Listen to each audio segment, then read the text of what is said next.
The left fielder, number 9. Alrighty, everybody. Welcome to tonight's lineup. We have a slew of games, including the All-Star Game tonight at 9. My name is Boofed, and I am your commissioner for this league, Super Beer League. I am back today for at least 3 games, including the All-Star Game. We'll have a couple special guests as well. My mouth is pretty sore due to the tooth extraction I had to deal with earlier this week.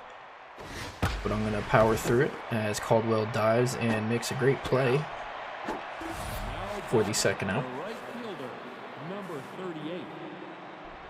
So I will do my best to not make it hurt and make sure that the enthusiasm is there, because I surely do enjoy this as we're getting down to the nitty-gritty here. Last few games for each team. We're about 73%, I believe, is where we're at. After tonight, it'll be about 77. So we will get there, as Pennington, a all-star, was struck out by Yellington.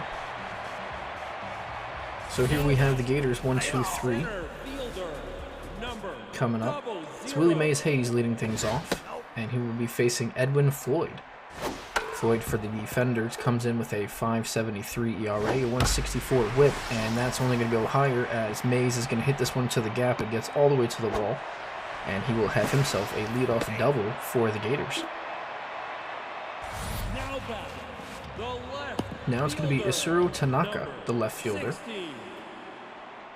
Batting .244 on the season. He's going to do his job in the 2-hole and push that ball to the right side, getting the runner over to third with less than 2 outs, giving your number 3 batter, and in this case it is Brick Tamlin, a shot to get them in,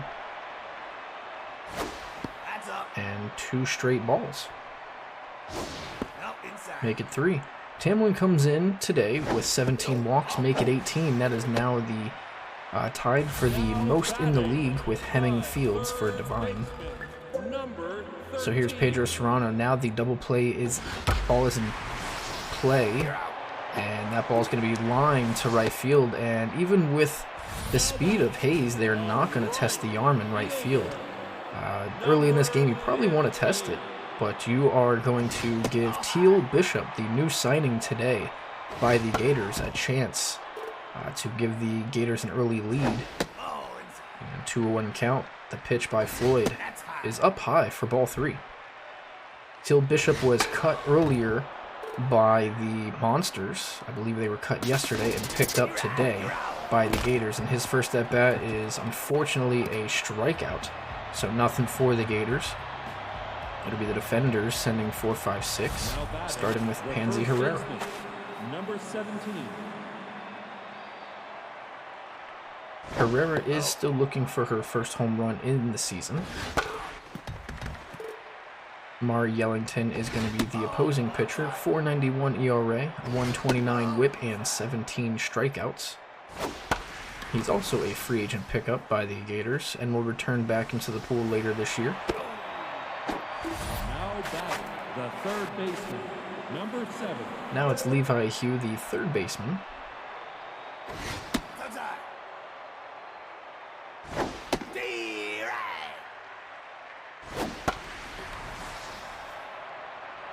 And he's going to pop this one up to first. It'll be Fleming, out number 2. Now back, the designated hitter, number 16.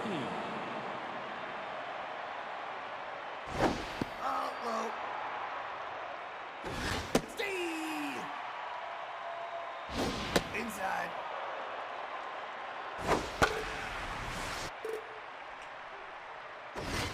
Here is Bronson Carrera, the DH for the defenders tonight, batting 6th. It's going to be a 2-2 count. The pitch from Yellington is strike 3. Down he goes for the final out in the second. Fleming will lead things off for the Gators, batting .362 with 2 homers and 7 RBIs. She's been thrown out 5 times this year, with only 2 stolen bases to her credit.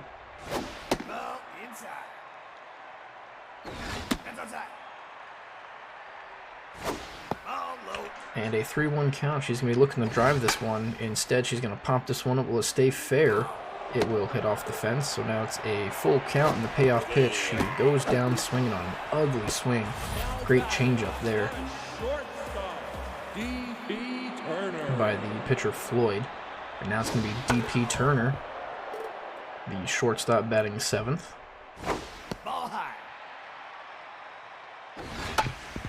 She's going to hit this one back to the pitcher Floyd. It's going to bounce off of his glove, and to Storm with the strong arm to get it. That's going to be a 1-6-3 ground out.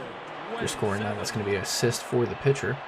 So now it's Griffin Caldwell, after getting the day off last game, is going to hit this one pretty much on the plate. Kiki will field it and throw him out. So nothing for either team through 2. Now batting the catcher, number 5. Speaking of Kiki, the catcher, here he is, and on the first pitch, he'll pop this up over to Fleming at first, out number 1. Now batting the second baseman, number 57.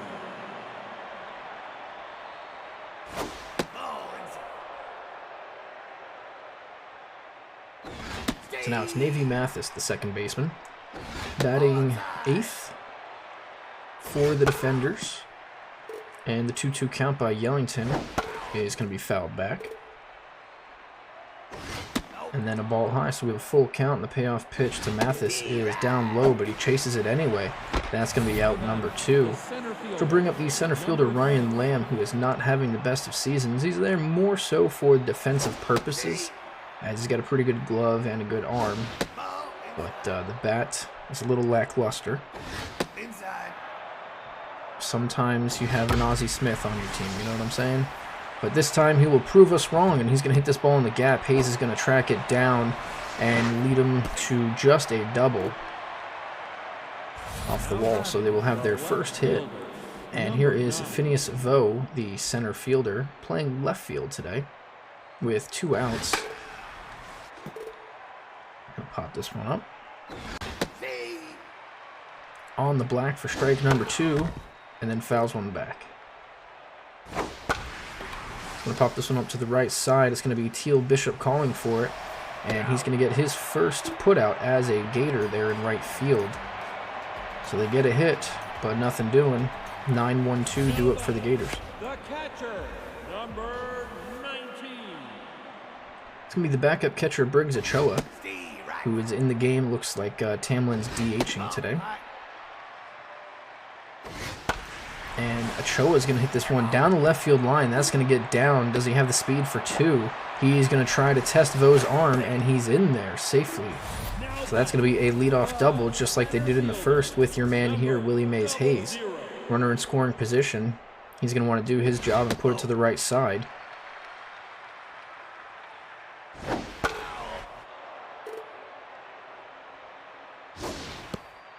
That ball is high, so the 2-1 count by Floyd is swung on and hit to the right side. Hayes is going to get himself another double, and that will be 1 run for the Gators on back-to-back doubles, trading places. Great movie, by the way. So here is Asura Tanaka, who will bat with a man on second for the second time. A pickoff play, not in time. And Tanaka gets fooled on that curveball. 75 miles an hour. It's a nice little floating piece. And then a changeup, and he does exactly what he did the first time. Hit it to the right side and does his job again as the number 2 hitter. So here's Brick Tamlin, the DH, batting at 3 today. And quickly down 0-2, overcompensating, trying to get that runner in. He's going to go down on strikes. So the second out of the inning, and here is Pedro Serrano. Serrano comes in at 282 with 4 homers and 13 RBIs. 2 outs with the man on third.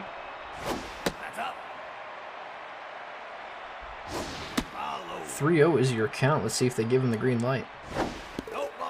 They do not, as this ball is outside. He will take the walk.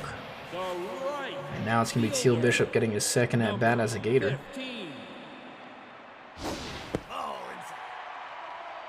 Perfect opportunity for him to christen his new uni.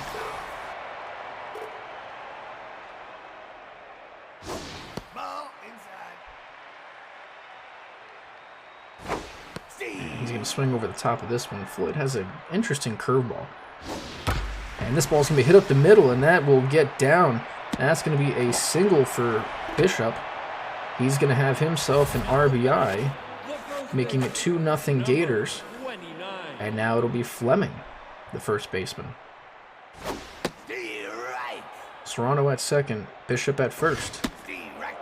0-2 is your count. Floyd's pitch is hit on straight to Storm, and if anything, that's a sure out at shortstop. No errors this year, hopefully not jinxing him. So they do score 2 in that one. Leading off will be the shortstop, Reagan Storm.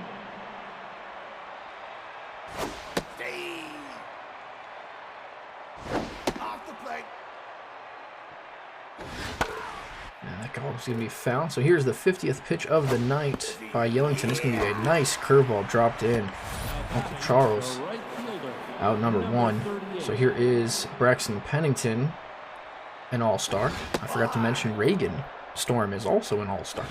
So you'll see both of those players later tonight as Pennington does exactly that. He's going to get himself in. Bishop's throw is not in time. Close play.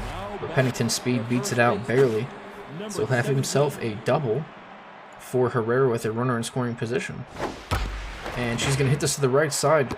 Fleming dives, makes the stop as that could have been a run for the defender. So now we'll have 2 outs with Levi Hugh up with a man on third. Yellington getting some help from his defense. Now he's just got to close it out here on an 0-2 count. The pitch is going to be softly grounded right back to him. He'll pick it up bare hand. Easy throw to first, out number 3. So thanks to the defense by the Gators, they will hold the defenders to 0 runs through 3. I'm sorry, through 4. We are moving in this game. So here is DP Turner.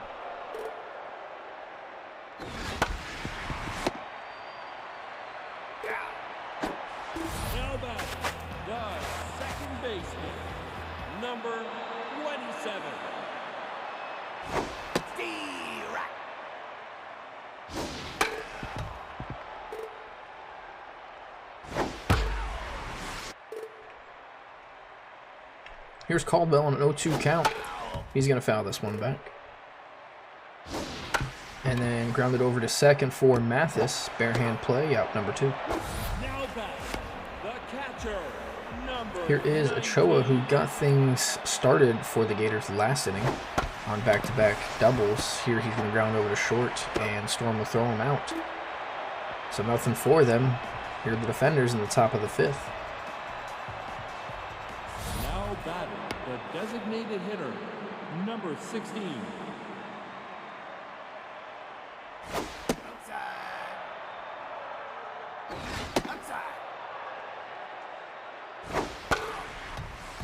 It's going to be Correa facing Yellington here for the second time. Ground ball over to short. It's going to be Turner, out number 1. Now batting, the catcher, number 5.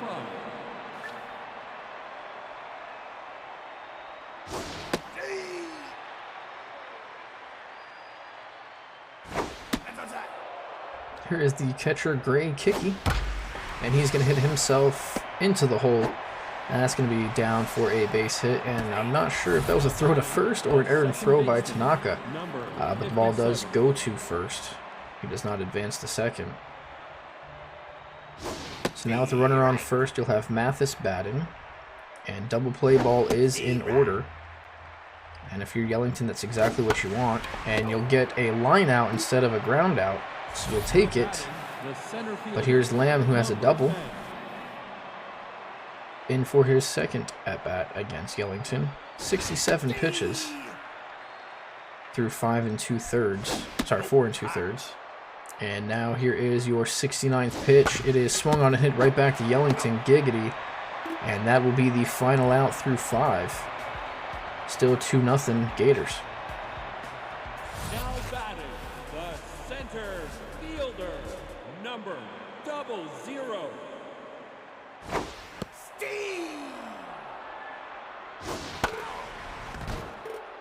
So here is top of the order, Willie Mays Hayes getting his third at bat. 1 for 2. I'm sorry, 2 for 2. And make that 2 for 3. Now batting, the left fielder, number 60. And now it is Tanaka, who now he doesn't have anybody on. Let's see if he wants to hit the ball on his own accord. 0-2 the count. He takes one outside. And here is Floyd's 69th pitch. Giggity, it is fouled back. And 70 is also fouled back. Full count, the payoff pitch by Floyd is going to be hit back up the middle, so Tanaka will have himself a one-out single here in the bottom of the 5th, and that's going to put up Rick Tamlin. Tamlin, the home run leader for the Gators, with 6 on the year. He is an all-star, the only all-star from the Gators tonight.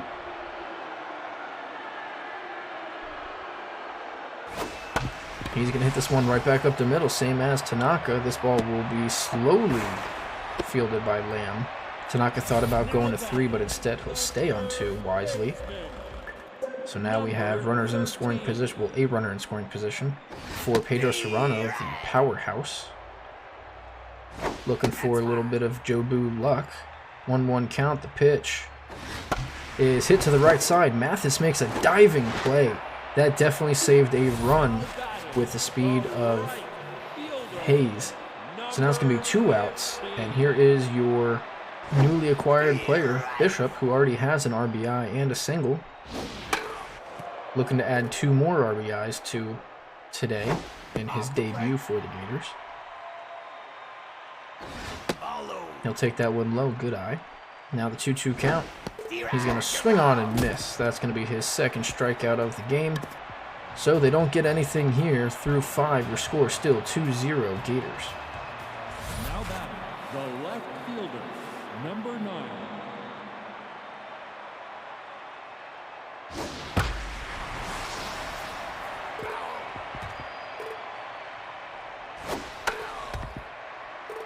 Here is Though.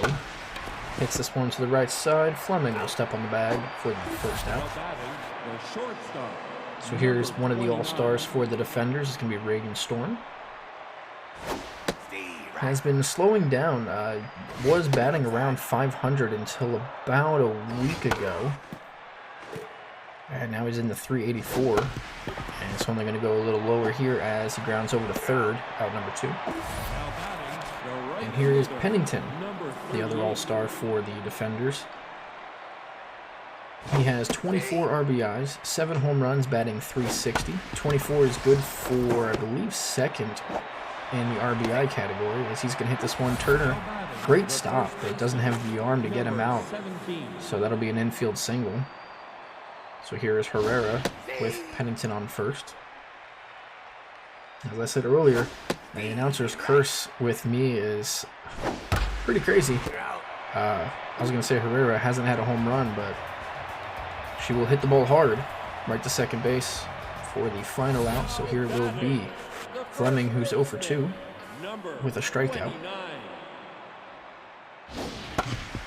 She's going to roll this one over to Mathis at second, out number 1. Now back, the shortstop, DP, now pitching, number 60. So here is Roddy Ridgewood. And his first pitch is going to be hit to the right side. I believe that is by Turner. And he is also an all-star, one of the 2 pitchers that made the cut for the defenders. They have 4 in total. This ball's going to be grounded over to third. That's going to be 5-4-3 double play. Caldwell grounds into that. That'll be inning ending. In fact, here it is, top of the 7th. Levi Hugh will lead things off for the defenders. Number 7.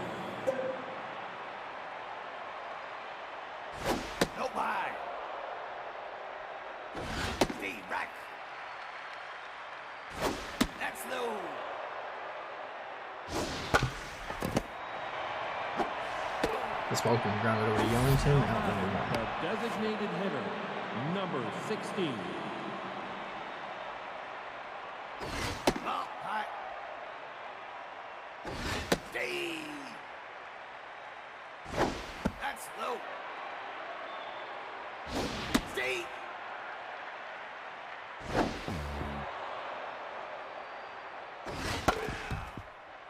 here is Correa. Full count, the payoff pitch. Fouled away. 93rd pitch is swung on and missed. Out number 2. So here's Kiki. Yellington's in the 90 pitch range. Here's number 95, 6 2/3. This might be his last batter regardless of what happens. And he's going to try to finish it out here with a strikeout. Number 97. He does. 85 miles an hour. Up and in. Gets him. That should do it for Yellington. That's a great outing. 7 strong innings. Only 4 hits. And I believe 7 strikeouts as well. So here is Ochoa looking to get something going for the Gators. His 2 runs does not hold the defenders. And if we know anything from the Gators in the past, classic Gators game is go into the 8th inning up by a few runs and then just give it all away. So here's Ochoa, hits this one hard, but right to Herrera at first, out number 1. So here's Willie Mays Hayes, 2 for 3 with 2 doubles and a run and an RBI.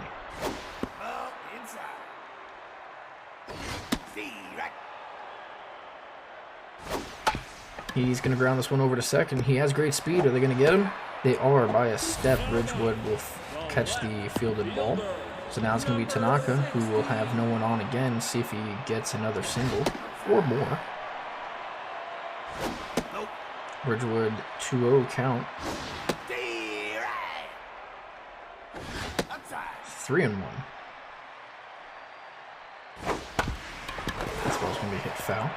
So a full count with 2 outs. The pitch is down low.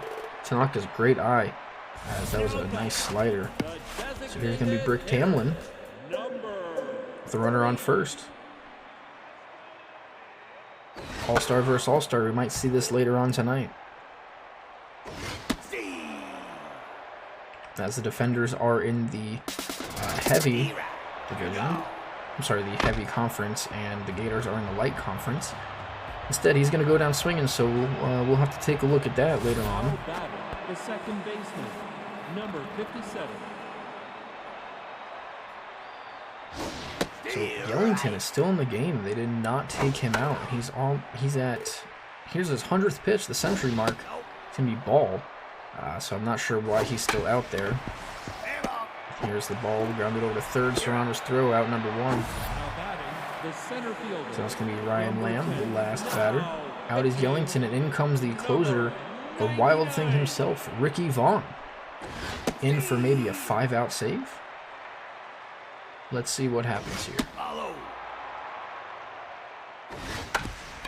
Lamb hits this over to first. Fleming will field it, out number 2. Now batting, the left fielder, number 9. So here is Vo, the leadoff man.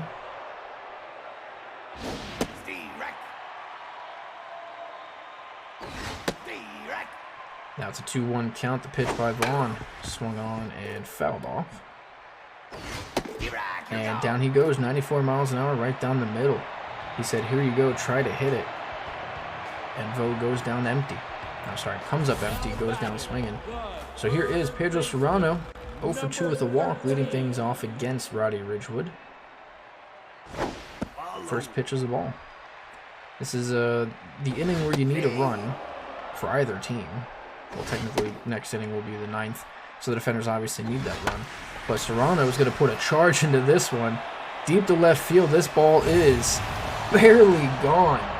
And just as I say, that is both announcer's curse and foreshadow. 344-foot shot, his 5th of the year. Only 14 RBIs in the 4 spot. That would give them an extra run that they need so desperately. 3-0 Gators. Here is Teal Bishop.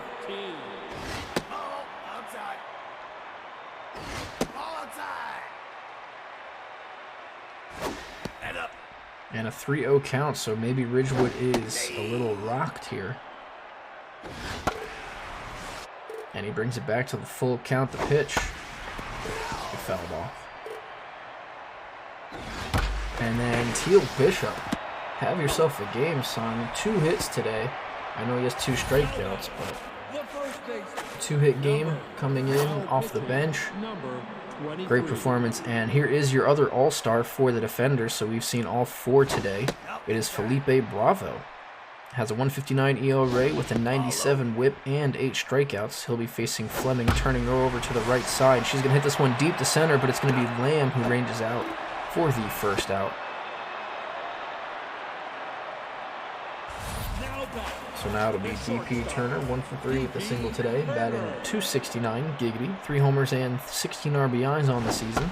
She's going to hit this one up the middle, but Mathis is going to be there, flips it over to Storm, and as her name dictates, it's going to be a double play. So they do get one insurance run on the solo shot by Serrano.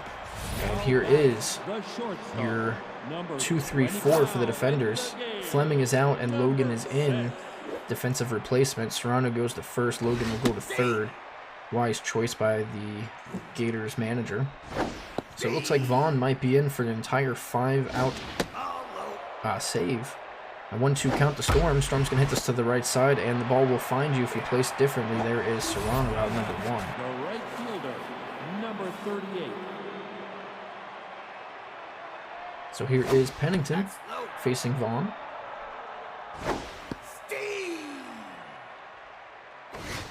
He's going to ground this one over to short. Turner out number 2, so they are 1 out away. Here is the last batter potentially for the defenders. It is Pansy Herrera, who, as I said, doesn't have a home run this year. This might be her time, and she won't get a home run, but she will definitely hit this one hard up the middle. And that's going to be down for a 2-out single to bring up Levi Hugh, who does have the power to do so. And if he does, could be a brand new ball game here. He does have 3 on the year, but not an 0-2 count. Let's see if he wants to just choke up and put the ball in play. I believe he does already have a strikeout. And here's going to ground over to third. It's going to be Logan. Again, the ball will find you out number 3. So, to move things off, the Gators are going to take this one versus the defenders. It's going to be a 3-0 is your final score. The winning pitcher is going to be Amari Yellington. The save will go to Vaughn, a 5-out save. You don't see that very often. His second of the year. Yellington's second win. And Floyd will get his 4th loss. Didn't pitch terrible, but better pitching by the Gators tonight. So next up, we have Kernels versus the Samurais. Here are your MVPs for the day. Kernels versus the Samurais, and then the All-Star Game to follow. We are right on time, so let's go ahead and get it started right away.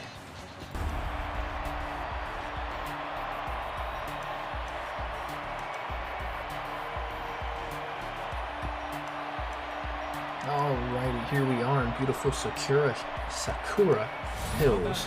Apologies. As we have the Grand Portage Kernels versus the San Diego Samurais. It is a divisional game, and I believe it is the Stout Division. Let me double check that before I do. It is the Stout Division. You have the Samurais, who are the top spot, will share the top spot with the Comets, and Kernels, who are unfortunately ranked last in the league. Now batting, the third baseman, number 22. They might just be playing at this point for the number 1 draft spot. It's the 4th game, I'm being told, of the series, Kernels versus the Samurais. If I'm not mistaken, it is a 3-1 Samurais lead. Oh, it's not. It's the Kernels. Kernels are leading 3-1. That is odd. Oh, 2-1. I do apologize. 2-1. Number 11. So the first 2 batters are on against Noodles, Ramen Noodles. Both runners will take off. The throw is low, so it's going to be a double steal. Very aggressive by the Kernels here in the first inning. And Olsen has a perfect opportunity to get 2 runs in, and there's your base running mistake. Ground ball right to the pitcher, and they're going to have himself a rundown. It's going to be Noodles back to Willis. That's Onki, and that's going to be out number 1. So a base running mistake after the aggressive play, double steal, will unfortunately hurt the Kernels here. So now it's going to be Jesus, who's going to hit this one over to third. Onki to second, Miski to first, and safe. He beats it out by a step. And wow, They got lucky there, so now does Jorge de Guzman, the home run leader, the all-time home run leader for the league, as this obviously is the first year. But he has 10, the only player with 10 home runs, batting 317 RBIs. The runner's going to try to steal second. Wow. Jesus. And that's not me saying Jesus, that's his name, it's Jesus. That was just terribly slow, and down goes Guzman. But he does pick it up, so 3 stolen bases in the first inning for the Kernels, and nothing to show for it, unfortunately. So here are the Samurais. It's going to be Anki leading things off against HP. Fly out to right field. Olsen underneath, out number 1. Now batting, the right fielder, number 14. Here is Eli Rampage. He is an all-star today. Or I shouldn't say today, this year. He'll be facing off against somebody. I'm not sure who the starters are for the All-Star game, but he's going to ground this over to Richards at second, out number 2. Here's another all-star for the Samurais, who have a record 6 all-stars. Yes, 6. Miski is one of them, and she proves why with this double down the line. And she's probably not going to push it through with Olsen's arm, so she'll have herself a 2-out double. And here is Cheesecake, another all-star. So 3 all-stars back to back to back in the lineup, and that's not something you would want to see. The All-Star game is going to be the light conference versus the Samurais. Pretty much. They have 4 batters and 3 pitchers, I believe. Sorry, 4 batters, 2 pitchers. Math doesn't equate. That's going to be an out. So here we are on top of the second. Marcos Glenn, the center fielder, leading things off.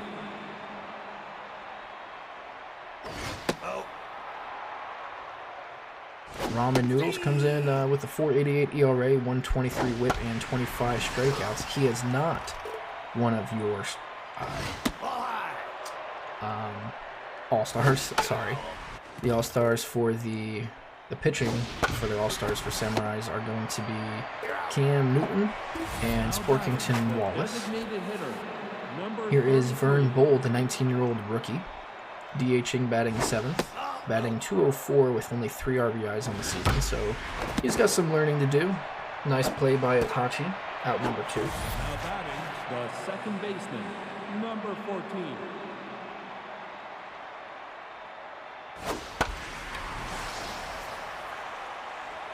This ball's going to hit the center. It's going to be King Gooder, out number 3. So here is Itachi, batting 5th today, 290 with only 1 home run and 9 RBIs. He's having himself an alright season. For his standards, it's obviously low, but compared to others, it's a pretty good season for him, or for an average player, I should say. He's going to ground this one over to Richards at second, out number 1. Now batting, the center fielder, number 28.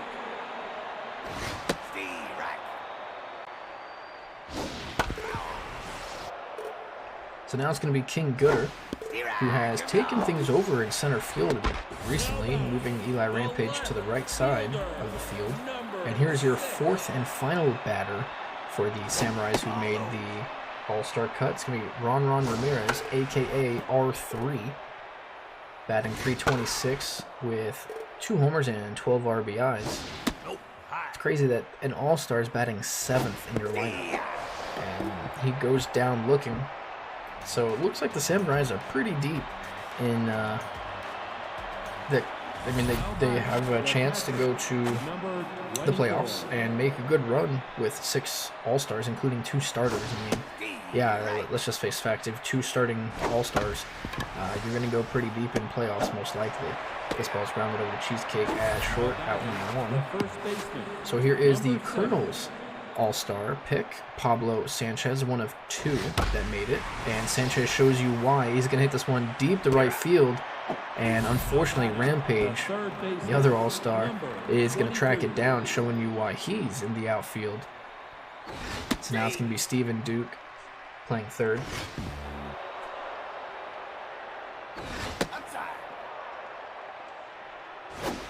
And this ball's going to be hit just foul. And he makes a little adjustment. And there's Itachi making yet another diving play. So here's 8-9-1 due up for the Samurais against HP. Howard Phillips. Here's Biddles Weber, backup outfielder, getting some playing time. HP, or Howard Phillips, is, well, let's talk about his stats in a moment. Here's Jorge fielding it. That's going to be a base hit for Weber. So now it's going to be Dylan Waycaster, the catcher. Phillips will come in with a 5.06 ERA, 161 WHIP, and 21 strikeouts. Waycaster at 233, 1 homer and 3 RBIs, and he's going to lay this one down for a sacrifice bunt. Not something you see very often, but it will be successful here. Now it's Anki, the leadoff hitter, 244 with 5 home runs and 13 RBIs in the leadoff spot. The runner on second, they're asking him to do his job.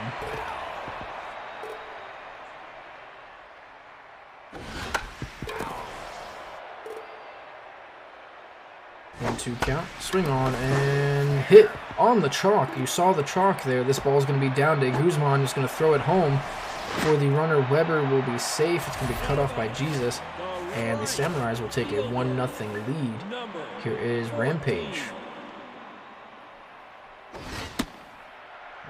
Ball is in, almost gets him. The runner is going to go, and it's a beautifully executed hit and run. Unfortunately, they are not going to test the arm of De Guzman. We would love to see that go to first and third on ball to left. That's really showing some speed there, but unfortunately, he'll stay there. So now it's Miski with runners on first and second. 345 with 3 homers and 10 RBIs. And she's going to go down swinging. So here's Cheesecake. Cheesecake was in the talks of MVP for half the season and then kind of just fell off of late. He still does have 5 homers and 17 RBIs, but the average has dropped from over 400 to almost under 3. So he's in a little bit of a second half slump, if you will. And here he's going to get it through, so slump no more. Olsen's throw is going to be cut off. They're not going to test it. So now, everyone hold your breath. It's Itachi, and Itachi's cursing at Itachi, I'm sure. Screaming, if you don't do anything, you will be cut. So let's see what's going on in his head. And he's going to get this one. He's going to be off the glove of the third baseman, and he's going to beat the throw. This will be an infield single with an RBI. So he does get a hit. And now it's King Gooder, making it 2-0 Samurais.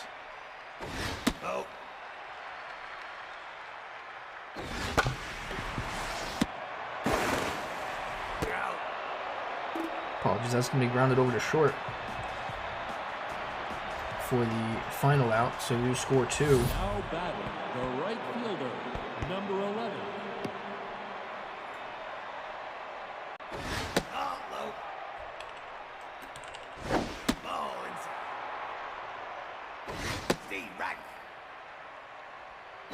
That's up.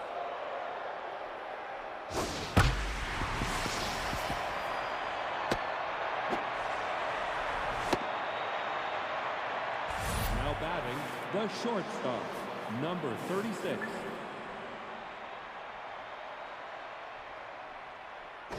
Nope.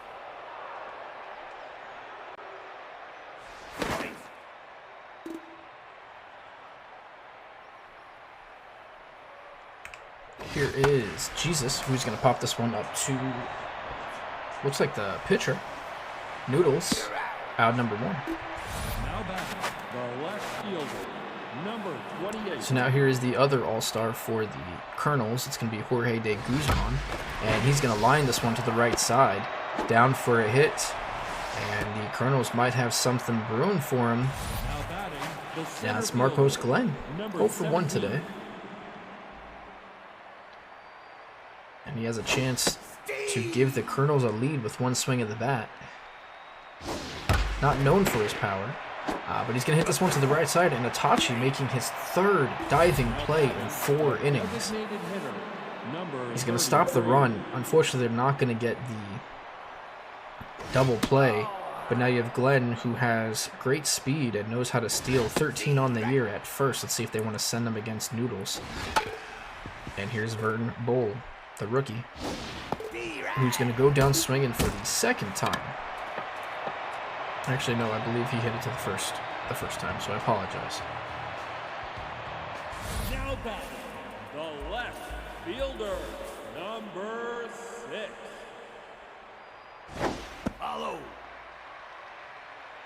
So here's R3 versus HP. His 50th pitch was in there for a strike. And this ball's going to be hit foul.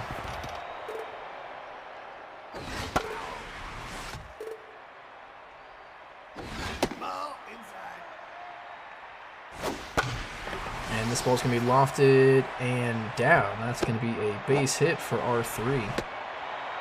Leading things off for the Samurais. And now it's Biddles Weber, who also has a single today. 20.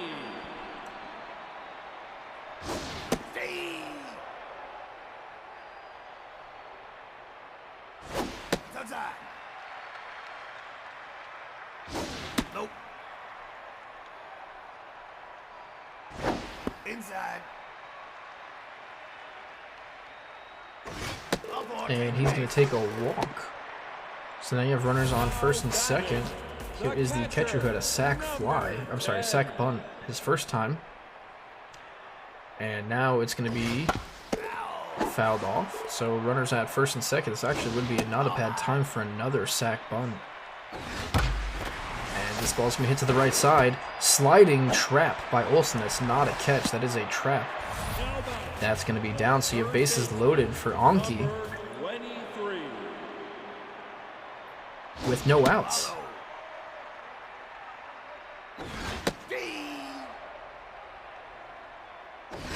And Anki's going to hit this one up the middle. Jesus is going to make a miracle of a play. And they only going to get one with the speed of Anki, as he was out of the box quickly. And as a lefty, you get that extra couple steps. So they will get a run on the fielder's choice. Now you're first and third. Runner's going to go, and this ball is launched to left field. Out there is De Guzman. Is it going to hit the pole? It does. That's going to be a 3-run homer by Eli off of the foul pole. 388 feet, his 6th of the year and 21st RBI of the season, making it a 6-0 lead against the Kernels. So it looks like the Kernels might lose this one. I know it's still kind of early. But it looks like the Samurais are going to tie this 2-2 in the overall series, as this one's grounded to Galvin. I'm sorry, popped up to Galvin. The shortstop, number 17. So here is Cheesecake against HP, who's already at 73, make it 74 pitches now. Ball high. And his 75th pitch, a 2-1 count, is going to be in there for a strike. Cheesecake can hit this one over to Sanchez at first. Finally, they get the out. Not before they send 4 up and down, through and around, making it 6-0 top of the 5th. Kernels leading things off. Up inside. Ball inside. Ball outside. Take your base. And this ball is going to be ball 4. So now it's going to be Galvin, the catcher. And he's going to hit this to the right side. Itachi's going to field it to his right, throw it over to second, and it's going to be Noodles fielding it for the double play. Number 7.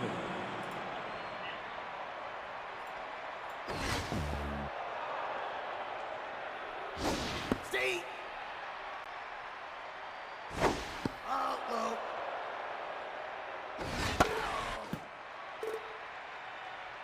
And the 2-2 count is going to be fouled off. Foul.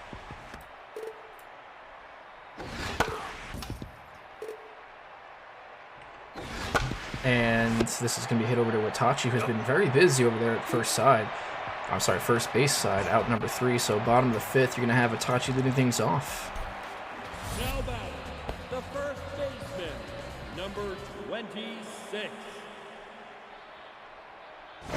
Ball inside. So here is Itachi, and he's going to have himself yet another hit. So I think Itachi is mad at Itachi, and you don't know which one's mad at which one because you can say it for both sides. But he's going to have himself a single, second hit of the game, and now is HP getting taken out for Deacon. And Deacon's first pitch is a ball high. It's going to be King Gooder, and it's a 1-2 count, so looking for a strikeout or a ground out. Unfortunately, it's another ball. Pitch number 5 is going to be laced to left field. Will it stay fair? It is not. It's a foul ball by mere feet. King Gooder looking for extra bases, and he's going to foul it off again. And Gooder is going to put a charge into this one, and that ball is gone. Just over the yellow line, making it 2 more runs for the Samurais. 380-foot line drive. His first of the year. 3 RBIs, and here is R3.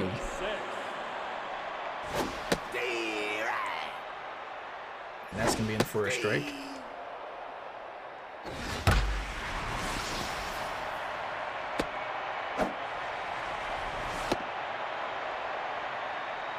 Now batting, the designated hitter, number 20. And Weber is going to hit this one deep to right field. That ball is gone as well. It is just putting balls on the tee. 423 feet, his first of the year as well. 4 RBIs on the season. And it looks like everybody's just going to tee off on Deacon. Yikes. I think Deacon's art is giving up home runs. I'll see myself out. I apologize. That was terrible. And that's going to be out number 1. So back up is going to be Anki. Number 23.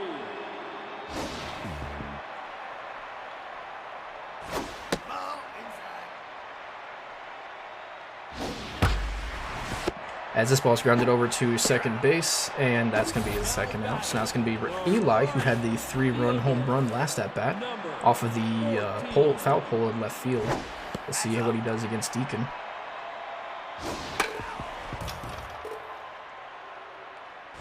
Head up. Stay. That's low. And here's the payoff pitch by Deacon. This ball is going to be fouled to the left side. So another payoff pitch is 24th of the inning, and it's going to be right on the black. Down goes Rampage. That's going to be the final out. But again, not before they put 4 more up, making it 10-0. Top of the 6th coming up. Just a bad score. Number 22.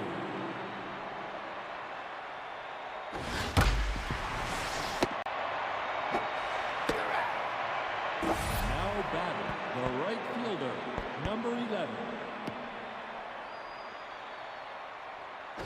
Stay. Follow. Follow.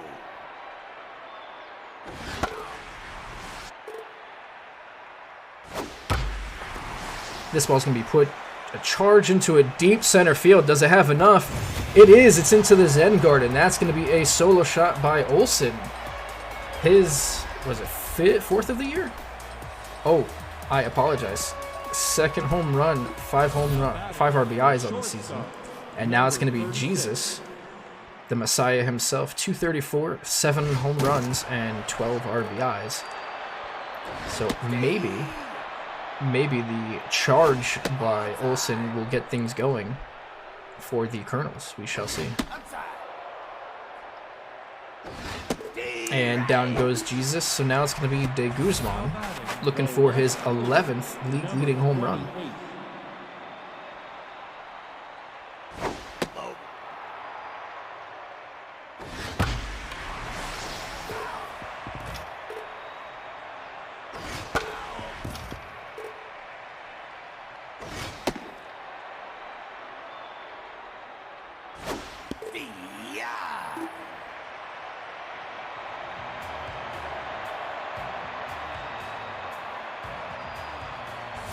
Now batting, the second baseman. Now pitching, number 28. And our Deacon is out, and here is Ciro Dill, the lefty-on-lefty matchup against Miski.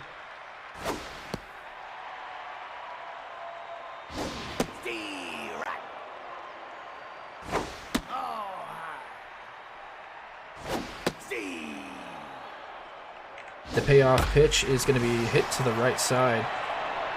Here is Olsen camped underneath it, roasting 2 weenies by the time it comes off. That's going to be out number 1. The shortstop, number 17. Off the plate. Nope.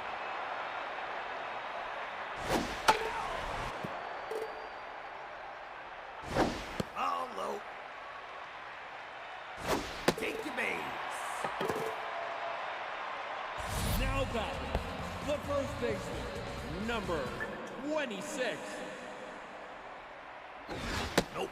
High. See.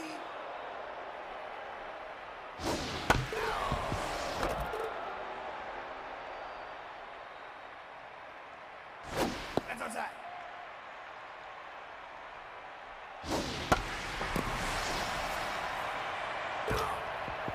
And that's going to be Itachi.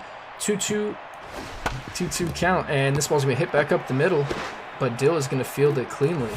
I'm sorry, not very cleanly, but it will throw him out for the second out. So now it's going to be King Gooder, who had a home run, his first of the year last at bat. And on 2 outs, he's going to take a ball high. Steve, right. Outside. And a 2-1. Fouled off, so it's Deuces Wild, 2-2 with 2 outs. Now, full count, the payoff pitch by Dill, fouled back. And this ball's going to be grounded in no man's land. No player. All 3 players converge, and no one could figure it out. So that's going to be an infield single. Dill is out, and now it is Klaus de Game facing R3. Ball low. So a 2-0 count. Inside. Make it 3-0. So he comes in and throws 3 straight balls. And this ball's going to be hit up the middle. That's going to be another run for the Samurais. Glenn's going to throw it to third.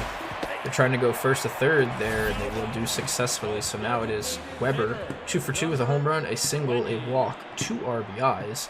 Coming off the bench, that's exactly what you want to do. Try to get more playing time. That's up.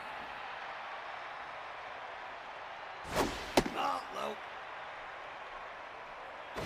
Take your base. Now batting, the catcher, number 10. Steve, right. Ball outside. Steve. Here I go.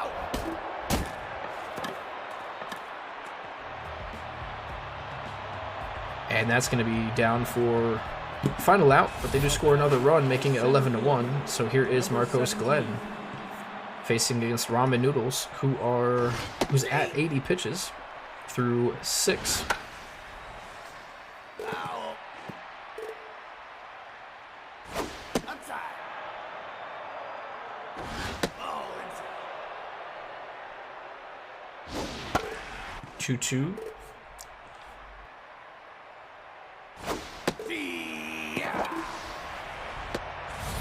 And down he goes. So here is the rookie Vern Bull. Steve. Ball inside. Steve, right. And Bull's going to have himself a single up the middle. So 1 out single for the Kernels. I guess that's a nice light spot for them. Number 14. Here's Russ Richards. Steve. Ball low. So here is Russ Richards, who hits in the same spot, just a little harder. Trying to show the rookie up there. And now Now it's back-to-back singles for the Number Galvin. 24. Now batting, number 44.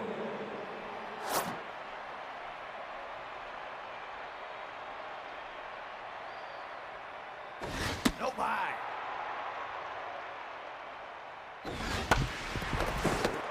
And here is a ground ball over to first. Itachi will make another diving play, but the throw is not caught by, I believe, the new pitcher, Bob Davis. And yeah, so now we have bases loaded for Pablo Sanchez, and his ball's going to be hit up the middle. That's going to be a single, and they're only going to send one in, so they will have bases loaded still with Stephen Duke up to bat. 0 for 2 with a walk. And it looks like, I mean, that's the key to the Samurais. If you want to beat the Samurais, you're going to have better pitching and get to their bullpen. The bullpen, unfortunately, collapses. As you can see here, a base hit right up the middle. Once again, that's going to be another RBI single. They are just going station to station. And now you have Quash Olson, the 3-batter, at that Mendoza line, 2-0-2, but he did hit his second home run of the year today. That's high. It would be phenomenal if he could do it again. And this ball's going to be hit over to the right side. Cheesecake's going to make the diving play, but not in time. That is 5 singles in a row, literally going station to station. And now here is Jesus, who, with a miracle, can put this game within 3. 0-2 count. And he hits this one deep to left center field. Does it have enough? Just shy of the track, so it will be a sac fly. That'll be one more run. Make it 11-5. And now you have the league leader in home runs, Jorge de Guzman. And here's his perfect opportunity to add to that RBI lead. Runners at the corners, a 3-1 count. He's looking for his pitch right here. Here comes the pitch. Ooh, just underneath it. And now with a full count, the runner will move on first. And a ball high. He's going to take a walk, so great discipline there. And here is Marcos Glenn, who led things off this inning. And Bob Davis is out, and here is Kendall Lewis. And again, the key to the Samurais is keep that bullpen in the game. He's got to wither away at the starter, and eventually they'll come in, and they do. And this ball's going to be popped up. Is it going to stay in fair territory? It is. Wakecaster's going to catch it, so they leave the bases loaded, but not before they score 4.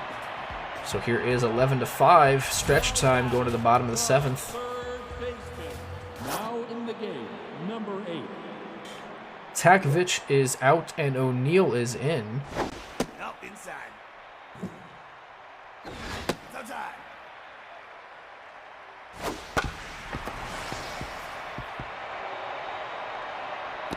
This ball was hit up the middle, and that's going to be a leadoff single. And now it's Rampage versus Klaus de Game. Steve right.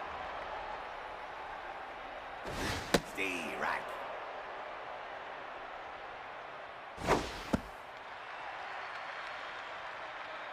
One, 2 count, and over anxious, down goes Rampage. So here comes Miski. Now pitching, number 57. And she's not going to face the game. She's going to face Eric Blair, the closer for the Kernels, who comes in the 7th inning. And first pitch is going to hit to left field. That's going to get down for a base hit. Now batting, the shortstop, number 17. Steve right. Low.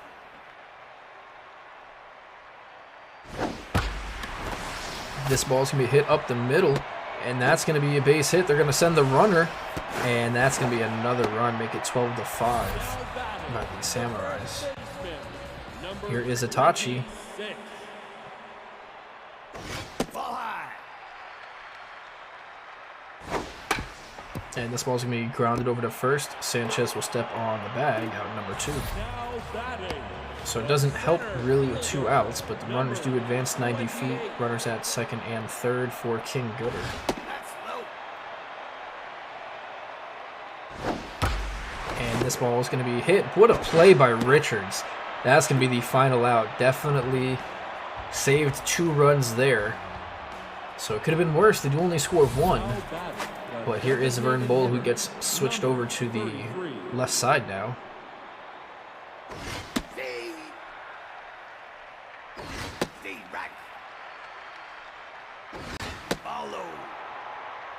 And Vern Bull is going to hit this one on the foul side. That's up.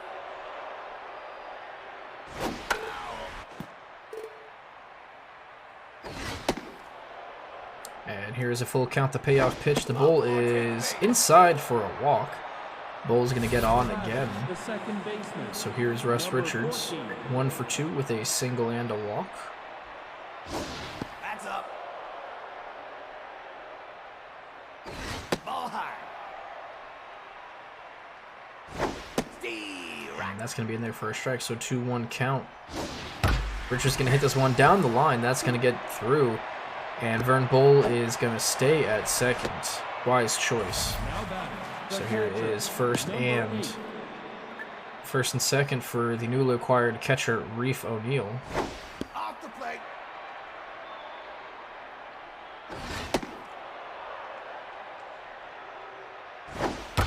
And this ball's going to be hit up the middle. And that's going to get down. Will they have a run? They're going to send Vern Bull. And that is going to be in. So now it's going to be another run for the Kernels, making it 12-6. Runners on first and second for the All-Star Sanchez. And he's going to hit this one over to short. Cheesecake's going to throw it to second. Forget about the speed, lightning fast over there. So now it's going to be Steven Duke.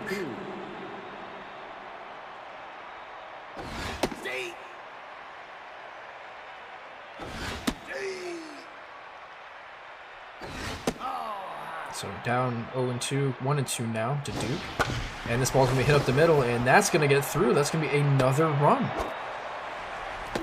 12-7 is your score now. And here is Quash Olson, 3 for 4 with a home run, 2 singles, and 2 RBIs. And they are facing Kendall Lewis, whose ERA just keeps climbing. And this ball is going to be hit deep to right center field. One hops the wall, stays at the base. That's going to be 1 run. Will they send the second? They are going to send the second. Miskey's going to field it on a hop. And the throw is not in time. So now we're only 3 runs away from tying this game in the top of the 8th. And here is Jesus as this ball's in the dirt. You have good speed at second, so a base hit should score another run. And this ball's going to be hit over to the left side. Cheesecake makes a diving play and heads up. That's 1,000 IQ by throwing it to third. Wow. Cheesecake with an amazing play there, as I'm pretty much anyone would have ran to third on there. He just makes the fantastic play. And here is Kendall Lewis out. Lenny P is in. And it's Jorge de Guzman.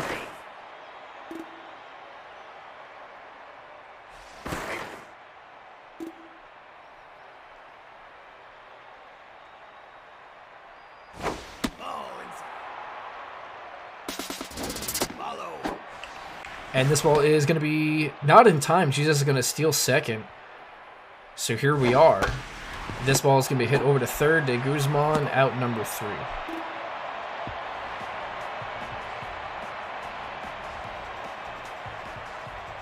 Now back, the left fielder, number 6.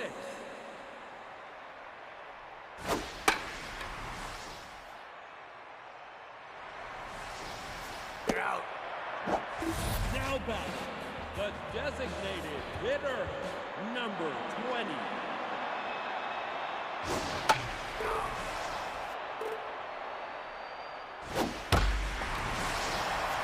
Weber's going to hit this one deep to right field off the top of the wall. And Olsen's going to field this one cleanly but not get the ball in time. That's going to be a double for Weber. Another hit for the backup player. Here is Eric Blair. And now John St. Anna, who is going to be the next game's starter, is coming in, as it looks like they ran out of relief pitchers. This is something that happens to the Kernels often, is the relief pitchers just keep coming in. And this ball's going to get away from the catcher, but they're not going to run. Waycaster, ball in the dirt. And here is a ball low. So now it's back to the leadoff, 2 for 5, Honky Willis. And he's going to face John St. Anna, who has 8.39 ERA, 170 whip, and 24 strikeouts. And the runner's going to steal third. The runner's going to take off to second. And basically a double steal there. So now it's a 2-1 count to Honky. And he's going to hit this one foul.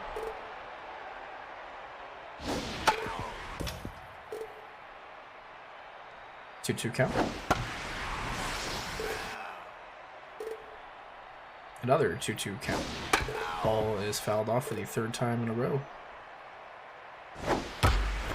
And a nice play by Duke. Almost gets another runner there for a double play. So now it's going to be Eli batting from the right side.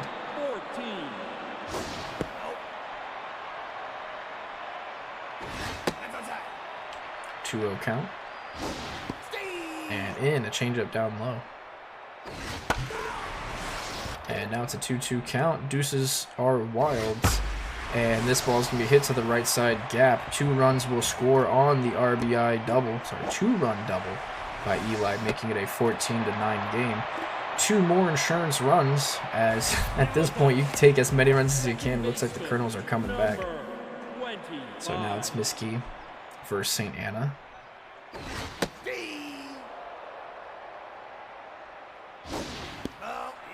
1-1 is your count.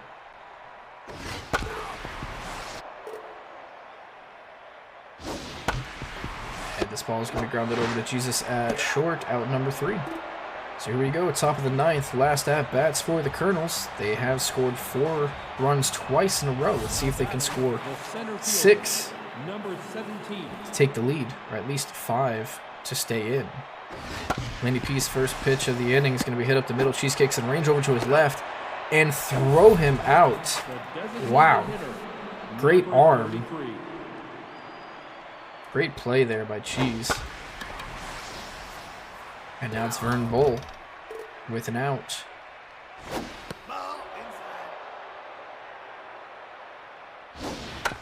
Vermo's going to hit this one softly to Lenny P. Out number 2. Down to their last 2 outs. Here is Russ Richards. I'm sorry, last out, not last 2 outs. Russ Richards is going to line this one with a foul.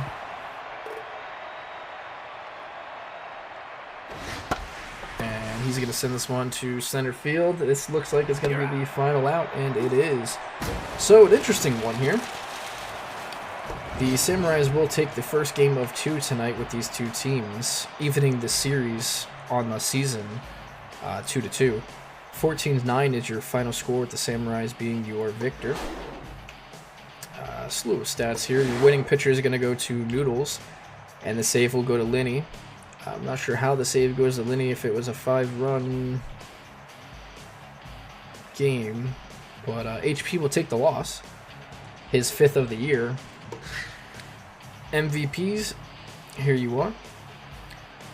And up next will be the All-Star Game. And we have a couple special guests and a few announcements, so let me get this going. And we will have the All-Star Game ready for you, and we'll have a few questions and answers. And yeah, so stay tuned, give us about 3 minutes, and we'll get everything set up.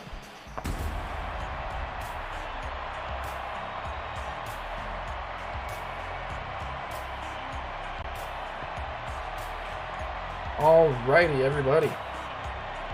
We are here. It is the first annual All-Star Game for the Super Beer League. We have the Heavy All-Stars versus the Light All-Stars. Light being the better conference in this one. Yes, I know, I am biased, but they have more wins and more runs, so they get the home notch today. Heavy has not scored as many, and quite frankly, you have teams like the Kernels that only have 5 or 6 wins.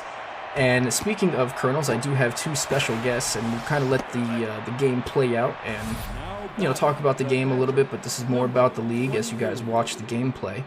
I do have two special guests, like I said. We have Milk from the Grand Portage Kernels, and I have Peppa from the Swamp Monsters, both here. Gentlemen, how are we tonight?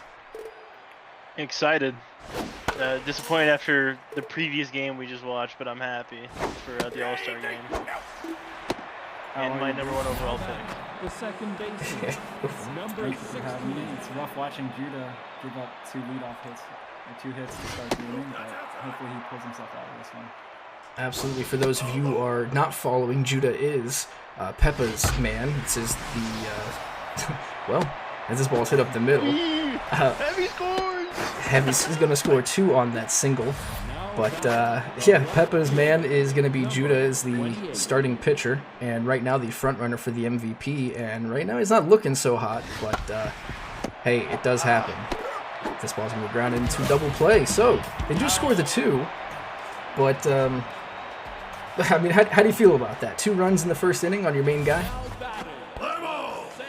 You know, if he doesn't give up a run for the rest of the game, or the rest of his outing, I'm okay with that. You know, it's a star-studded lineup on the other side, and if they get the 2, you know, for his outing, I'm okay with that. Spoken like a true manager. Milk, you have 2 players in this game. You have the first baseman, Pablo Sanchez, who grew up in backyard baseball. And, you know, we all watched him play, 20 years ago. And here he is now in the league. And Jorge de Guzman, who has, 11 or 10 home runs now? The career leading, all-time home run leading, double-digit home run hitter, Jorge de Guzman. How do you feel about those 2? I'm confident. I mean, I'm upset because De Guzman was just up and he GIDP out of the inning. Blasting the right field, just right at the pole. Blind almost back in this one. But I'm happy about at least getting 1 All-Star, let alone 2. So it was nice to see that. Yeah, I think every team in the league does have at least 1 representative. If I'm not mistaken, only 2 teams have won. The Comets and the Gators, I believe, are the only ones. And speaking of the Comets, you just watched the Jaden Park. He was the starter for the Heavy All-Stars. He got himself the notch. But here is Pablo Sanchez, your guy, facing Duffy, Peppa's guy. And there he goes down. But yeah, I mean, it's been an interesting season. I'll start with you, Peppa, the Monsters. You struggled out the gate. You were 0-4 or something like that, and then you end up being like 1-7, and now you're pretty much battling for a spot in the wild card. What was the difference? What is actually you're leading in the wild card? You're up half a game right now. What changed in your lineup or in the clubhouse to get that there? Yeah, so I felt the team was missing a few pieces, so I looked at the free agent market, brought in some big bats that the team could definitely use. And then we helped bolster the starting pitching, helping them, you know, throw with more heat, get better breaking balls. We use the state-of-the-art training so they can really improve their game, you know, that 1%. And you really see that with Duffy. I saw earlier he had like 47 Ks this season, so really proud of the work we did in our starting rotation. So once we were able to keep the runs down and be able to score a little bit of our own runs, we started winning some more games. So I'm really proud of how the team progressed through the season. Yeah, nice. Yeah, I mean, I'd love to see the Monsters come up from what they were to where they are now and possibly make the playoffs. I mean, unfortunately, you're fighting me and in the playoff spot there for the wild card, but we'll see how things play out. I think we have one other game coming up next week against each other. And what was it? You said it was the Swamp Showdown or something like that, right? Oh, I think it was the Scrap at the Swamp. Scrap at the Swamp, yeah. I'm looking forward to that one. As Jimmy Blake takes a walk there. He's been on fire this year. 8 home runs as a second baseman. It's not something you see often. And then I'll turn the book over to Milk, your team. Right now you are, after that loss, you are 6-17. You are dead last in the league, unfortunately, but you have a lot of young talent. You have some good players in Sanchez and De Guzman, so you do have some players that are for the future. How can you build your team up, or what's going through your mind as a GM to possibly make your team better, or what can you do to make your team better? Right now, scouting, and more scouting. I've been looking at that sheet almost 2 or 3 times a week, just looking over it, looking at what I have in my my logbook right now, just what I've been taking care of in terms of upgrades and just the scouting I've done so far. I have some pretty good players on my radar, and with the #1 pick, the options are endless as this ball bounces off Hemming Fields' glove and into the dugout. Park might get yanked here in a minute for more than likely Cam Newton. Yeah, you'd like to see Cam Newton coming from the football field of gridiron to oh no, it's gonna be Phineas Gangrene. Gangrene is I believe Have it here. a slump buster. I could be wrong. Is a slump buster. Yeah, so alright, perfect. Well, that's what happens. You put a slump buster in and get some base hits. But yeah, so speaking of scouting, I don't want to go into your whole who you're scouting or what you're looking for, but I can definitely give you a preview, just because at this point, if I somehow end up with not the first overall pick, I would be shocked and appalled. Right. Well, sure, take us through. That would mean somebody in this league is doing worse than I am at this point. Which, if you are, I pray for you. Well, let's see. You have Slump Busters, who are not far behind. They're 9 and 12, and San Diego Samurais are now 10 and 12. So the Nomads are 8 and 12 as well. So I mean, if you go on a good stretch, you might not be last anymore. Well, yeah, good stretch, but those are few. I go on longer bad stretches than that. You are right. Oof, I believe that's Bochy, right? Hard to see that. Ooh, yeah, that hurts. You don't want to get hurt in the All-Star game. Now bases are loaded for Casey at the bat, which is a Mud Hen. And if you know the Mud Hens, not a lot of people like them, but they score. Like, let's just face facts. They just keep scoring. And scoring. And scoring. Oh, and scoring. And right on cue, here's your scoring part. All-Stars. The light All-Stars are going to go ahead and grab another runs, 5-2. And here's my boy, Brick Tamlin. If you don't know who Brick Tamlin is, if you ever watched Anchorman, that's Brick. So, I love the dude. I love Steve Carell. I love Brick Tamlin and the part that he plays in that movie. So, thought I'd bring him back to life here and get him on my team. So it'd be fun. But sorry, back to the whole scouting process. What goes through your mind, or how do we do in the scouting for yourself? So the first thing I look at right now is just in general, and even for later picks, as I'm sure a lot of people listening in might have later picks than I do. The first thing I do is I look at stars. And that gives me an idea of the ballpark of their overall rating. And I think you discussed it with me at one point where the stars are equivalent to the total overall of the player stars. So 5 stars, I think 10 total stars, or 13 total stars. Or more. Correct. Yeah, there's a certain range. So the higher the stars, the more total. Like everything is based on a 1 to 5 scale. So if you're a 5-star player, you're gonna have anywhere from like if there's 5 attributes, for hitters, that is, you're gonna have anywhere between like 10 and 15 stars, and then like a 4-star will have like 7 through 9, and then a 3-star will have a 5 through 6 or something, and then so on and so on. And as far as I'm aware, there are no right fielder, number 38. There are no fielders with 5, 10. There's no like 25 stars. No. Oh, Like, no. Ochi with an amazing Number 29. That was a great snag at first. No, I've never seen Ochi at first, but I think I'll consider it now. Yeah, you get to see some new players and positions, because I mean, there's we have 4 catchers on the light All-Stars. You have Bochy, Tamlin, Gaines from the Nomads, and one other one. I have the announcement sheet here. Frank Reynolds from the Sandies. Frank Reynolds, yeah. So you have Frank as How well. can we forget? Yeah. I know, right? Big Trolling. Frank. So, yeah, I mean, so the whole scouting thing, if any, and please tell me if you have any questions. Basically, what I envisioned as Duffy is out and Yoshida is in. Yoshida's been crazy good this year for the Beavers.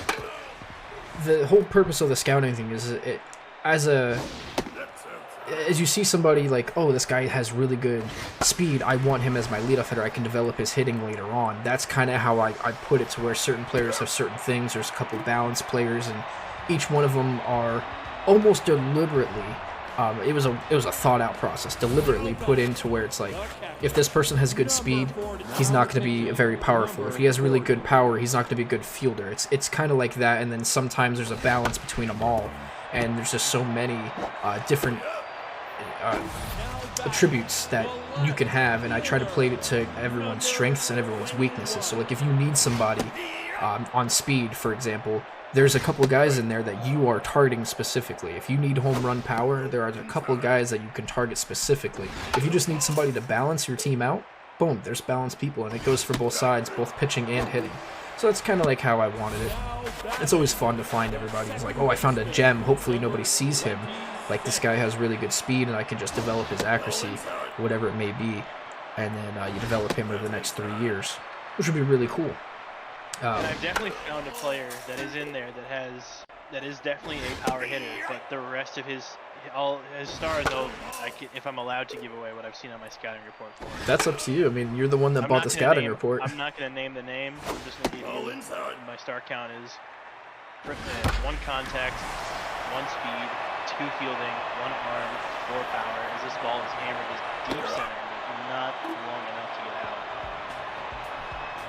And I know exactly. He could. He very well could. I was gonna say he's got a name that would allude to you thinking that he's definitely a power hitter. Yes, I know exactly who you're talking about. Yeah. Peppa, have you done anything about scouting? You have any questions about it? No questions, just considering who I might pick up, what qualities of my team I'm looking to improve. I really haven't decided on that yet. How about you, Milkman? Is there anything team-wise you think you can improve through this draft? Pitching. Okay. Pitching. I would agree with that. Yeah. Yeah, pitching seems to be a downfall a lot of these teams, including my own. It's like as soon as you have one long game, the relievers don't do their job. Or like if you get hit a lot, like last game, you had to bring in all of your relievers and they got hit a lot, and then you had to bring in a starter, and that just makes it worse for the next game. It's unfortunate, but... Well, the thing is that after it happened the first time, and I think week 2, my team, it feels like, hasn't recovered from that long game, and we've had, I wouldn't be surprised if the Kernels have had the most extra inning games of any team in the league. I think we're at like 5 now, or 6. I might be up there with you. I think I'm at 4 or 5 myself. But yeah, no, absolutely. You have been in quite a few long games. I know we've had like a 14 inning game, 11 inning game. We had the 17 inning game the other night, which was a nightmare for anyone that was watching. Yeah. Alright, well, if you guys don't have any more questions or anything for the scouting, we'll go ahead and speak about some of the awards. So what I would like to do with the awards... Oh, actually, let me quickly touch on the draft part. Make sure you guys have enough money to sign your draft picks. They will have a set amount of salary, and you have to have money to sign them as a draft, like a signing bonus to draft a player. Because like in real life, you have to sign them. Yeah, so like you can have the best player, but if you don't have, $3-4 million to sign him, well, guess what? He's now a free agent, and he can go sign with anybody, or technically in real life, he can go back to college, or blah, blah, blah, how that all works. But yeah, that's how it's going to work here as well, is he's going to go straight to the free agency market. So make sure you have enough money. Everything is listed on the draft sheet, so go ahead and take a look at that if anybody's interested in the draft. And then, yeah, so we'll move on to the awards here. The game is going to have their own awards. But no, you don't necessarily agree with the awards, as you can tell from the MVP games here. Like somebody will hit 4 home runs and they're not even on the list, but then you have a guy who throws 4 innings of good baseball and they're like, yeah, he's the MVP. That just doesn't make sense. So we're gonna have our own award system. We'll have new names and we'll have the game figure out all the stats and stuff. And then we'll have a, like we did with the All-Star Game, we'll put out a sheet. Everybody can vote on the players. It'll be anonymously. So no names, will just be numbers, just like we did last time, because we don't want to have anybody say, oh, all my players are the best and they deserve all the awards. Try to be fair. So, yeah. And if you guys have any names for any of the awards, please say it in the chat or in Discord or DM me. I don't care. Like, love it. I don't care. This interaction is just not just for me, it's for all of you guys. I love doing this, but I want everybody to share the experience. As this ball's hit just right of the line there. It could have been another 2-run homer for Casey. And that was Sanchez, wasn't it? About this field real quick. Yeah. Deep left center field. The yellow, the line. Ooh, that's my guy.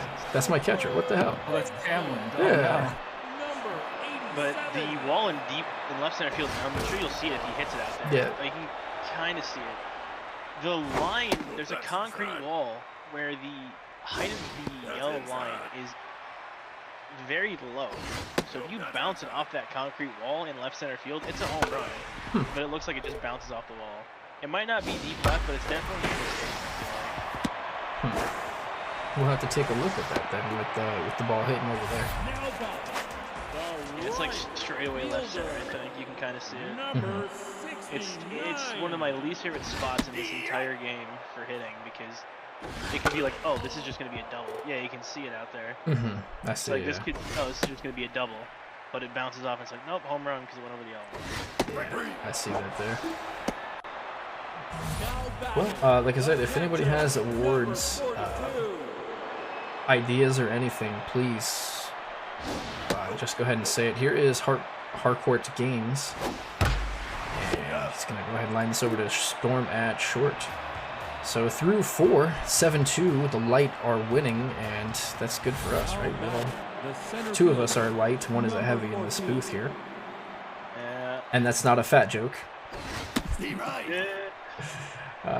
So with the awards, that's that, and then playoffs. We're pretty close to the playoffs. We're only about 5 games out from each team, so give or take. Let's see. No more than 2 weeks. So each team has played about 20 to 25 games in that range. So we're about 5 to 8 games left after tonight for each team to play. Playoffs will be, I would like it to be in 1 week, but it might be 2 depending on, my schedule, everyone's schedule, because I want the championship game, or at least the championship series, to be on a Saturday night where everyone can enjoy it. And I mean, that's just the most fun. I would like to do something special for it if possible, especially it being our first one. Try to get a little fun in. But if you guys have any ideas, or you guys want to talk about the playoffs, who you think's going to make it, what are the chances of what teams, who do you think has a chance, who doesn't have a chance, spill it, let me hear. Well, my early prediction for, I think, the matchup of the season, I feel like. I just want to verify Now pitching, number 23. Is going to be, I think, my pick, if they can make it into the playoffs, Mudville versus Divine. Mudville is right now sitting, I think, right on the cusp of the playoffs. But I think the Mud Hens have a great roster. The Divine have an amazing roster. The Samurai, I mean, they have a plus 47 run differential, so they could be fun to watch. And the Sandies have the highest run differential at 55. So again, and they're the winningest team in the league. So the Sandies probably right now have the best shot of making it all the way to the end. Yeah, I'd agree with that. Peppa? Definitely agree with The the Divine. designated I'm hitter, not sure there's number another team 35. that comes close to sniffing possible championship in the heavy conference. Now the light conference is going to get a little competitive. I do not think the Mean Machine will be able to Now batting, the compete with either the catcher, Sandies or the number Mud Hens. 23. Now pitching, I mean, when I play the number Sandies or the Mud Hens, 24. that entire lineup from 1 through 9 are all sluggers. So it's going to be really hard to pitch around them. So yeah, Sandies, I think Mud Hens are my 2 picks. I think it's a 50-50 between the 2 of them. And if the Monsters can score runs Number 16. and keep the other bats quiet, I think they also have a solid chance at winning the conference as well. I think you're right there. I think, and this is my prediction, right? I think Mean Machine are gonna fall off here. I think it's gonna be the Gators, because the Beavers are playing 4 or 5 games tonight. So we will find out after tonight whether they're gonna be in contention or if they lose it all. Because they own their own destiny. They play 3 times against Mean Machine tonight. So if they win 3 games, Mean Machine's basically done, and the Beavers will be in front. If they lose 3 games tonight against Mean Machine will have the key to their future, and the Beavers will be out. Because the Gators, all they have to do is just beat out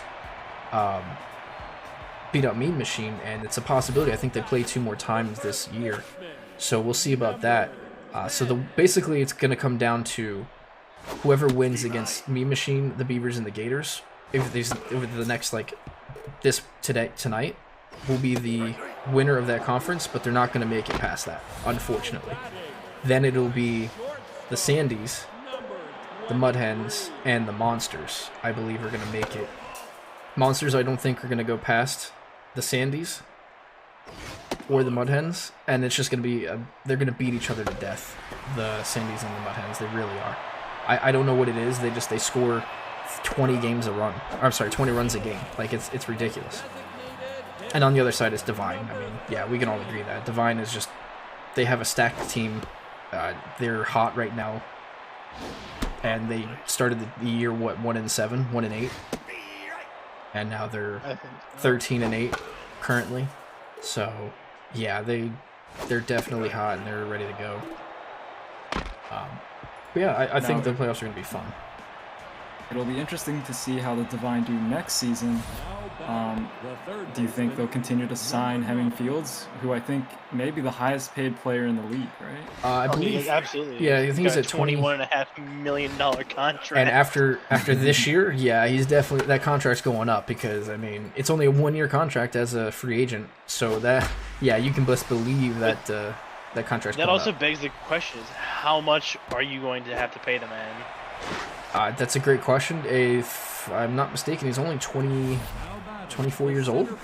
Yeah, so he's somewhere around there. Not going to regress at all. So he's not regressing. He's only going to get better. He had a fantastic year, and he's in his prime free agent status. So like, he might go up $5 million. You never know. We got to see how everything plays out and what he's looking for. He might want more money.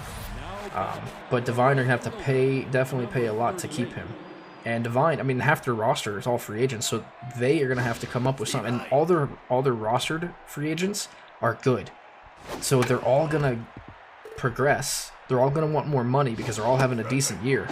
Can Divine keep that going? I don't think so. I think Divine is basically all in to win it this year, and then they'll just see how it goes next year. Divine right now are doing what the Rams did in 2020 or 2021. Yeah, just everything. They're all in. selling the barn. They're going in. All in. Selling the farm. Yeah, speaking of the free agents, we'll extend it to the offseason as we're getting to the 7th inning, last couple innings here. So offseason is going to be probably 2 to 3 weeks. At most, it'll be a month. I don't want it to go that long, as Storm is going to hit a 2-run shot for heavy. I don't want it to be a month. I would really like it to be 2 to 3 weeks max. And that gets everybody we'll have like a 1 week of free agent signings and stuff like that. Free agent mayhem. Yeah, it's going to be crazy. It's going to be a lot of work on my end, which I'm willing to do. but nothing will be finalized until, like, in-game will be finalized until the end of the free agent period. We're going to have the draft. I don't know if we're going to do free agent first and then the draft, or draft and then free agent, because certain leagues do certain things different. Like,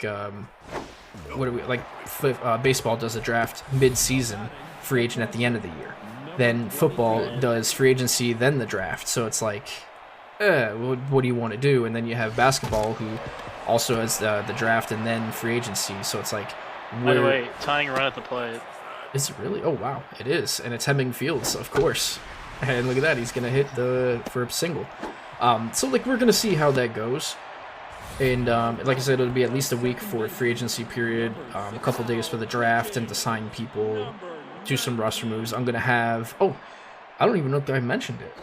I guess it can be part of the announcement later. I can say it now. It's not even a big deal. I'm going to have a separate shop for the offseason. This is not the big announcement, by the way.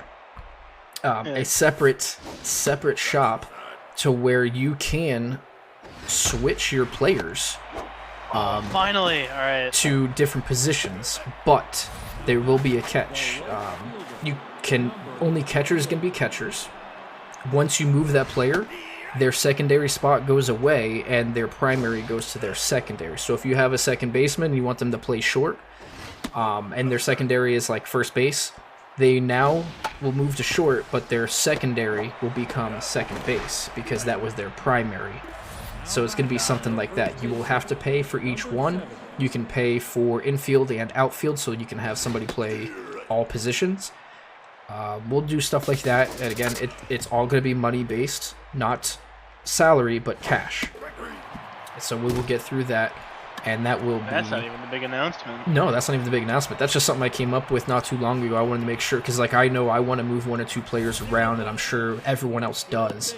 Because you might have 2 or 3 2 or 3 shortstops or 2 or 3 third basemen, and you also have 2 really good catchers, and you kind of want to just move a guy 1 or 2. That's it. That's all it takes. And too many beanballs that the mojo goes down for the heavy. Yikes. And here it is. Could you repeat that? I just want to make sure I heard that right. It's the position shop is going to be salary based? No. It will not be salary based. It's cash only. Yes, cash only. Just like the regular shop, which, by the way, the shop prices will be changed. I'm not sure if it's going to be a significant amount up or down, but it definitely will be changed. So, and the amount of money that we will be getting each year, each week, stuff like that will also be changed. I said the first year will be a test year, so we're going to go through all that. And I just want to make sure that this first year, like, there's an abundance of cash. There's a team that doesn't have a manager, it's the Beavers. If you did everything without checking in on Twitch, without answering questions, without going crazy, you are at like 34 million right now. That's a lot. Right. So you could basically buy a crap ton of upgrades for about 3 or 4 players, and you can bring them from 3 players at B status basically to A status with that money. So I don't want to make every team overpowered, especially in the first year, so the money will drop. I just don't know how much. I'm going to have to do some research and things like that. Oh, that's an error by Storm, and okay. See, that's an announcer's curse. Did I not say last game, or the first game of the night, Storm doesn't make errors? And here he is in the All-Star Game making errors. You might have said that. Why? Why do I do this? Why do I foreshadow things? Why do I have the announcer's curse? But yeah, that's basically how I would like the off-season. To recap, basically 2 to 3 weeks.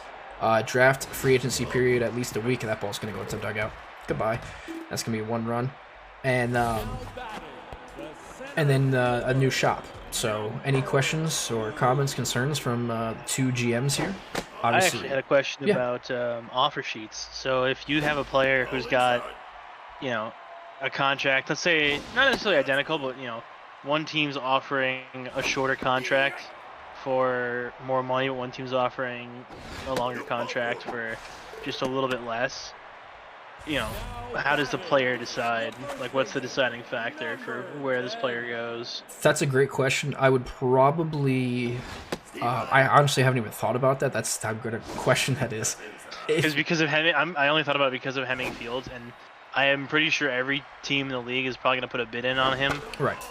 Because he's not only is he a catcher, he's probably the best catcher in the league, and he's in his prime. So it's like, So I probably, if you're going by, and I think that was Bochy, right? Bochy's gonna have this one down. Bochy, absolutely. Yeah, Bochy's gonna have herself a 2 RBI single, putting another 2 runs for the light All-Stars. If I'm being realistic about it, most likely it's going to be the long tenured one they would favor, right? Because that's what they want. They want more money for the long tenure. But I don't want to have somebody on it. I don't want to incentivize someone just giving all the money to one player, and have that player kind of just sit on one team for the entire time. I'd like them to move around every once in a while, or if that money is so astronomical, you're putting yourself in that hole, by all means, you want to pay $30 million for one guy and literally take out, 17% or something like that of your entire payroll to one guy, go for it. That's up to you. You want to have one All-Star on your team and only win, 5 games? That's your choice as a GM. So I will have to think about it, and I will get with that, later on. But yeah, that's a fantastic question. I'll have to answer that later on. The third baseman. Anything else? I had a couple questions. So once the offseason starts, that means the existing shop will shut down, right? Yes, the existing shop will shut down. The off-season shop will turn on or open up, and then once the off-season is done, it'll swap again, and it'll be with the adjusted prices and possibly more to it. We will see. There's pretty much not much more I can add other than just the price changes. So it is what it is. But yeah, this one will close, off season will open, and then as soon as the off season is done, this one will open back up. Got it. And will there be any ways to make money during the off season? Probably not. Only because I've already given out quite a few million to everybody, and I kind of don't want to keep giving out money. So there might be an end-of-year bonus to make sure everyone has enough money for draft picks, but I'm still not 100% sure on it. The only thing I can say is save your money. If you are looking to draft all 3 rounds, save at least, depending on where you're at, $7-ish million. That's what I would say is a good number. $7 million to save up for position player swap and or 2 or 3 draft picks. That's what I would say. 10 is definitely safe, but 7 minimum. I'd say like as an end of year bonus, you could do it based on finish. So the top 4 teams would get $6 million, and it's kind of the next 4 would get. That's kind of what I was thinking about yesterday. I really was. I was thinking like if you make playoffs, it might be like a $1 million, $2 million bonus. If you win league $5 million, but then you're also giving the teams that are good more money to progress, and then the teams that are bad, you're not giving enough money to. Speaking of getting good, Frank, in order to give them all their money. So I don't know. We'll have to see. As of right now, it's gonna be just a we'll see. But I do like the questions because these are things that I have to work on. I'm just one person, so obviously I love to pick brains and everything. What I'm worried about is the Season 2 additions or expansion teams might be at a resource disadvantage because they didn't have the cash flow the Season 1 teams had, right? Correct. So to compensate that, I would be 2 options. Do I have? Let's see if I have it here. I should have it on one of my papers. Oh! Eli Rampage robbing a home run. So there's 2 options here. Basically, we could do the same thing as we do now, as everyone picks one team. And then, like, they create a team just how everybody else did, and they will unfortunately start at the lower bottom, but they might get compensated a few million just so they can help out. And the other one will be an actual expansion draft, where they get to choose 21 players, 13 batters, and 8 pitchers from an extensive line. Everyone may or may not lose a player or 2, depending on, it won't be anybody good, but it might be, you know, an average player from each team, just so we can keep the same players in the league and whatnot. But that might be something that we might do. But in order to do the expansion draft, we're going to have at least a minimum of 4 teams. So we will see how many teams come in, and if we want to do that, that will put to a vote for the league, because this is all, again, for you guys. So, any more questions? I think I had one more. So if I sign a free agent, and let's say that free agent, or I want to offer him a contract, but he turns 35 at the end of that contract, that means he won't regress if he plays his, let's say, if he's 35 in the season, right? No. So all the progression and regression for each player will be at the end of the season. So they will not get better or worse until the off season, because we don't know if they're going to retire or not, especially at that age, because I think 35 is the cutoff for retirement. Like, that's when they start to retire. And the retirement is somewhere in the league's thing. I was looking at it. So there's a 5% chance that a player will retire. Yes. If once they turn 36. But they start regressing at 35 to 38. Yes. Yeah, I think that's right. I believe so, yes. All right.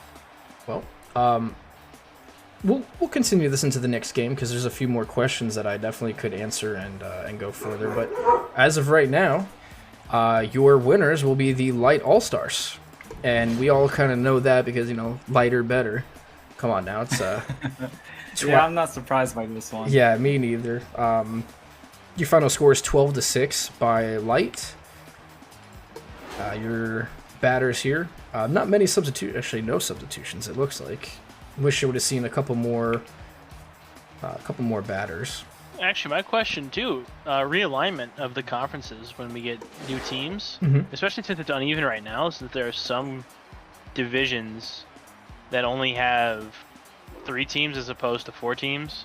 So I'm sure they'll get priority of teams, but how will we decide which team joins which conference? So as of right now, I will answer that in just a moment here.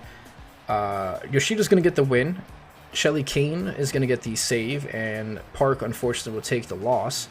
So we will get this going. I'll answer all these questions and more, and the big announcement. Unfortunately, didn't get time to do it, as this game went quite quick. Yeah, we'll get all that to that, so just one moment, and we'll start the next game.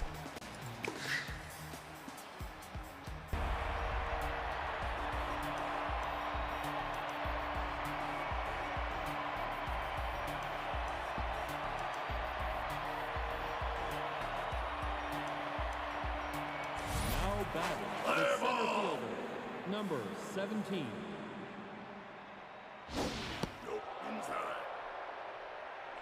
All right, here we are, the second game. Oops, there we go. The second game here between the Kernels and the Samurais. The Samurais were victorious. It's going to be game 5 on the season, as the Kernels have some new lineup changes. And with me, I still have Milk and Peppa. So I'm going to bring them in here in a moment. Just so you are aware, we're going to be talking a little bit more about the league, and then we'll go back into announcing the game. So we will go through it. And here we go. I'm bringing...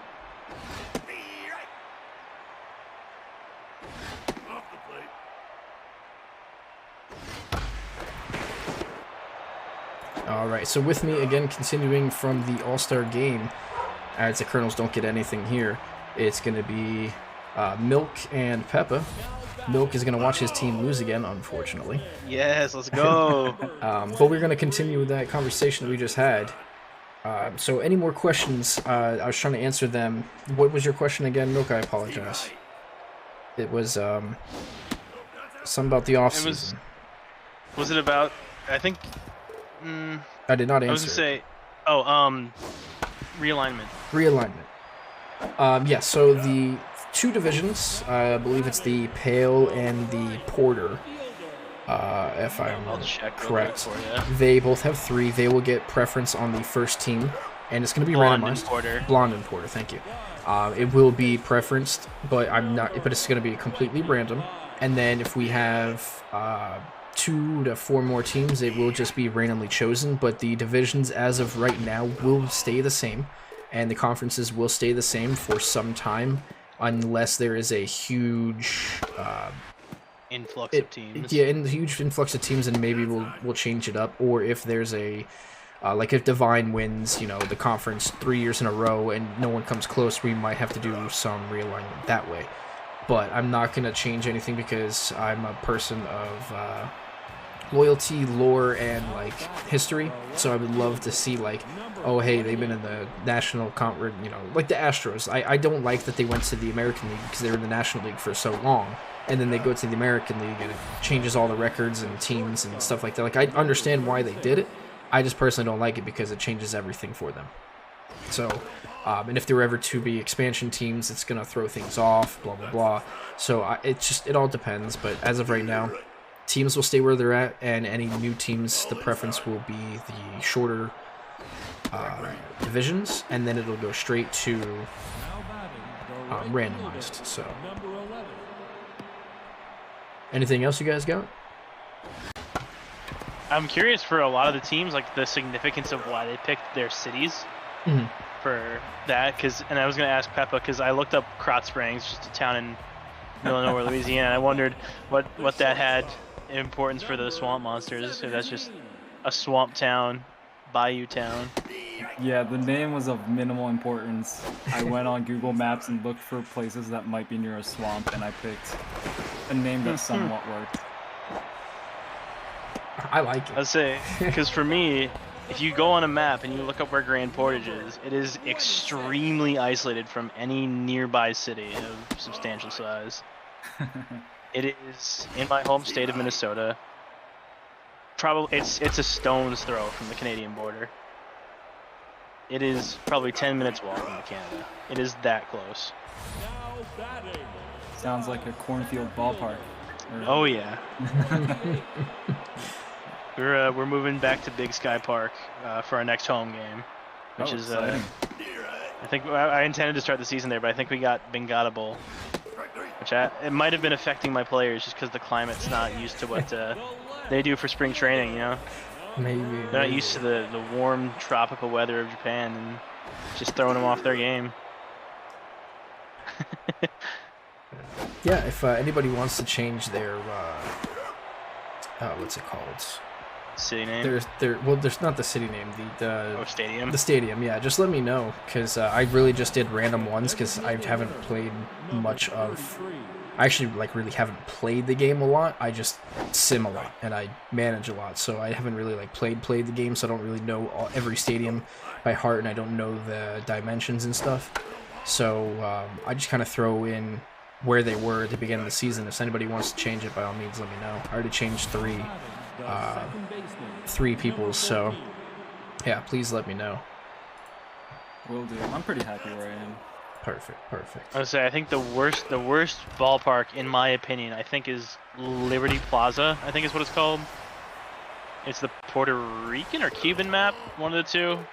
I think the walls are. Viejo, right? I think so. The walls in outfield are the lowest in the entire game. I think they're like 6-foot walls, 5-foot walls or something in the outfield. Jesus. But that's in the corners, so left and right field. I think deep center has a higher wall, but left and right field are very low, from what I remember. I could be wrong about it, but. Well, all right. If you guys don't have anything else, or if there's any more questions or anything brought up, I'll go ahead and do the announcement here. Oh, I'm excited to announce that. Okay.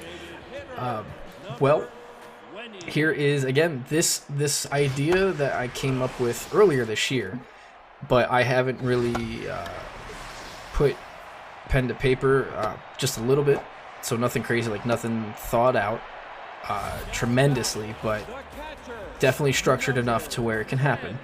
But it only depends on all the managers. I don't want to do it if no one's going to do it, or if it's only going to be a couple managers. I need full participation from at least 75% of the league. So this is the thing. And this is what excites me the most, because this is, I think, what all managers, all sim people, everyone that loves to do, is a minor league system. Okay? We're going to have a separate league.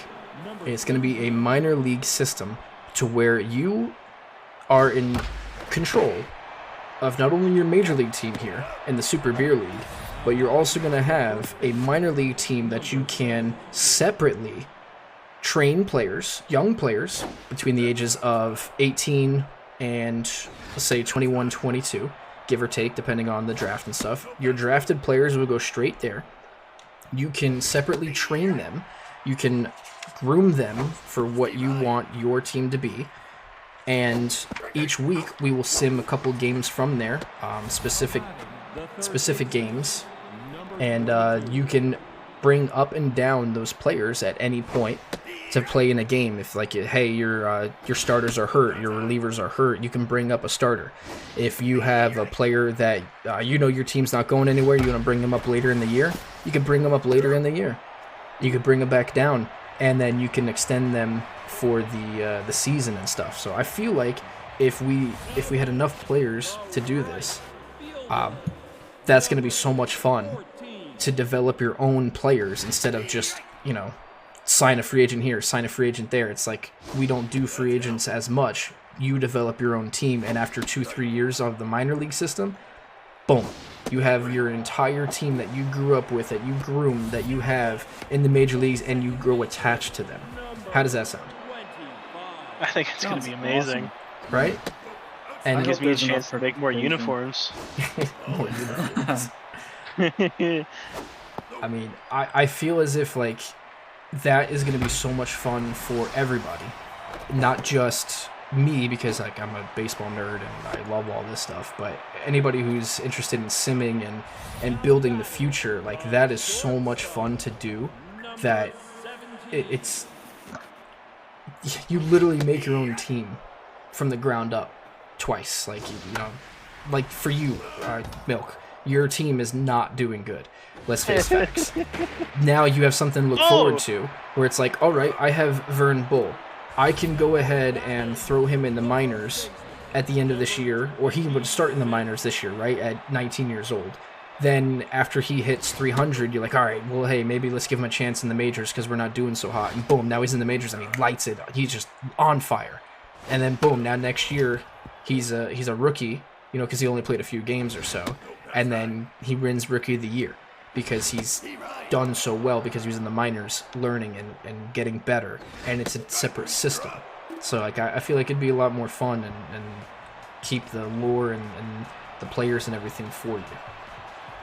Yeah, because technically he would be a rookie starting next year because he didn't start the season on a team. He started the season as a free agent, I feel like. Right. So like that's kind of how it would be, and I'm pretty knowledgeable when it comes to the whole baseball scene and awards and games played, all that good stuff, like how all that stuff works. So it would be fun.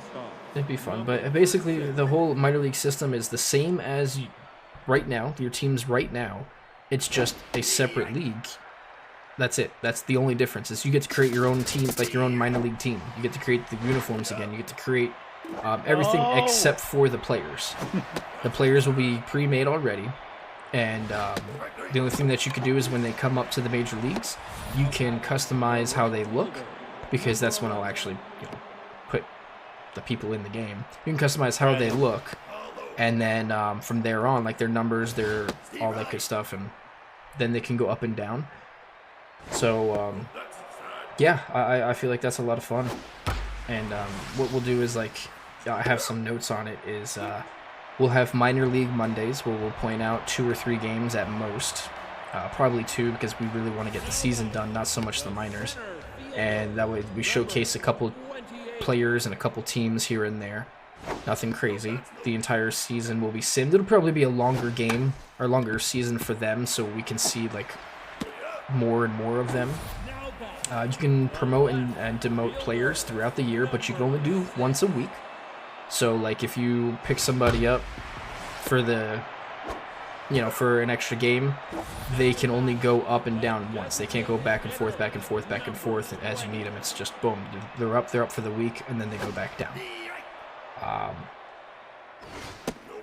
have a question about that. Yes. How does that work in real life Major League Baseball? Like, how once a player signs a Major League contract, like, team can do whatever they want with them, just bring them up to the majors, send them back down, trade Essentially. them? Okay. So basically, it's two separate systems.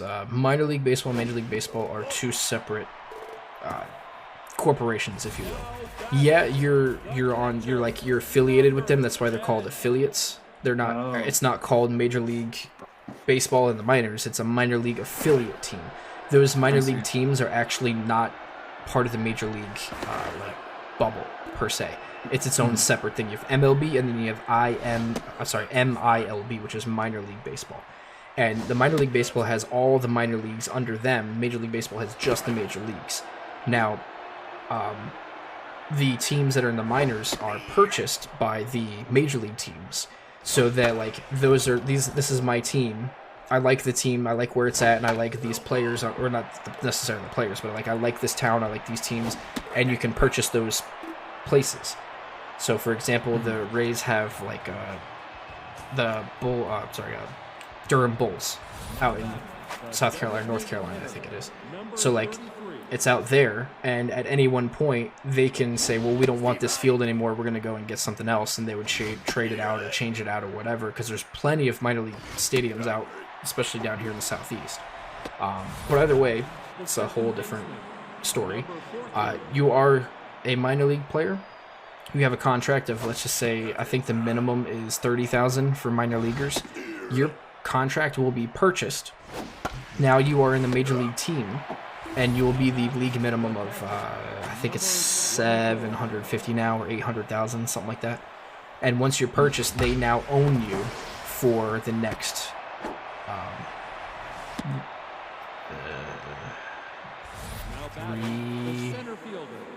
technically they own you for the rest of the year, and then it's like a re-signing process because you don't have any major league time.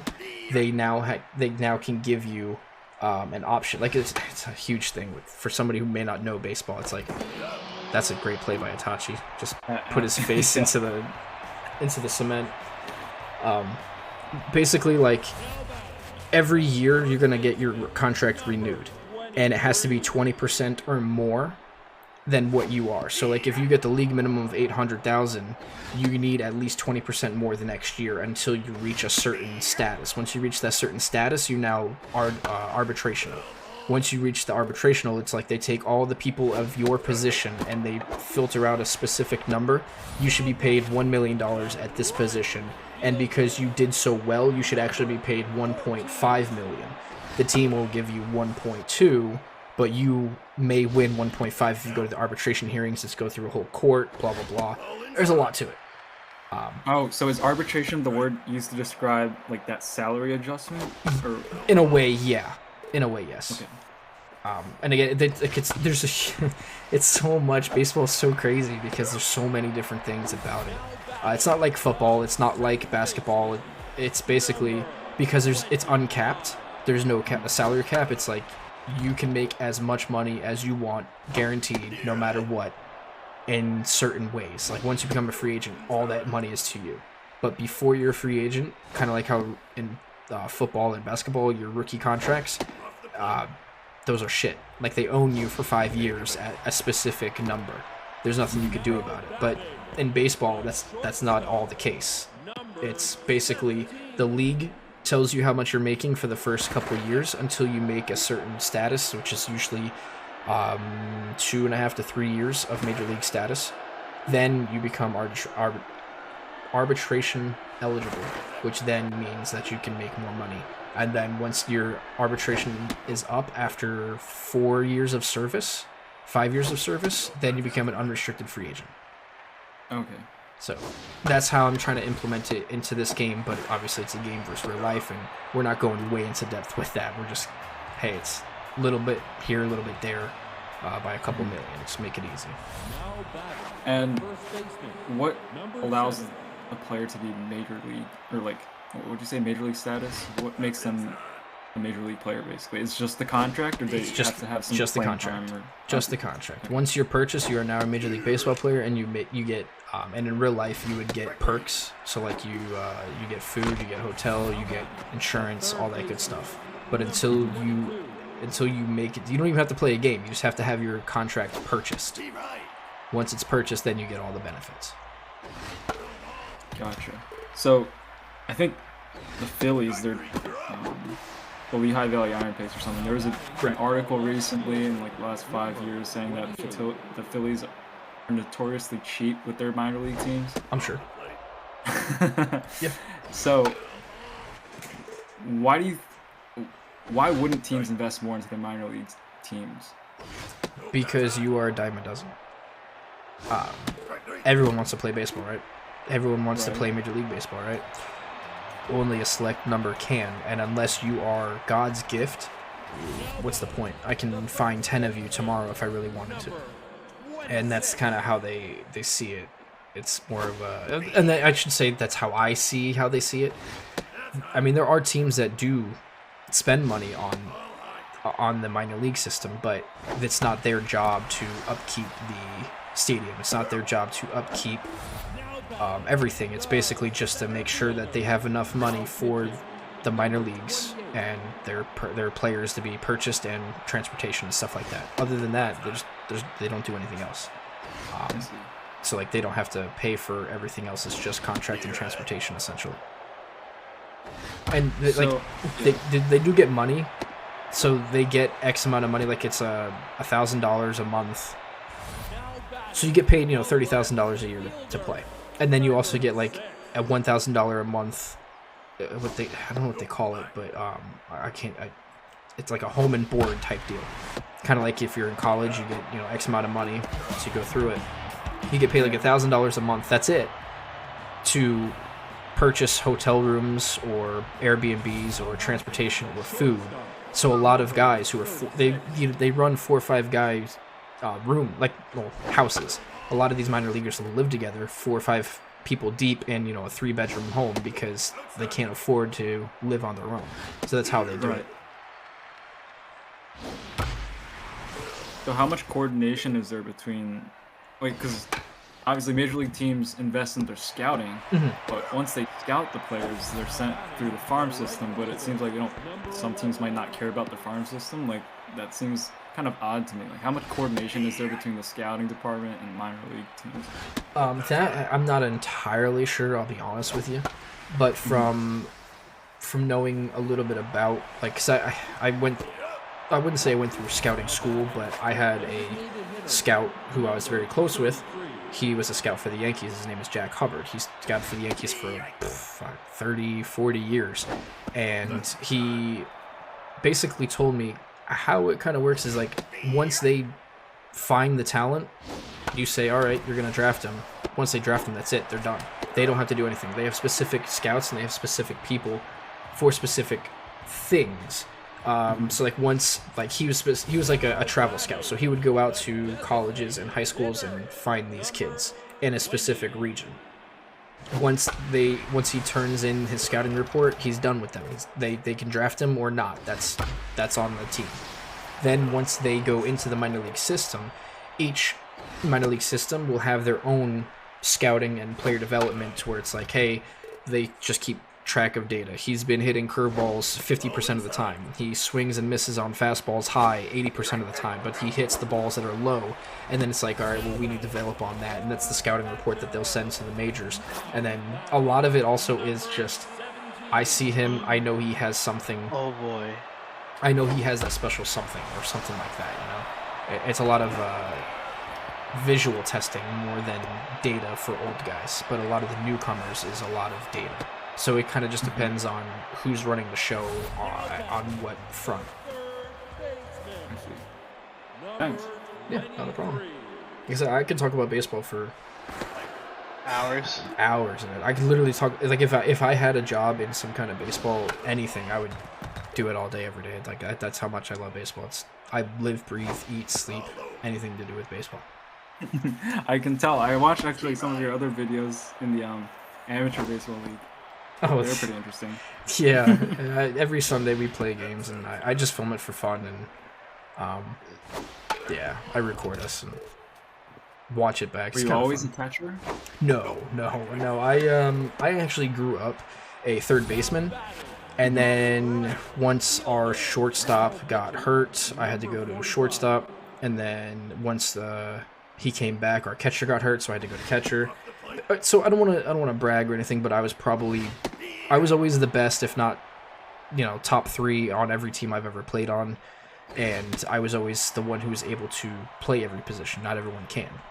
So I had to adapt, and that's where I became the catcher. I love catching. I absolutely love it because you are in control of the entire game. They always say, like, shortstop commands the infield, the center fielder commands the outfield, and the pitcher commands the time. I'm tuning in this game right now. It's It's a good game. I'm watching it. 0-0, bottom of the 9th. It's a good game. get her. Oh. But son of as a catcher, you control literally the entire game because you are putting down the pitch that you want. You are keeping track of every pitch, every batter, every out, how they're standing. Like, if you actually go back and watch, you can see my head go down when I'm catching. You'll see my head go down a couple times because I'm thinking of what this person did. I'm thinking the pitch sequence. We just threw 3 straight fastballs. I know I got him out on a curveball last time. He's probably thinking coming back to a curveball. So I'm going to go back with a 4th pitch. But I'm going to bring it high because we went 3 low, and that's how it all processed. And then, like, I'll look at where the batter's standing. He's way up in the box. So if I throw a curveball, he's going to hit it before it breaks, and that's an easy meatball pitch. So we want to throw it kind of inside because if he hits the ball while he's up on the plate, he's going to hit it foul every single time. And then if he's standing too far away from the plate, we're going to go with the outside because he's going to swing and miss on the outside pitch. But we want something slow because he's going to be way out in front. So, like, that's how you have to play it. As a catcher, you're using your head 100% of the time, every time. Mm-hmm. So that's why I love catching. Now, how much are the batters counteracting what you're doing? Like, are there batters that you think yeah. are, like, on you with, like the batter knows what you're thinking too? Like, how does that happen? So it's a chess game when it comes to baseball. There's not a lot of, like, there's a lot of smart players in baseball, but there's also, for as many smart players there's 40 dumb ones. That's why you see, like, how many times you look at these guys and they catch the ball and they don't know how many outs, or they'll run and they don't know where they're running to, or they hit the ball and they're like, okay, well, what do I do now? Because they're not smart, but they're very talented. And then you have guys like, I don't know, I'm trying to think of one off the top of my head. Zach Greinke, he's not the best out there when it comes to talent. His prime has come and gone, but he still plays the game so well because his mental capacity is tenfold of the next guy. Like, that's why he's so good, because he knows what to do. He's 10 steps ahead of the next person, and that's why, like, for me, it's just, yeah, whatever. I'm smarter than this guy. I know how to deal with it. Boom, I'm done. And that's how I go and approach it. Especially, the amateur thing, this whole thing. Like, I've played against major leaguers. I've coached major leaguers. I've hit major league. I've done it all, except for play Major League Baseball. Unfortunately, that's the winning run going to second. By the way, I know Milk is sitting here. I'm watching squirming. with bated breath right now. Yep, you're squirming. But yeah, Why are we pitching out? To walk him for the because his run doesn't mean anything, double. so Yeah. you're trying to get the double play. Like, what the hell? Yeah. Oh yeah, I guess there's already one out. Okay. Yeah, so I didn't realize there was one out. I thought there were no outs. I was about to get really mad about that. even with no outs, walking him isn't the worst case because the winning run's on second, so a ball in the gap, it doesn't matter. A runner on first means nothing. Fucking, we're about to walk in the winning run. Are you kidding? Swear to God. Now it's gonna be Yeah, Biddles bring in Weber. Eric Blair. Make my misery this much worse. Gonna throw a slider's gonna get crushed into the 2-0 right count. field gap. That was a ball. That was ball 3 right there. There it is, same pitch. 3-1 count. One ball away from Oh no! It can't end like this. full count with 1 out. Here's Weber, and he's gonna hit this one, but foul. Ooh. I say I'm getting ready to Payoff start pitch. making my Oh. minor league team. Oh, pop up. All Shallow right, here it is center. to Glenn. Are they Don't going to drop try it, to test Glenn. him? Are they going to Play at test the him? plate. Here it is. Play at the They plate. are. The throw is going to Oh, be it's good. It's good. not in time. No. It's going to be a game-winning sac fly by Are you Weber. kidding? The backup catcher. I'm sorry, the backup outfielder is going to take. You In the fucking bottom of the serious? ninth, it's Oh, going to sorry, be I a can't swear 1-0. on your stream. That's Oops. all good. 1-0 here. Whoops. The That's not Samurais are hard going for to me. take it. And look at that, Kenshiro came in. Did nothing. That's why he's a free agent. Your loss is going to be to Klaus de Game. Winner is going to be course. Cam Newton, who went 9 innings, complete game shutout, 3 hits allowed, 11 strikeouts, bringing him to a 3-2. Your MVP obviously going to be Cam. I mean, how can it not be? And next up, we're going to have Beavers versus Mean Machine. They're going to be one of 3 well, technically one of 4 Sim Beavers games, but 3 in a row for the Mean Machines. We're going to have Beavers versus the Mean Machine as a Sim. Then we're going to have the Samurais versus the Nomads. It'll be the 3rd Samurais game in a row. And then in 2 more Beavers versus Mean Machine. So like I said earlier, we'll see how that plays out for the conference, because those 3 games are huge for both teams. And I'm going to go ahead and sim this next game. Since you're all right here, you can see clearly all I do is sim. And it looks like the Beavers are going to take the win 4-3. Uh-oh. And now they are the Blonde Division leaders by 1 game. Uh-oh. So as I said earlier, gentlemen, it depends on tonight. Let's throw that there. And we will be right back.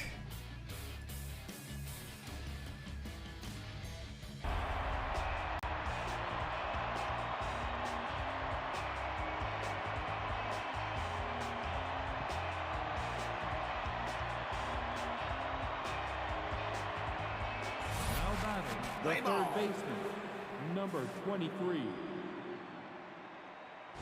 No, inside. That's up.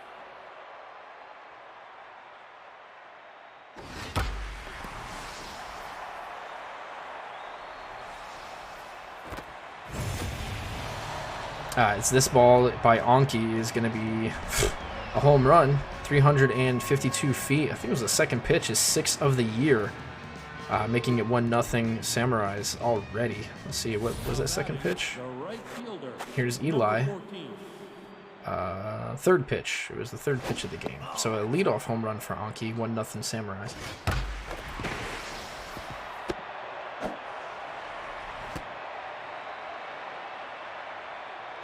Now batting, the second baseman, number 25. See?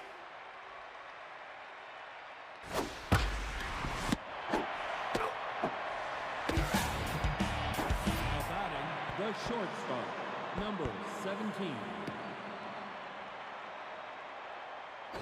Nope. High.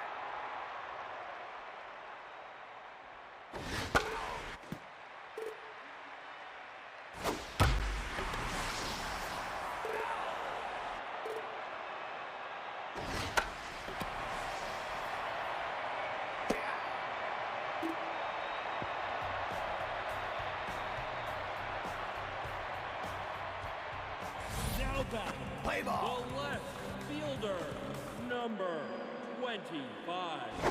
Outside. D-right.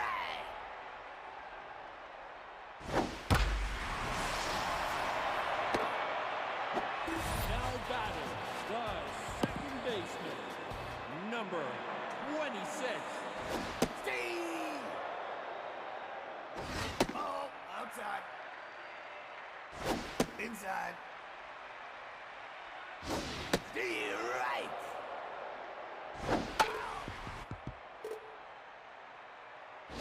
Oh.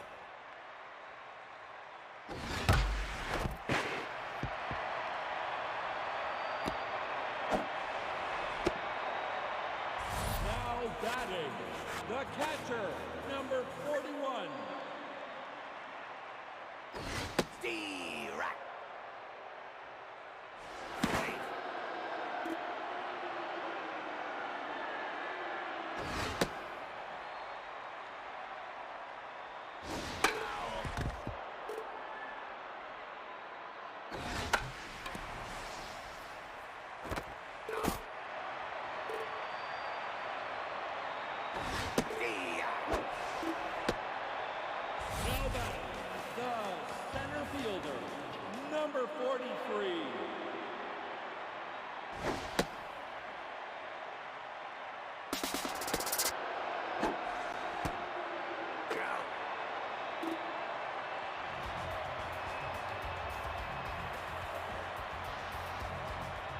Now batting, the first baseman, number 26. Security.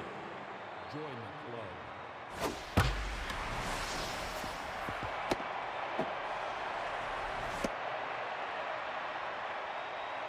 Now batting, the center fielder, number 28.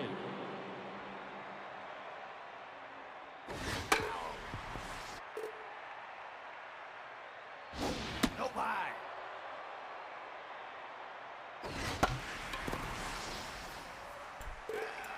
All right, and we're back. I have still Milk and Peppa here. We're just chit-chatting here. We're going to let this game play out as well, the Samurais versus the Nomads. Third game for the Samurais in a row, so it's kind of just same old, same old. And the Nomads, we'd like to see as they're second last in the league, unfortunately. So we want to see them win against the Samurais, who, again, had 6 All-Stars tonight. But yeah, so we're just talking about some... we're talking about the inspiration for the minor league teams and stuff like that. So. Oh, and customizations for yes, season 1. the customization. So I myself had a custom team. Milk had a custom team, and I believe the Samurais had a custom team. I built the Samurais team because I was helping Itachi. So I basically built it with his permission, and he approved on certain things and disapproved on certain other ones. So together we put it together. I because he's not a big baseball person, so I basically tried to create a team around what would be a winning team for a first-year player. So I gave him a center fielder, a shortstop, and a starting pitcher as your franchise players, and clearly you can see it's done pretty well. Sporkington is an all-star. Cheesecake is an all-star, and Eli is an all-star. They're here winning games by a lot of runs.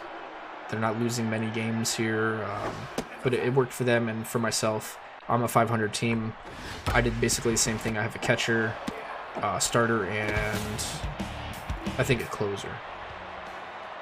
Were my 3, because I wanted a bullpen piece, I wanted a starter, and then I wanted a batter, and I know I can just upgrade the batters. So for possible minor league expansions, Yes.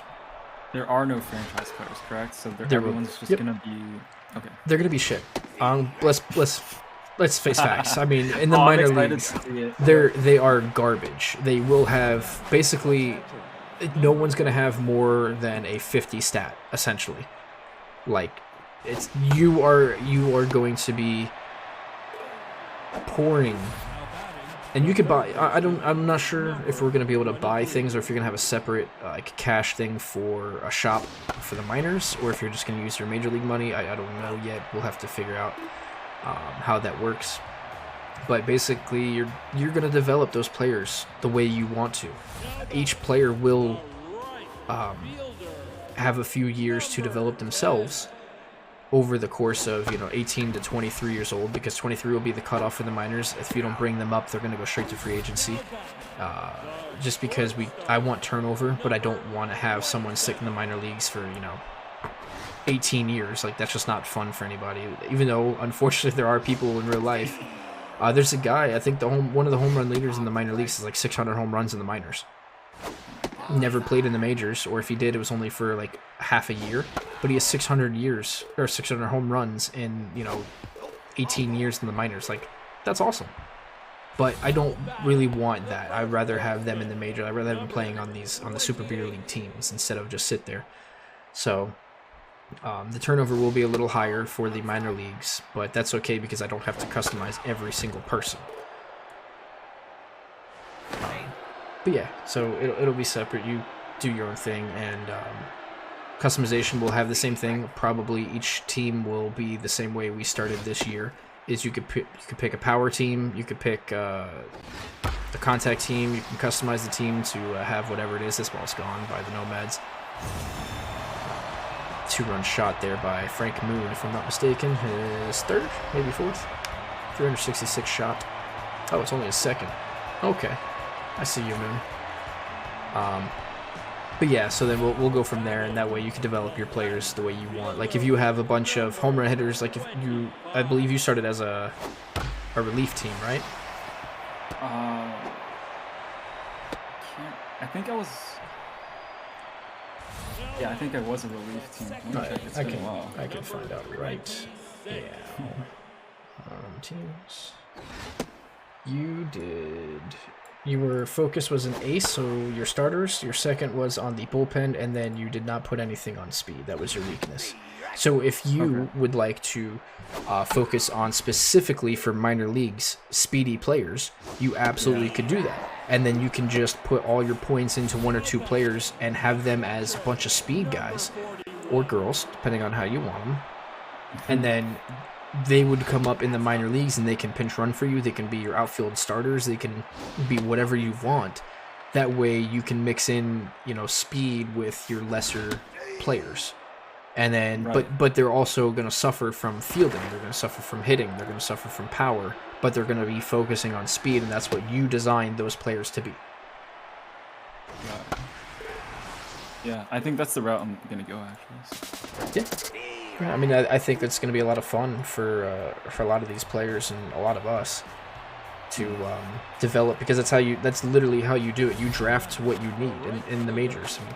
If you need a starter, you're going to draft a starter. If you need a home run hitter, you're going to draft a home run hitter. Now, obviously, there's exceptions. There's a guy who's a 5-star player and he's available. You're going to take him regardless of what you need, because that's, a talent that you just can't give up. But you draft to your needs. So if that's what you want, if you want your initial starting minor league team to be all speed, and then you draft home run hitters, by all means, do that. And by doing that, we'll probably expand the draft from 3 to 5 rounds. That way you can draft players that you want, and they go to the minor leagues, and then you just cut the minor league, the dead weight in the minors. Be kind of fun to do that way. Instead of, having a 23-year-old who with like 30 overall sitting there, you can just cut them. They won't even make the free agent list, because why would they? And then you just put your draftees in there. Now batting, the center fielder, number 43.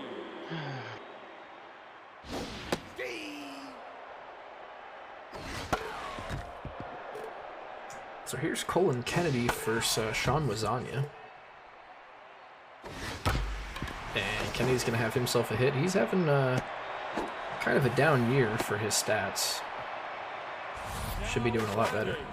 The designated hitter, number 14. Any more questions or comments about anything league-wise?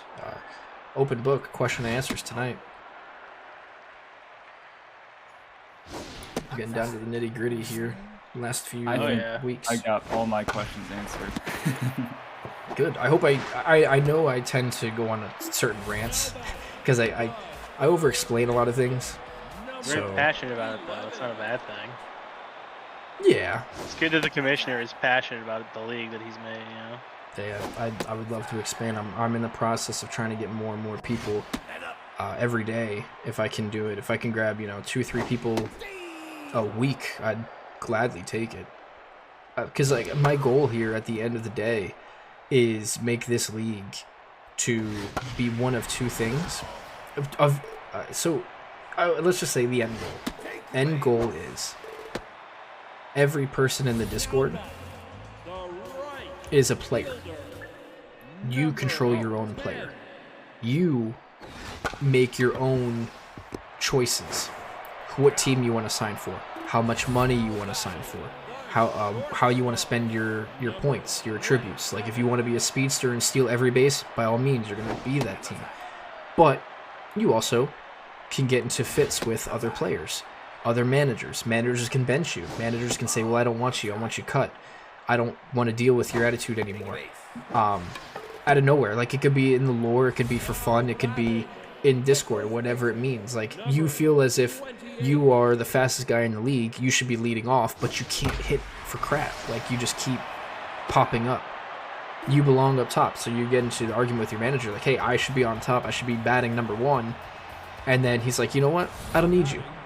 You're fast, but that's all you are. You're cut. Now you have to go into free agency, and it's like, hey, the fastest one in the league, my name's Itachi, I'm the greatest of all time, sign me. I'll take $5 million. Boom. Now you're basically, you're like real life simming your situation. Like, you just got cut from a team, and now you have to go and try to sell yourself to another team. And that player, as a manager, can pick you up or talk to you. It's like, hey, I want you on my team, but you're only going to be a platoon role, and I'm only going to sign you for $3 million a year. Is that something you're up for? Sure, I'll take it. That's how it goes. You're going to request a trade, but you just can't walk off the team. That's how it would be. So we would have, 21 rostered players. Every one of those 21 players is an actual player in Discord, and that player controls themselves and their attributes, their attitudes, all that good stuff. I think that'd be a lot of fun. And then I think you would watch your own player along with your teammates, play the game. And you're like, damn, why can't I hit? I'm going to put, 10 more points. I'm going to spend my money in that. And then hopefully I get better over the next 2 years. I become MVP. It'd be kind of fun. And then we can have mini games or stuff like that where you can earn money, not in game, but in Discord you can earn money to spend on your player, so you can spend it in the shop, so you can upgrade your team, upgrade your players, upgrade yourself, change your looks, however it is, and that'd be a lot of fun. Sounds like fun. I'm ready for that. It just takes a lot of time, a lot of people. You know what else would be fun? I think every GM should be a part of an SMB3 tournament where we just play each other in the game. That would be fun. I would be down for that. If people would be down for that, that would be fun. Maybe not necessarily, we could use our teams, but that would take some getting set up. Yeah. Oh, that would be really fun. Oh my gosh. That's a great idea. That'd be hard to do. We'd all have to. It really takes some setting up, but it's definitely doable. I wonder if I can, because if we play online, is it your teams versus my teams, or is it you can use my teams? I've never played somebody online like that. It's your team on your system. So you would have to create your own team. Yes. If you gave us, we already have the building blocks for what the stats should be. Yeah, you just have to have the looks, and that's easy enough to do. It'll take time, but that's easy to just send some screenshots or. Right. Huh. I'd be down for that. We could do in-house tourneys, and winner gets 5 mil for their team or some stuff like that. Yeah, that'd be fun. But again, it just requires everyone to be active, and I know. I'm not trying to call out anybody, but I made this league specifically to where all you have to do is just set a lineup once a week, and that's all you have to do. You don't even have to upgrade anybody. The Samurais haven't upgraded anybody this entire. Well, they've upgraded players, but they haven't upgraded purchase-wise. And look how they're doing. But then you also have the Beavers, who it's been AI. They haven't done a single thing. They haven't upgraded a single player. They haven't spent any money. And they're 500 ball club, so it kind of just goes with the flow for the most part, and it's the more you're into it, the more it is for everybody else. It just gets the ball rolling. And you got a team like mine where I spend all my time getting upgrades and doing everything I can, and we still lose the game. Yeah, and that's just that's what's awesome about this game is you can have somebody who literally has just spent everything and has studied the game and trying to get their players better, have the worst record, but then you have somebody like the Beavers who have literally done nothing and they're playoff bound right now. How?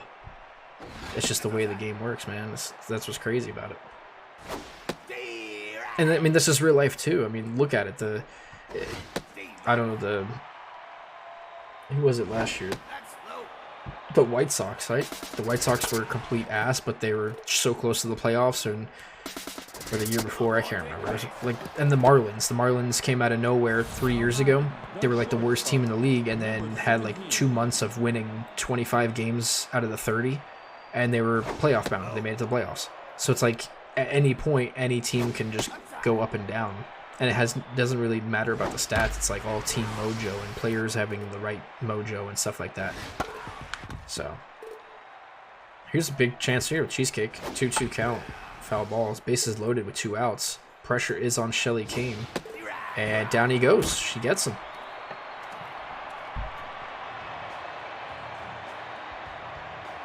Wow. That's all I have. Just wow. The designated hitter. Now in the game, number 2. All right, but yeah, this is gonna be my last talking one. I definitely my mouth is tired. Unfortunately, that tooth pull, man, it got me. I couldn't even work this week, and it hurt. That's for sure. This ball is sent to deep left. This ball has a chance. It is gone by inches. I mean, like feather inches, like minimal. 388 feet. Conley's first home run. Look at that. Only took him 20 games to do so. So now it's going to be Dawn, the Dawn. And please, if anybody has any nicknames for anybody, any of their players, or the lore, I'm just creating this out of nowhere, so I'm trying to have some fun as the Dawn hits this one deep to left field. They're going to go back-to-back. Indeed they are. Conley and the Dawn will go back-to-back solo shots here in the 6th, 397 shot, his second of the year, making it a 4-1 Nomads lead. Now it's going to be Clark, who only has 2 home runs on the year. Can he make it 3? Going 3 for 3 on home runs this inning.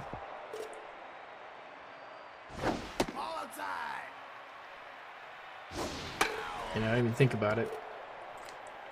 It's a ham steak that's up. Someone needs to put a fork in her. I hate it. Just dying inside. Yeah, I actually read an article not too long ago that people who make puns are actually psychotic, so... You read an article that says that? Yeah, it's something, it's like a chemical in the brain that people who have to make puns are actually clinically psychotic, or like share the same qualities as someone who is clinically psychotic. So most fathers are clinically insane. I mean, yeah, especially when you have kids. Yeah, you can go insane. And that's real understandable. Quick. Trust me on that. You go insane real quick. Oh, I trust you. Don't worry, I believe you.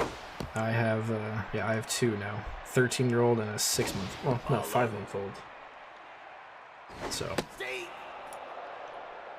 yeah. And is that Moon again? Moon's gonna hit this to the wall, getting himself a double in the bottom of the 6th. No, that wasn't Moon. Moon was number 28. Who was that? Oh, that was Moon. Moon bats 9th. Number 25. Here's Damon Lynch, the leadoff left fielder for the Nomads. And he's going to get this one down. Are they going to send Moon facing Rampage's arm? They are. Rampage has a cannon.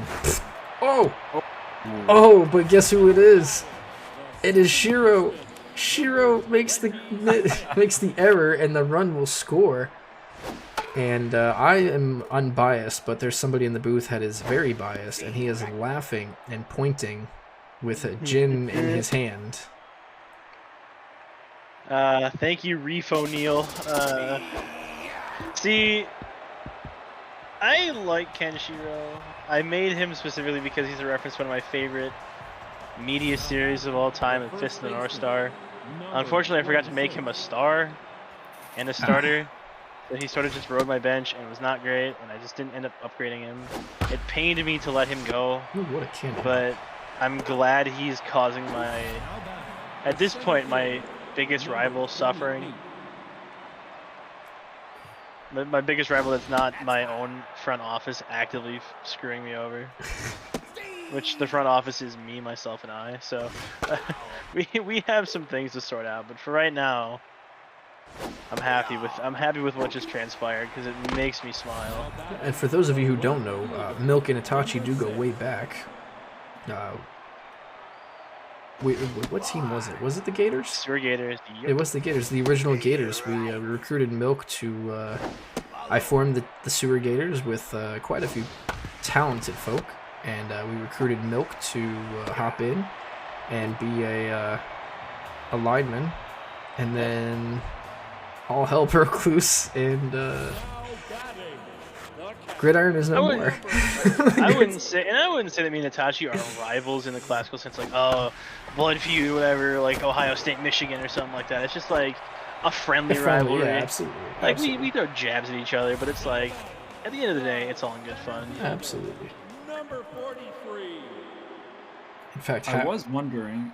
Oh, go ahead. No, go for it. Go. I was wondering how the samurais operate because They don't. Yeah, they don't. It's all me. Itachi has mentioned that Miski is also someone he consults with. Mhm. Is that correct? Yes. So given that there's two people who should be running the team, Mhm. I'm surprised that their lineup is the way it is. Yeah. Yeah. He's not watching the stream, so we can talk about it. But he He'll will come later. back to us later. Yeah, he'll come back to us later. Itachi, if you're hearing this, you suck. So, but yeah, no, he tries. I know he's very busy, and he's also in a different time zone. So he's, I think he's 2 hours behind, maybe one. Is he in Cali? No. He's Number 2. Central. He's Ohio. Oh yeah, that's I think right. it's Ohio. Ohio is Eastern. Is it Eastern? Yeah, Oh, I thought it was Central. east of Michigan. As far because like my grandparents live in Michigan, so I know, and they're in Eastern. The third baseman. I'm in as, Central. I'm as east in as you can go. I'm in Florida, so like everything is east to me.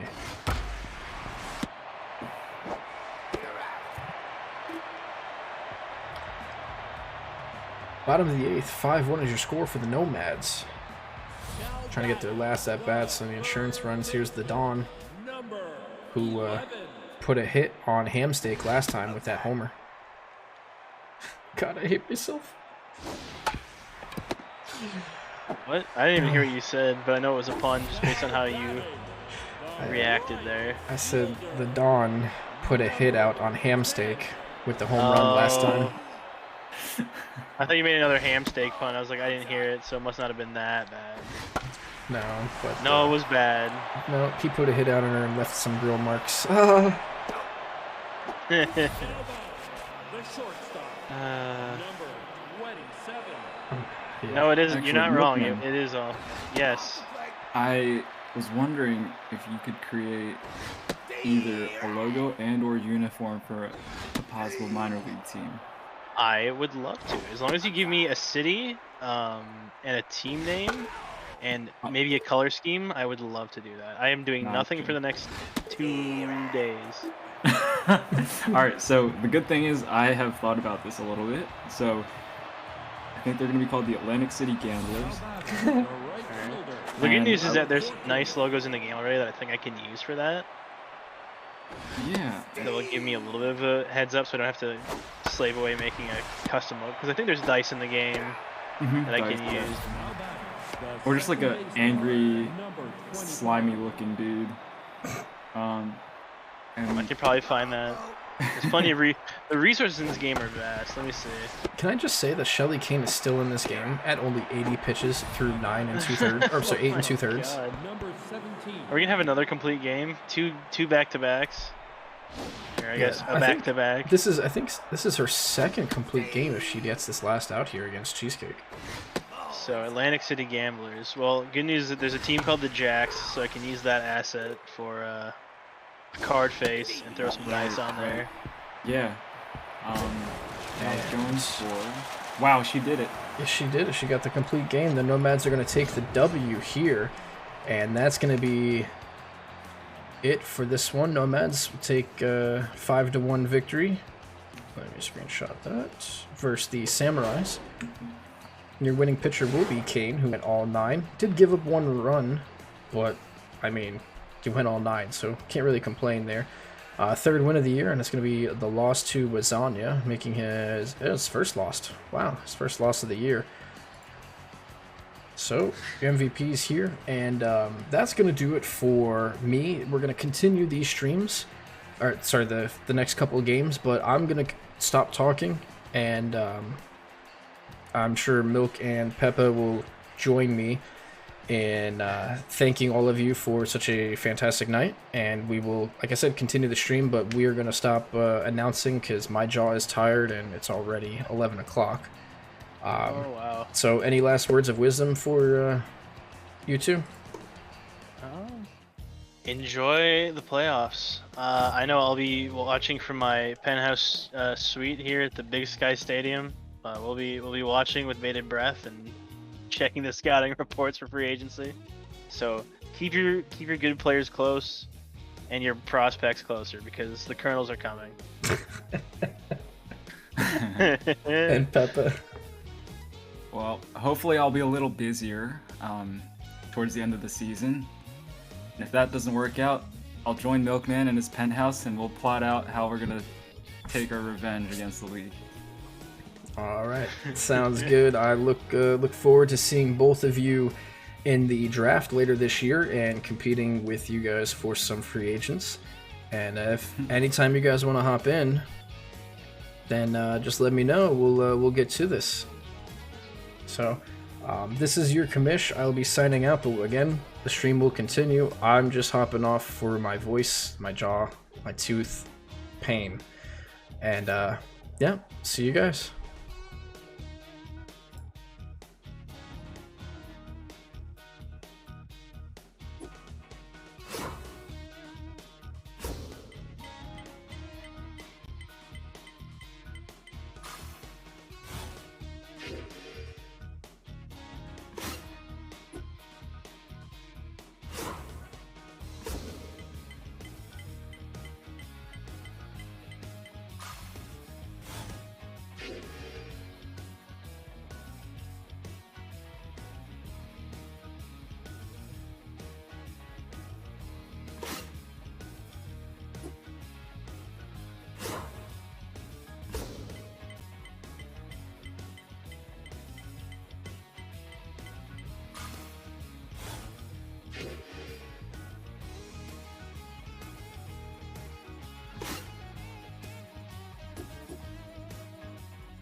The left fielder, number 21.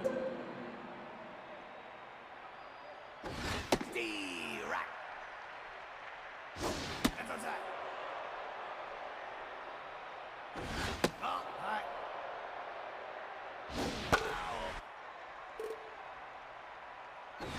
You're out. You're out.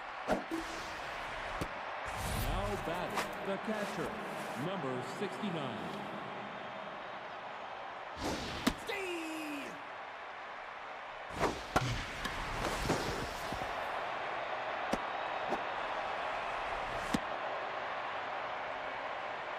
Now batting, the first baseman, number 00. Steve right. You're out. Now batting, the shortstop, number 4.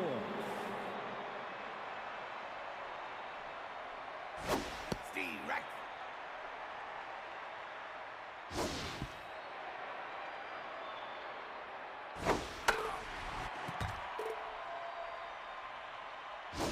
You're out. Out.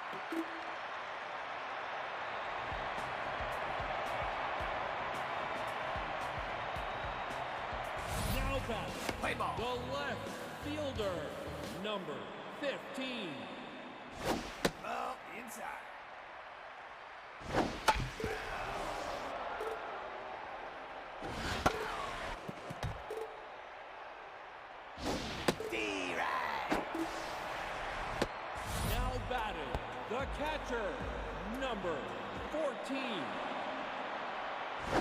Out inside.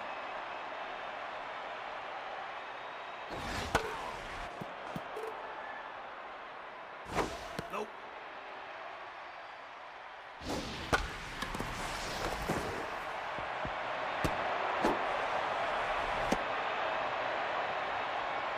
Now batting, the right fielder, number 45. You're out. Safe. Now batting, the designated hitter, number 59. Out.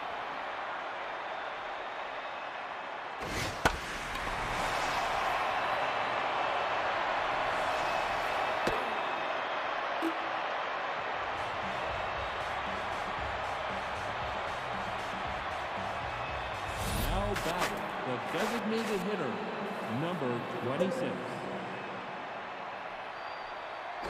Ball high. Ball inside. Foul.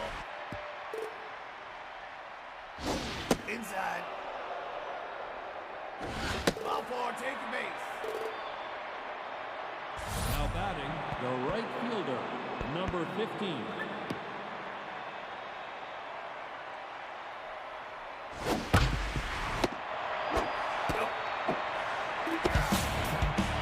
Now batting, the third baseman, number 5.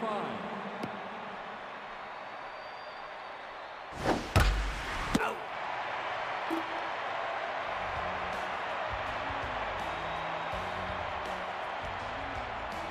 Now batting, the shortstop, number 25. Direct. Ball inside.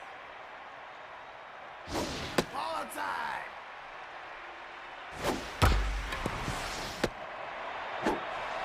You're out. Now batting, the first baseman, number 30. See.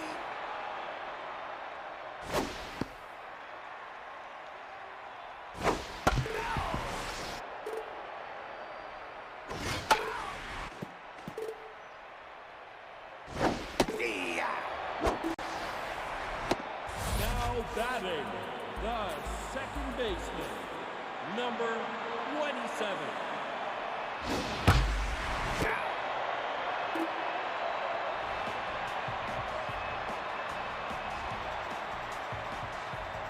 Now batting, the center fielder, number 13. See. Nope. Ball inside.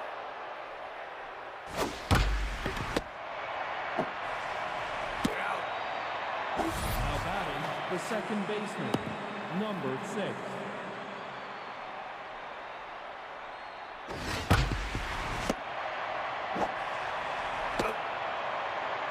Now batting, the left fielder, number 21. See. See right.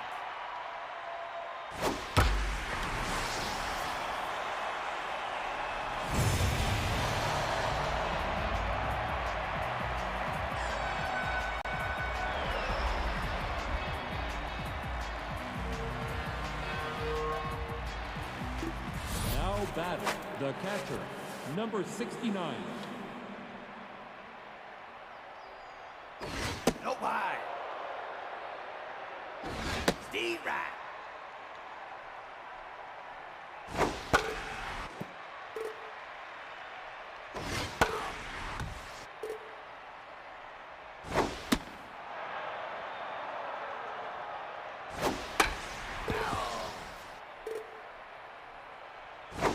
See, yeah.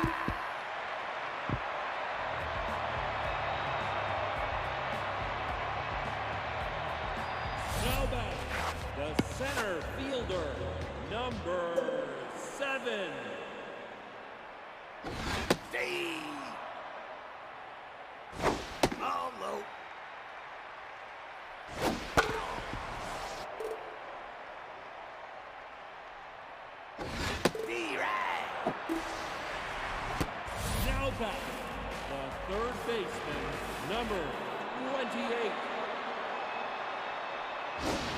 Steve! Nope, inside. Steve! T-Rock, here we go!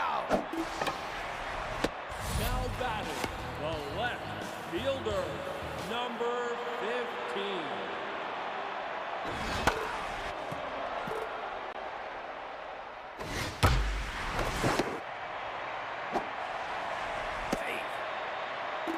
Now batting, the catcher, number 14.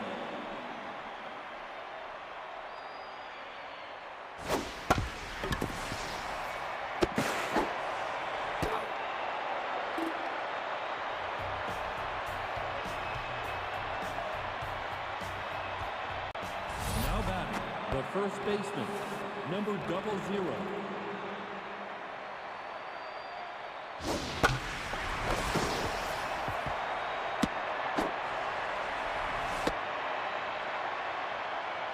Now batting, the shortstop, number 4.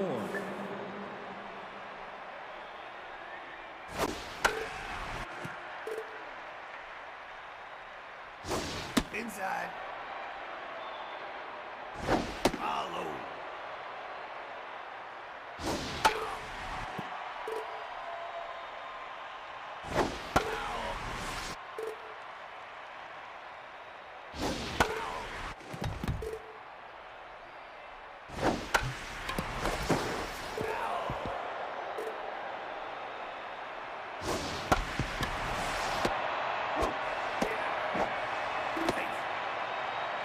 Now batting, the designated hitter, now pitching, number 46.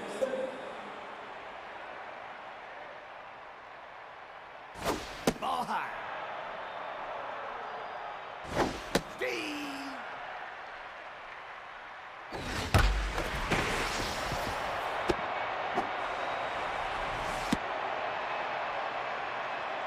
Now batting, the right fielder, number 15. Outside. Steve, right. Foul.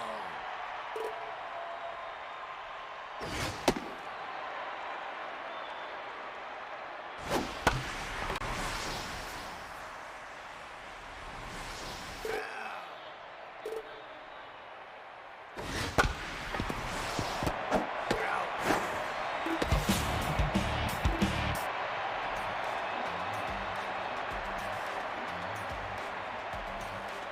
Now batting, the right fielder, number 45.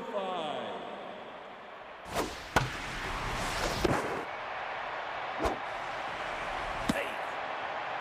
Now batting, the designated hitter, number 59. Steve, right.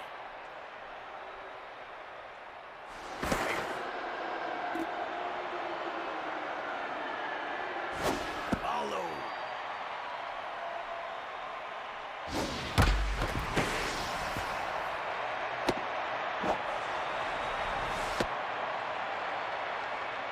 Now batting, the shortstop, number 25. Follow. Low. Steve! Steve, right. That's up. Take your base. Now batting, the first baseman, number 30. Steve, right.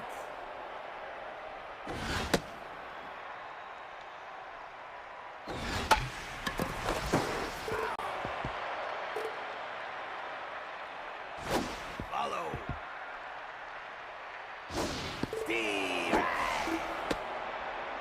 Now batting, the second baseman, number 27.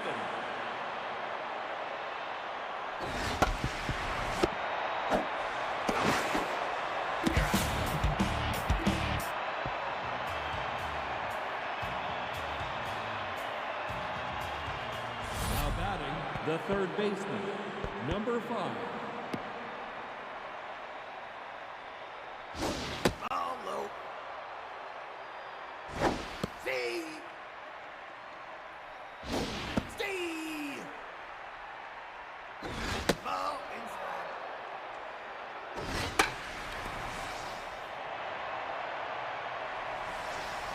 You're out. Now batting, the center fielder, number 13.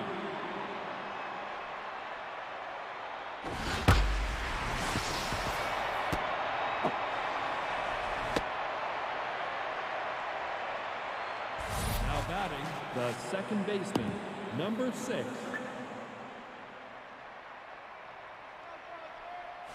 Hey.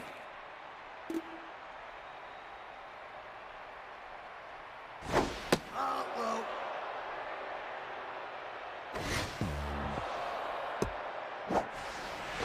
Hey.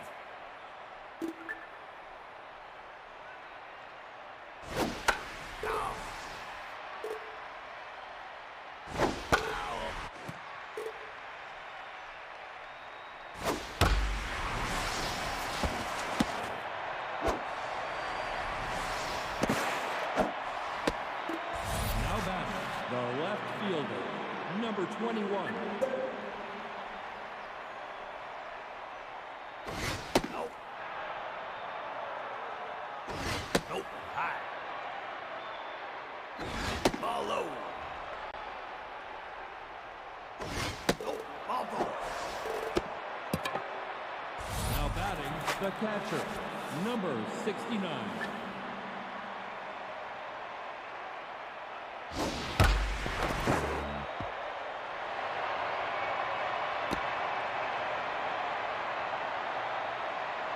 Now batting, the first baseman, number 00. Ball outside. That's low.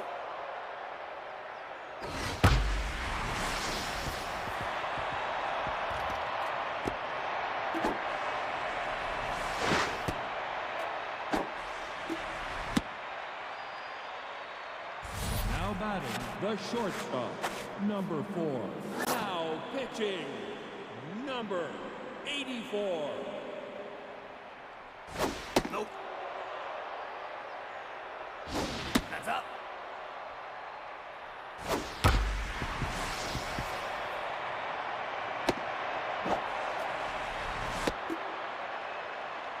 Now batting, the designated hitter, number 26.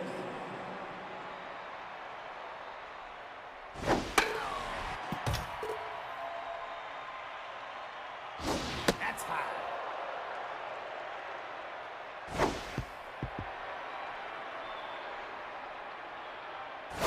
Outside.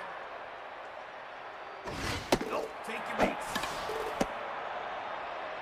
Now batting, the right fielder, number 15.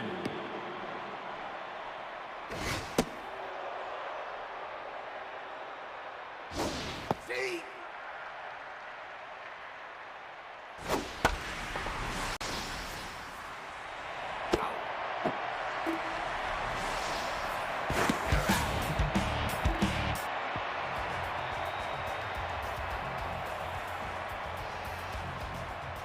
Now batting, the center fielder, number 7.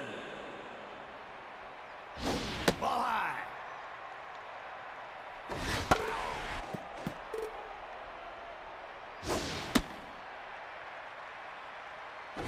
Ball high.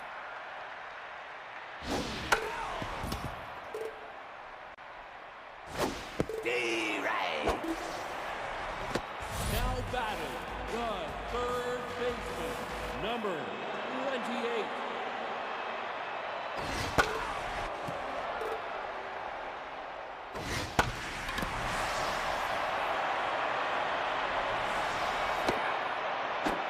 Now batting, the left fielder, number 15.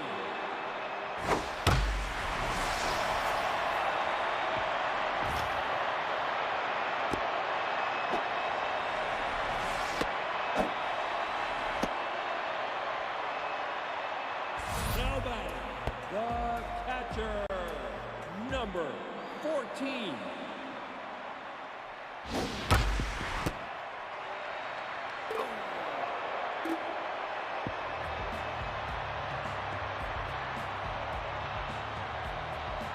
Now batting, the third baseman, number 5. Off the plate. See.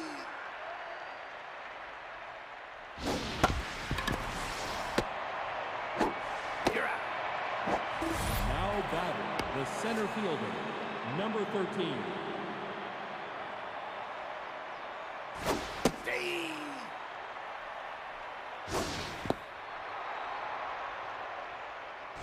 It's outside. Ow.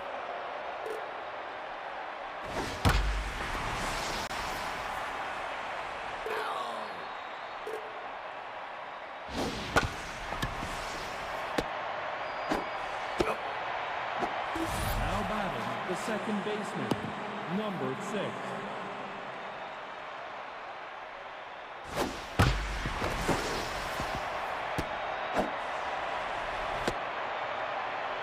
Now batting, the left fielder, number 21.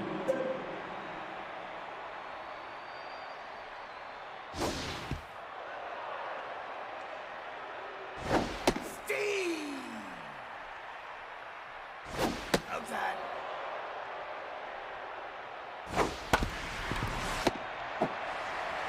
You're out.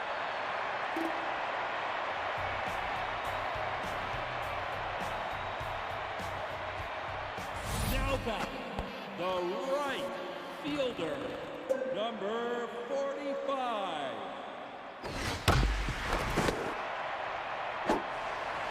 You're out. Now batting, the designated hitter, number 59.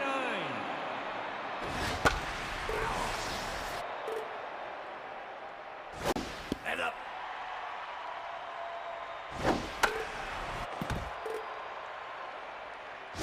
Ball inside. D-Ride, you're gone. Now batting, the shortstop, number 25. Steve.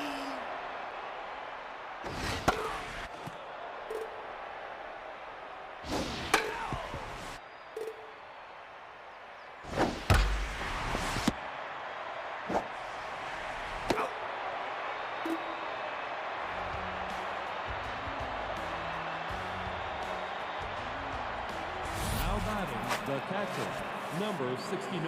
Now pitching, number 9.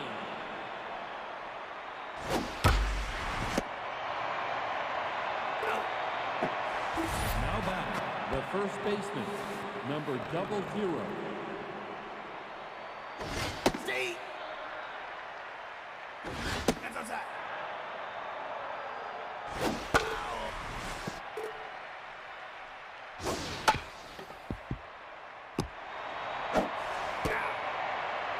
Now batting, the shortstop, number 4.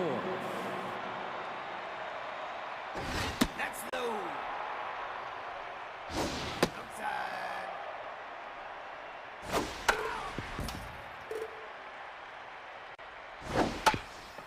Fair ball.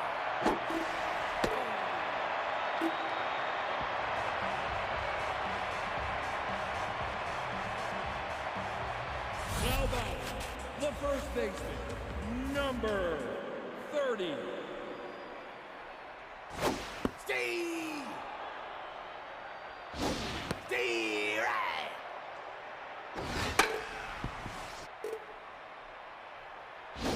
Steve right. Now batting, the second baseman, number 27.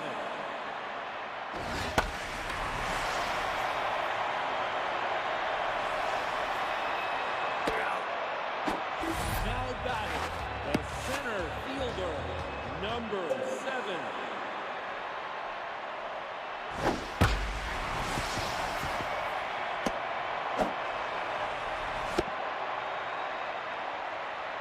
Now batting, the third baseman, number 28.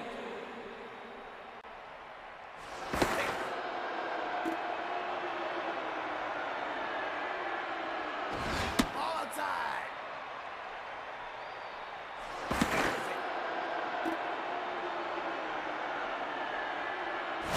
Steve. Steve, right.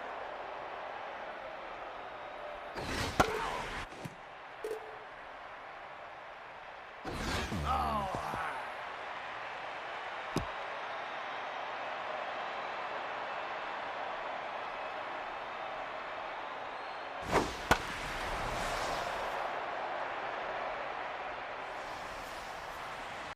You're out.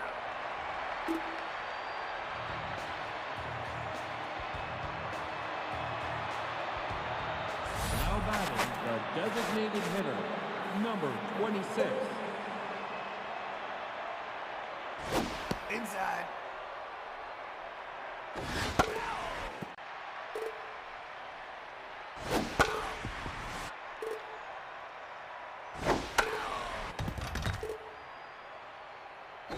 Oh, inside. You go. Now batting, the right fielder, number 15.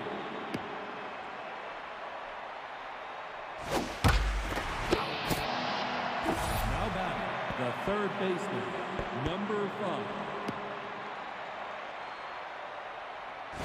Ball high. D right. Outside. See. D right. You're out.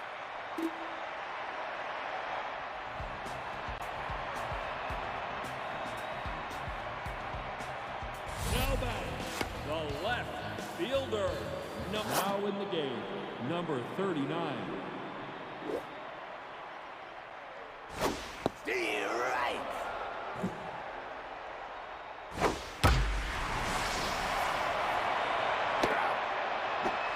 Now batting, the catcher, number 14. Oh, outside. See. Ow.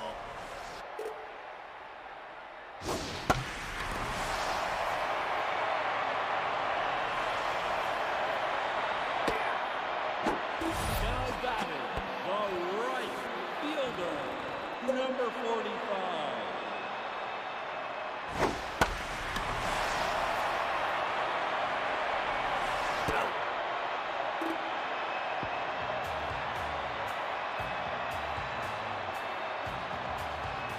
Now batting, the center fielder, number 13. Now pitching, number 41.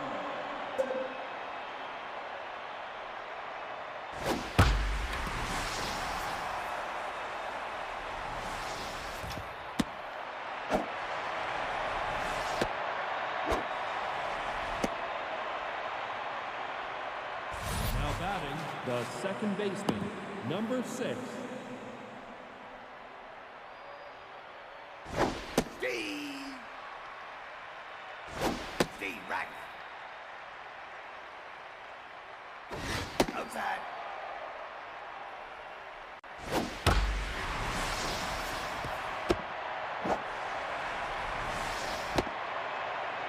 Now batting, the left fielder, number 21.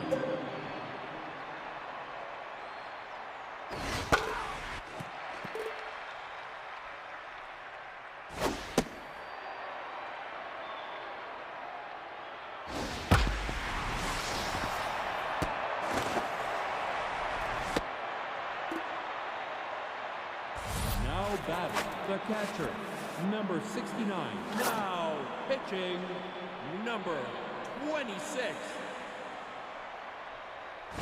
Steve. Steve.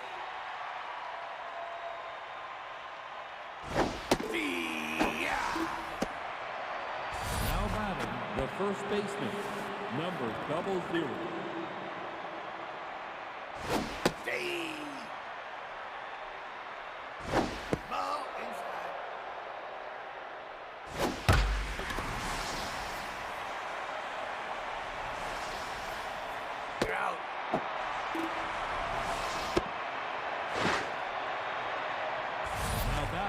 the shortstop, number 4.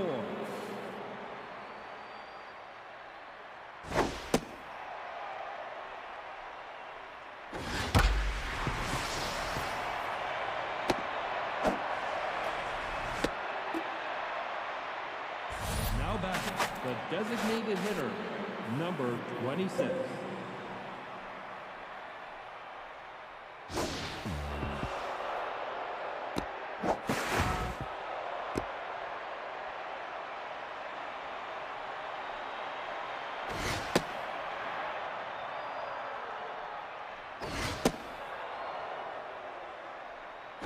Take your base. Now batting, the right fielder, number 39.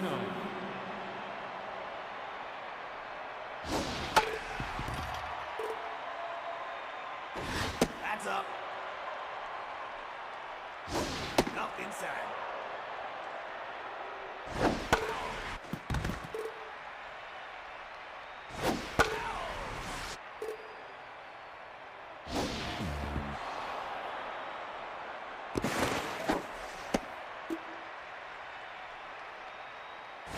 Take your base. Now batting, the third baseman, number 5. Oh, low. See, right.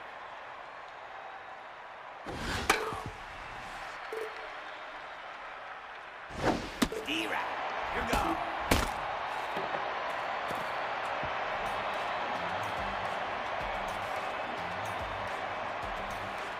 Now batting, the designated hitter, number 59.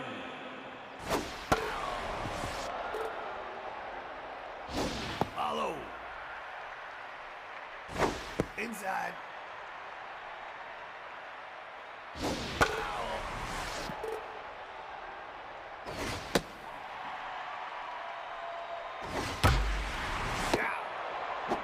Now batting, the shortstop, number 25.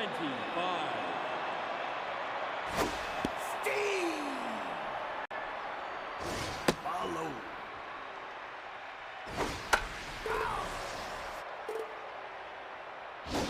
Steve right. You're out.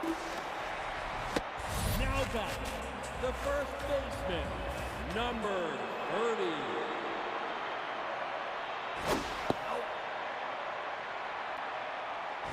Steve.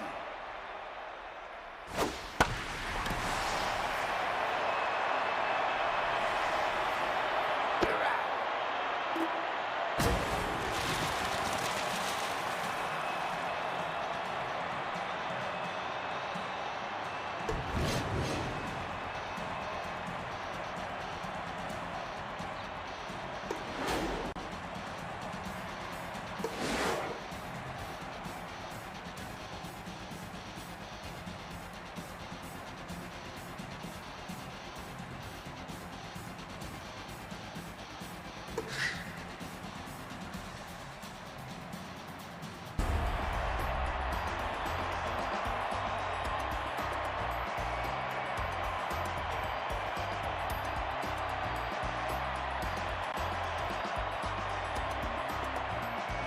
Now batting, the left fielder, number 21.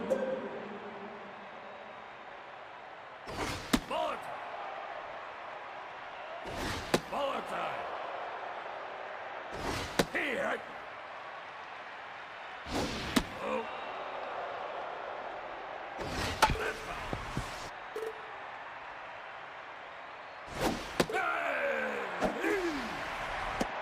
Now batting, the catcher, number 69.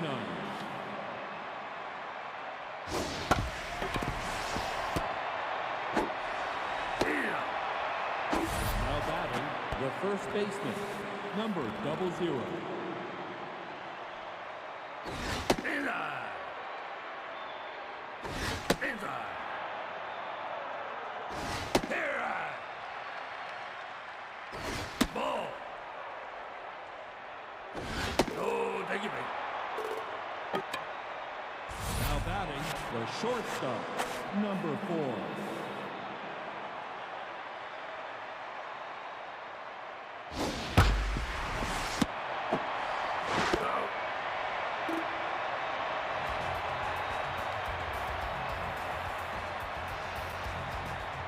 Now batting, the center fielder, number 11. Ball outside.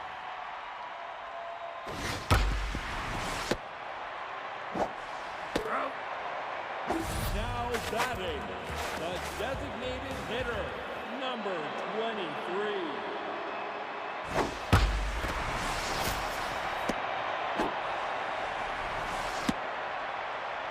Now batting, the right fielder, number 30. No outside.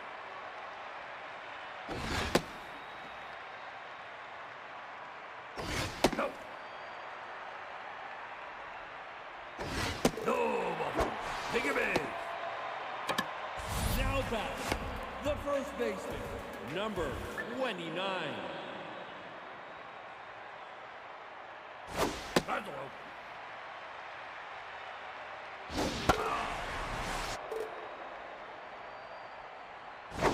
All right.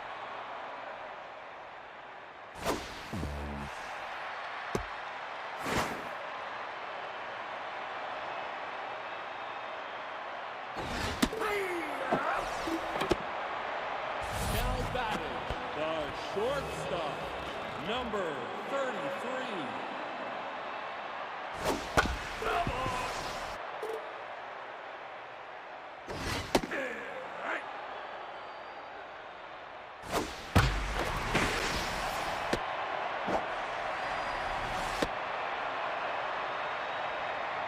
Now batting, the third baseman, number 13. Onside.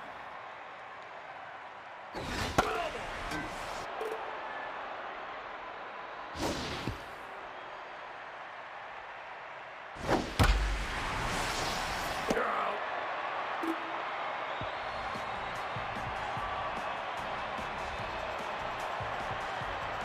Now batting, the designated hitter, number 26.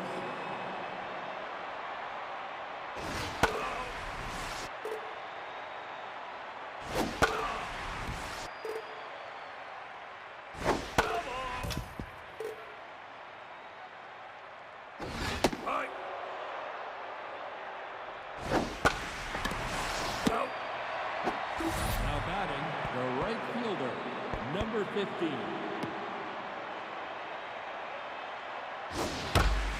Out. Now batting, the third baseman, number 5.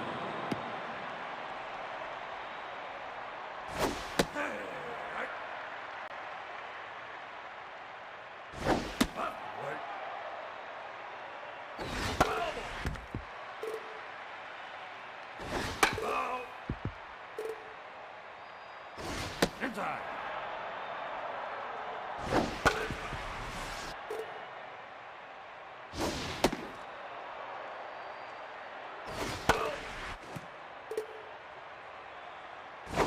Incubate. Now batting, the center fielder, number 13.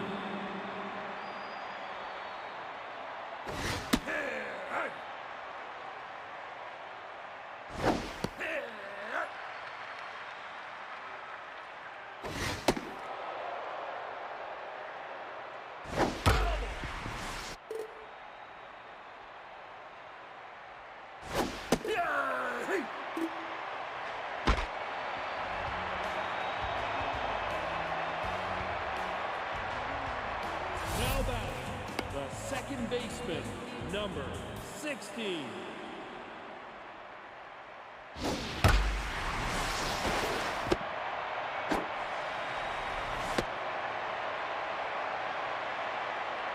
Now batting, the catcher, number 6.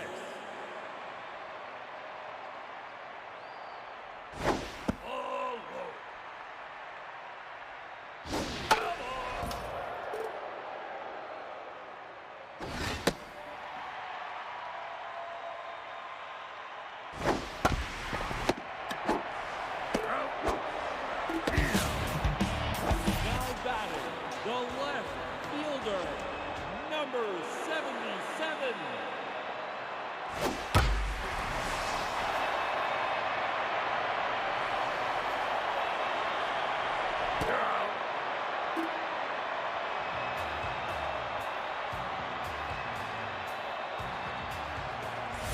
batting, the second baseman, number 6.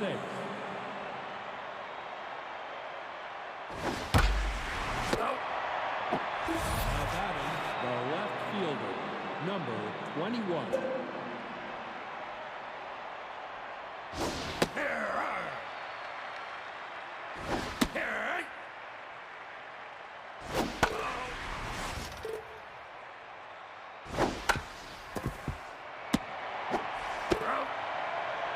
Now batting, the catcher, number 69.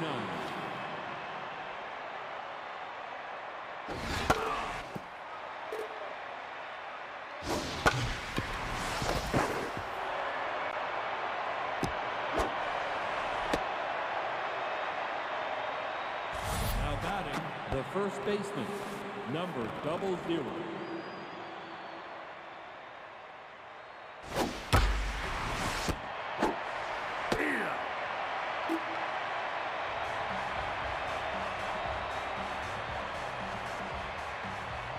Now batting, the center fielder, number 11. Ball outside.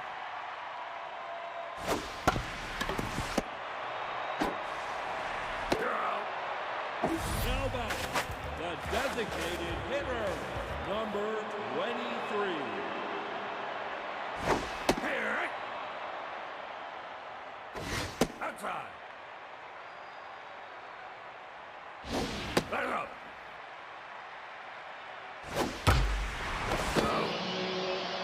Now batting, the right fielder, number 30.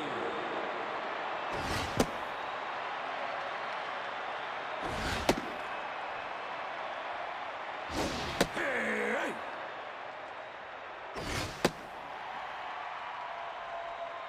Here.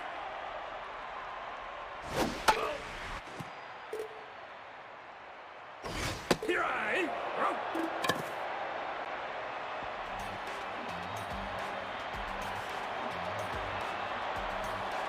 Now batting, the shortstop, number 4.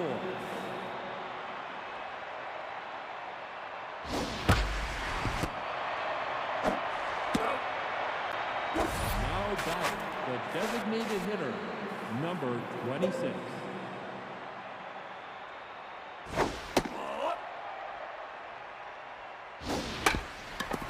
That's foul.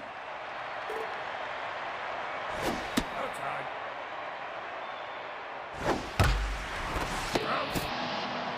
Now batting, the right fielder, number 15. Low. Ball low.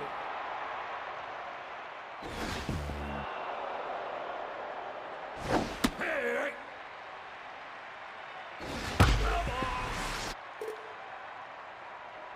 Here I. Three. Out.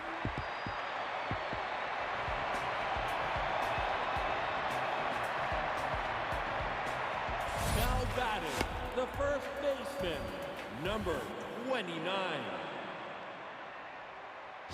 Follow. Here. No.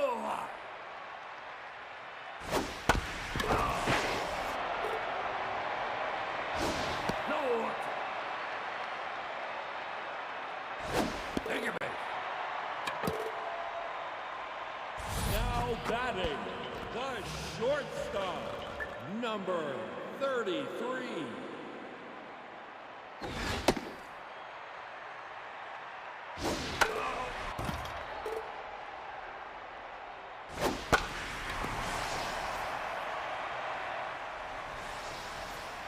Yeah.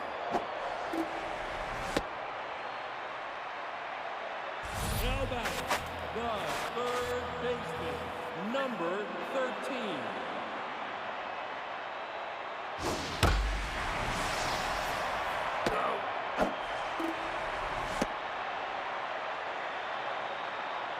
Now batting, the second baseman, number 16. Here. You're safe. Follow.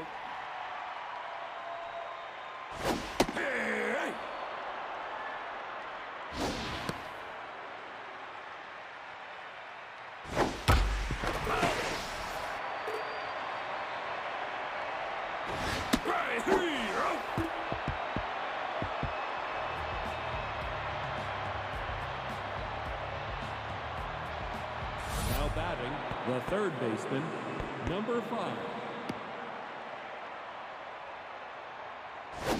Oh.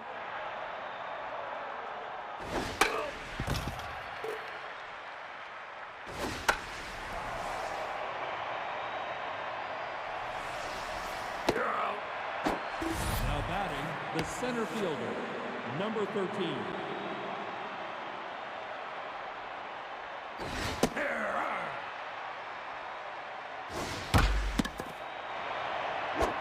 Out. Now batting, the second baseman, number 6.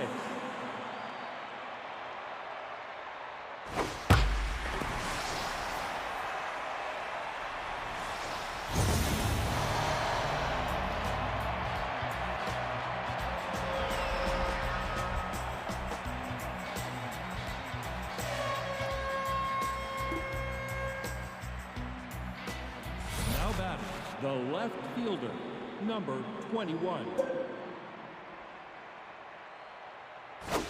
Up. Nomads.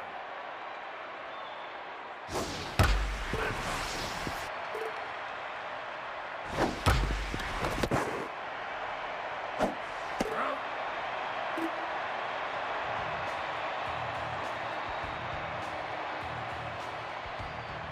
Now batting, the catcher, number 6. Follow time. Follow. Ball high. Follow. Take a base. Now batting, the left fielder, number 77.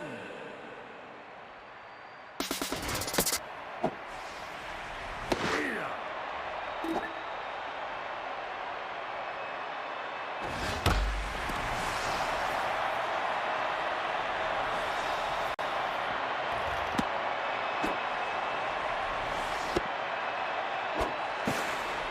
Hey.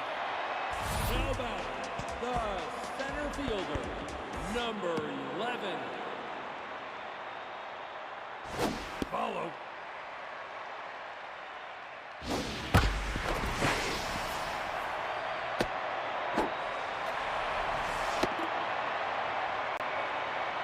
Now batting, the designated hitter, number 23.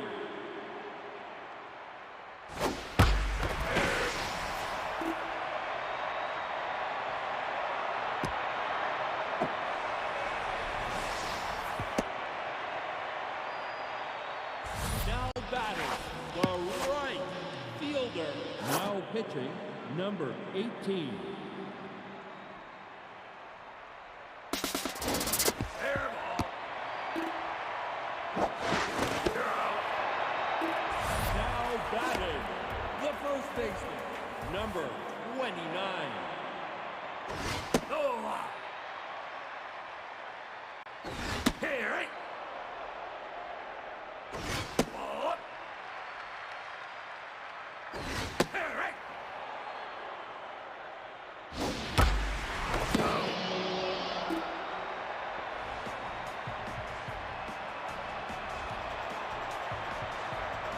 Now batting, the catcher, number 69. Now batting, number 14. Inside. Follow time.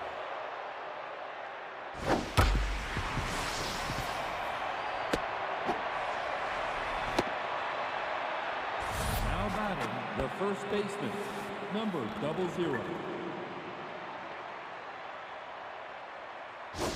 No high. Ball. Well, ball. Well, ball.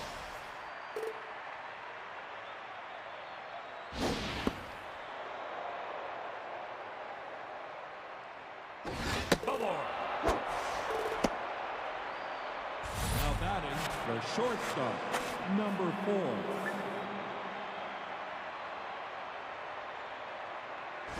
Here,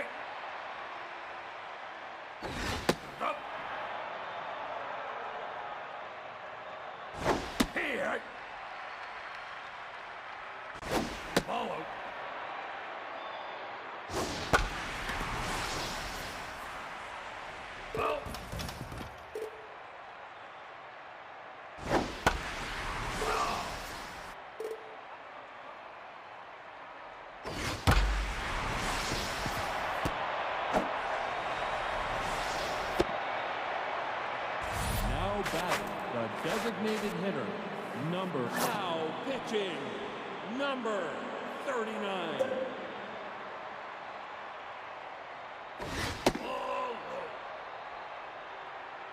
Ball high.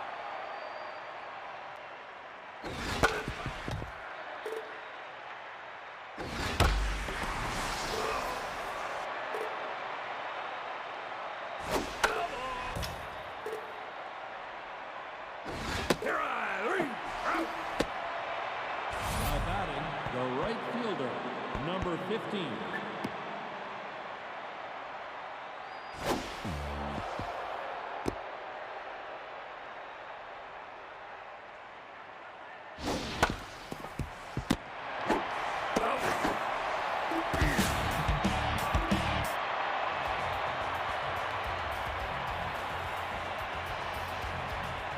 Now batting, the shortstop, number 33. No. Right. Onside. Ball. Now batting, the third baseman, number 13. Here I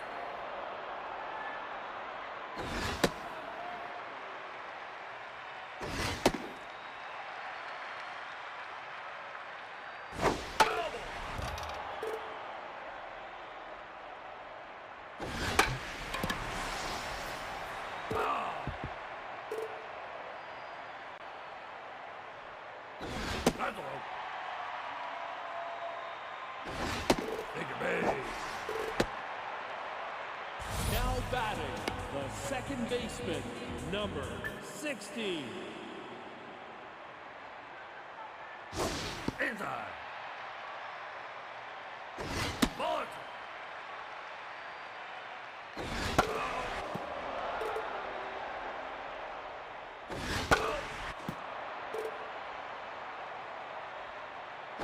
Here I reach.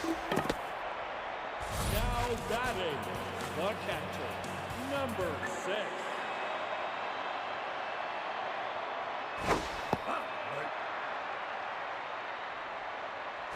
Hey!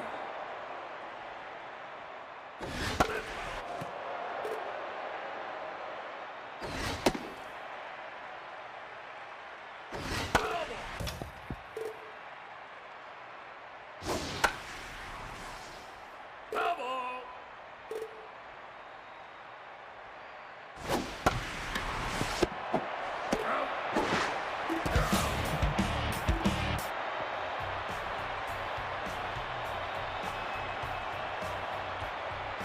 Now batting, the third baseman, number 5. Here I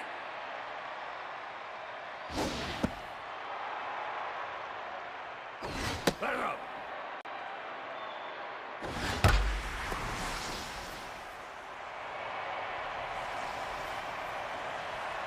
Oh. Now batting, the center fielder, number 13. Here I Inside.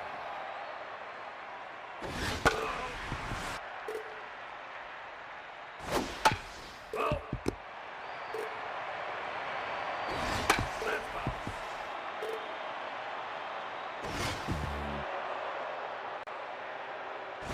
Inside. No ball. Take it big. Now batting, the second baseman, number 6. Outside.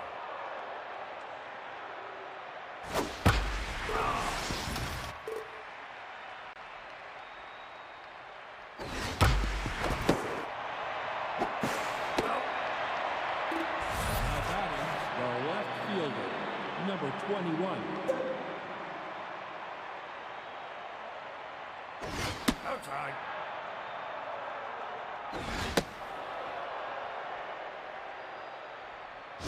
Hey!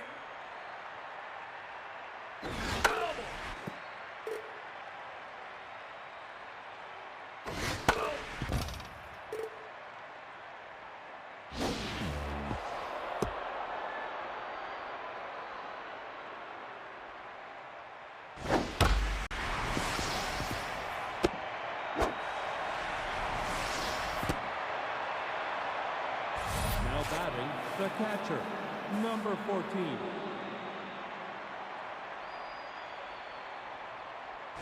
Ball outside. Ball up.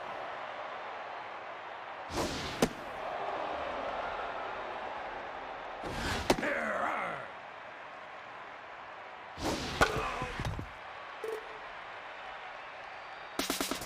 Thank you, mate. Now batting, the first baseman, number double zero. Now pitching, number 80.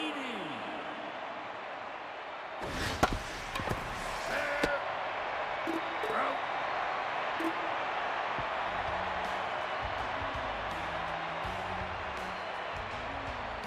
Now batting, the left fielder, number 77.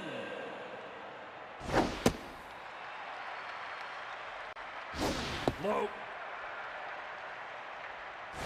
Follow. Hey, right. Oh, thank you, mate.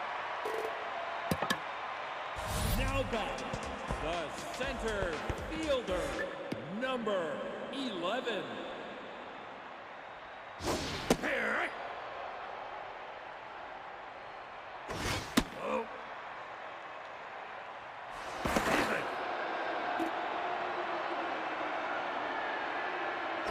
Oh,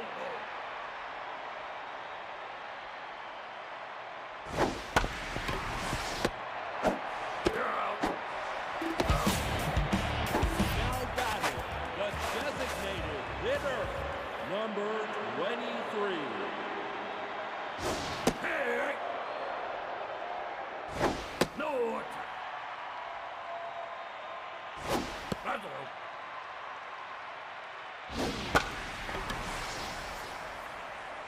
Ah. Hey, right.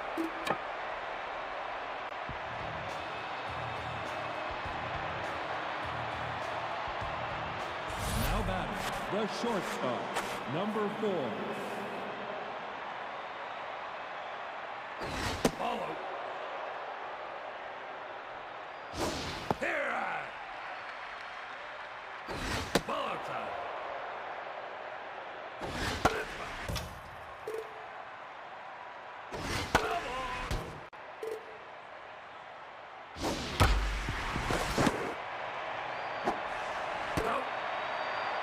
Now batting, the designated hitter, number 26.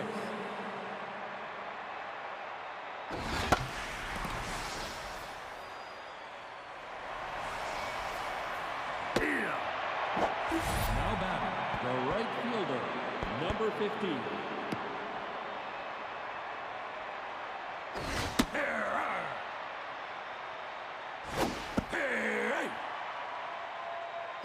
Here I. Out.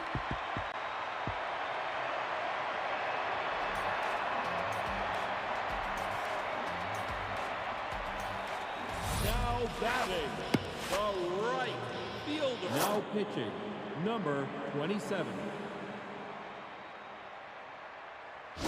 Follow. Up. Right. Hold up. Follow. Now batting, the first baseman, number 29. No.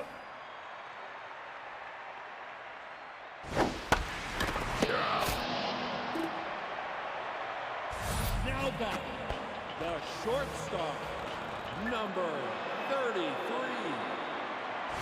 Onside. Here.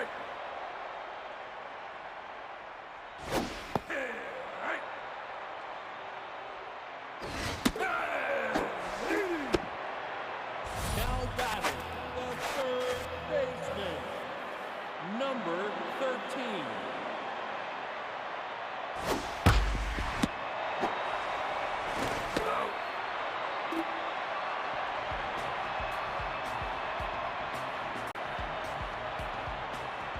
Now batting the third baseman, number 5. Now in the game, number 8. Outside.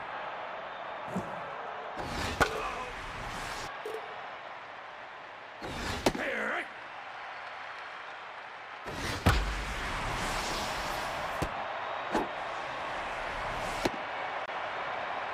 Now batting the center fielder, number 13.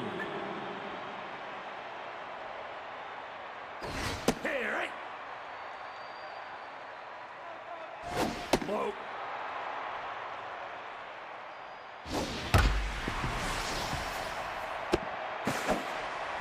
Here's it. Now batting the second baseman, number 6. Ball outside. Ball outside. Here.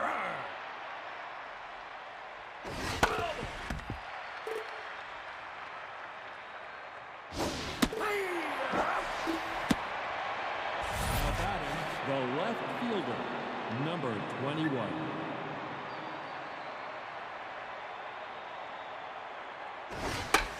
Out. Hey. Now batting the catcher, number 14.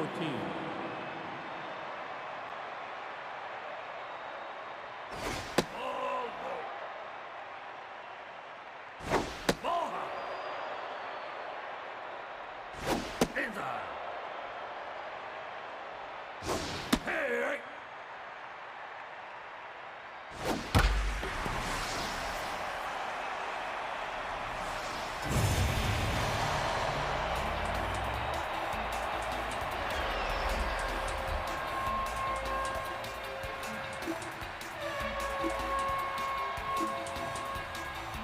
Now batting the first baseman, number 00. Let it up. Hey. That's foul. Yeah. Hey.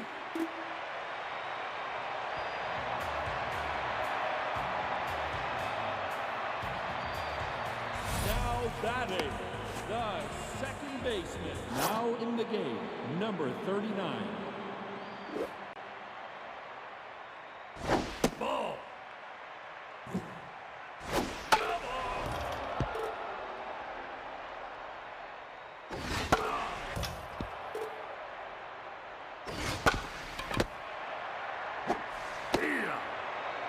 Now batting the catcher, number 6. Here.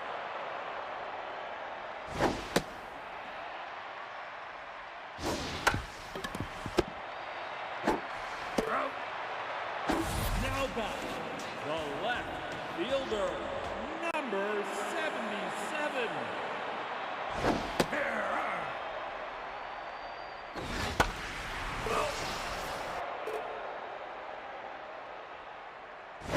Here I.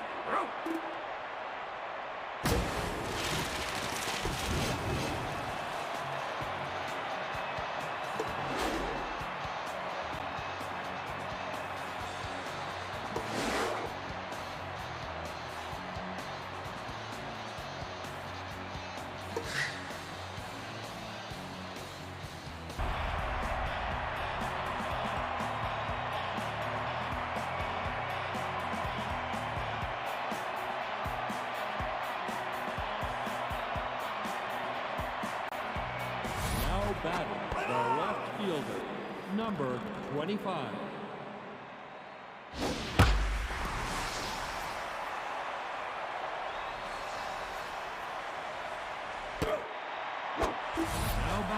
the second baseman, number 26.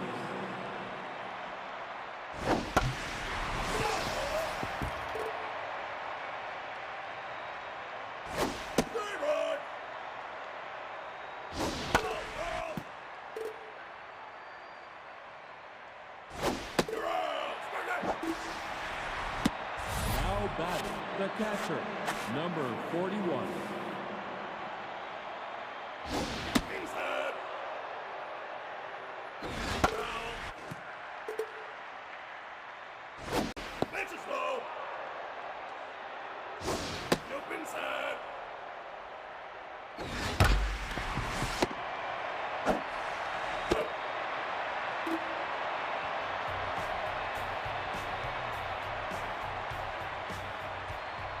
Now batting, the center fielder, number 2.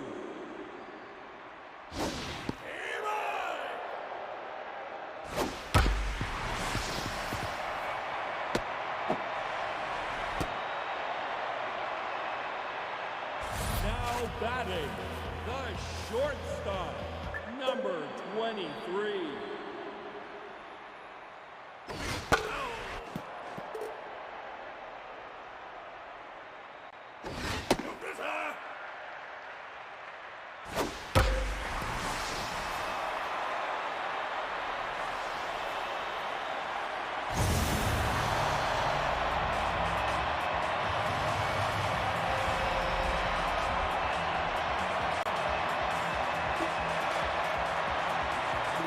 Now batting, the second baseman, number 87.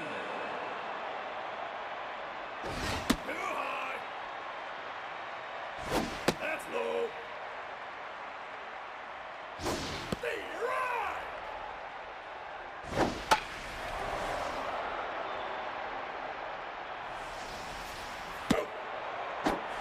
Now batting, the first baseman, number 46.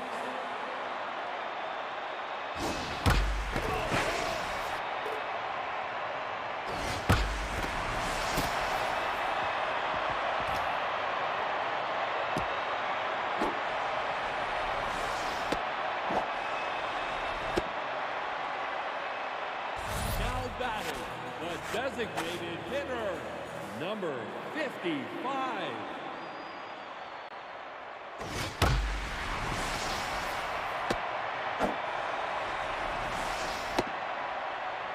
Now batting, the left fielder, number 2.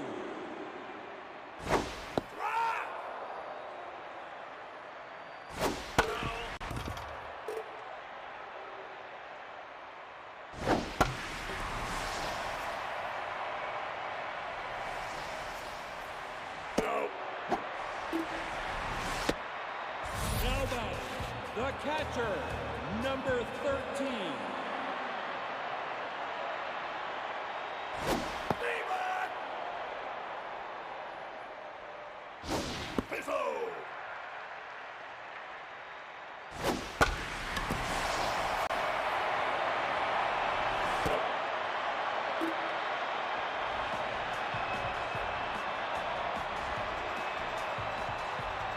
Now batting, the center fielder, number 43.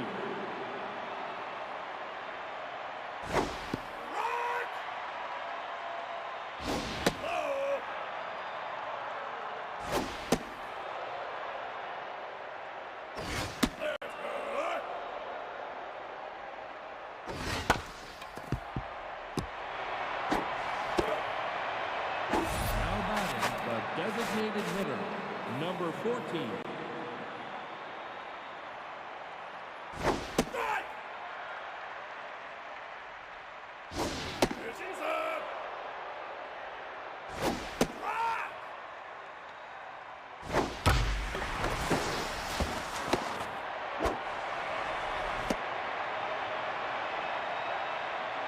Now batting, the third baseman, number 11.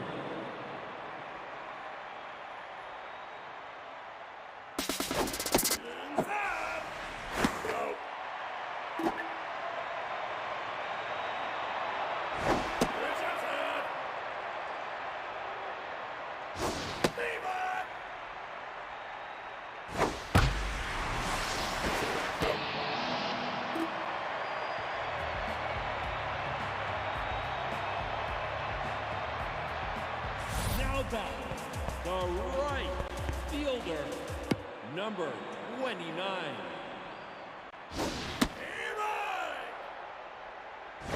Visitor!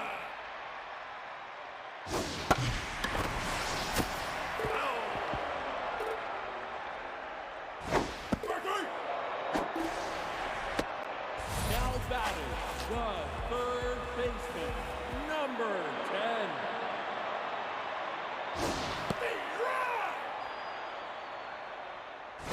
Right!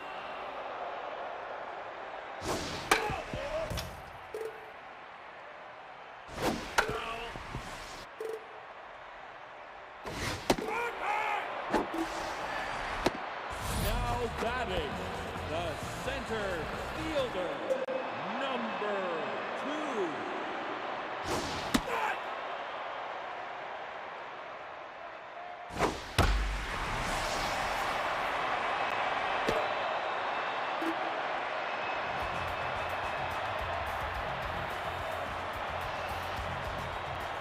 Now batting, the right fielder, number 10.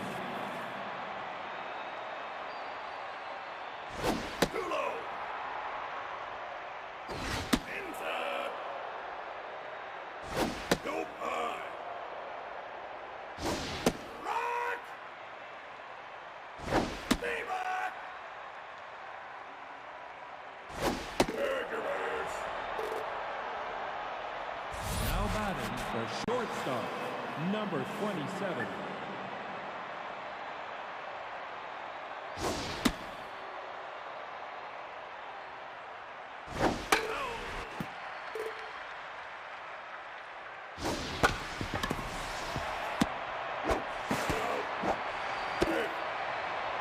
Now batting, the first baseman, number 28.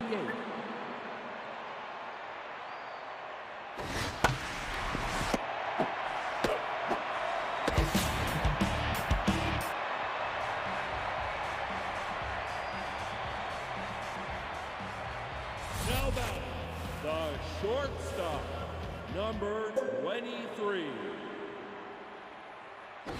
Inside! That's low!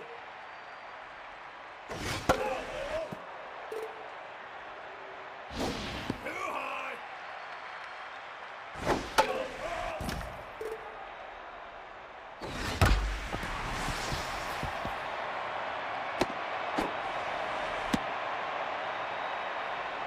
Now batting, the second baseman, number 87. Reach outside!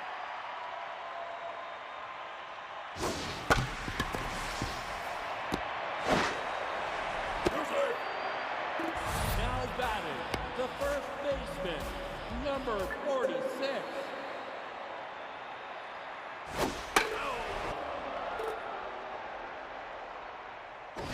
That's up!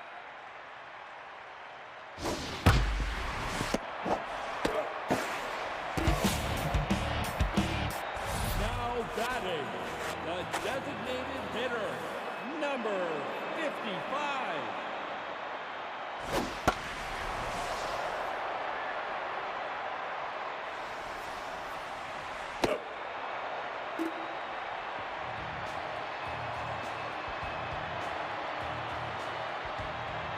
Now batting, the left fielder, number 25.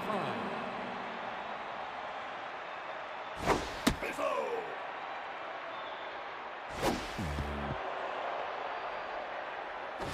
Rock!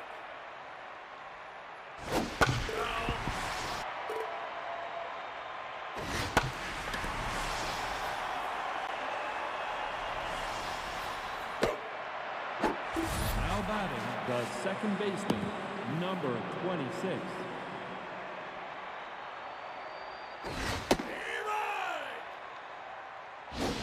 Rock!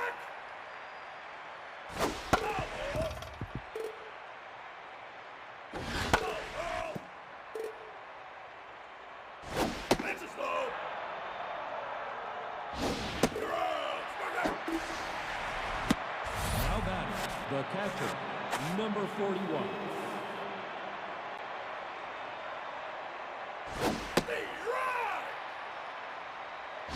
Leroy!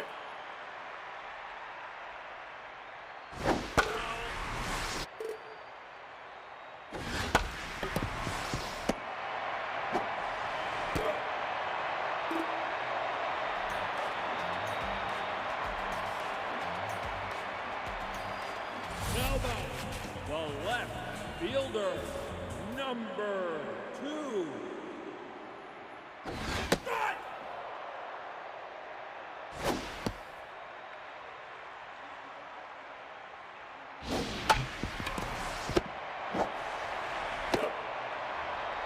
Now batting, the catcher, number 13.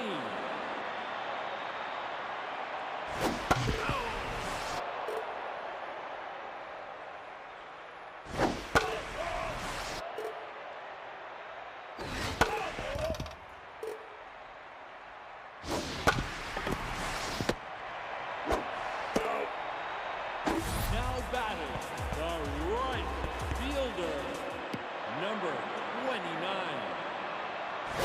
That's up! But inside!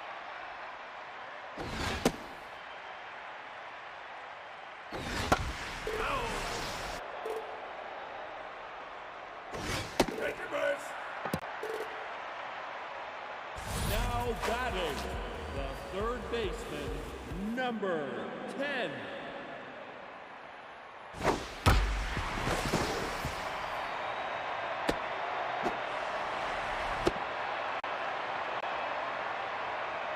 Now batting, the center fielder, number 2. Low! Too low!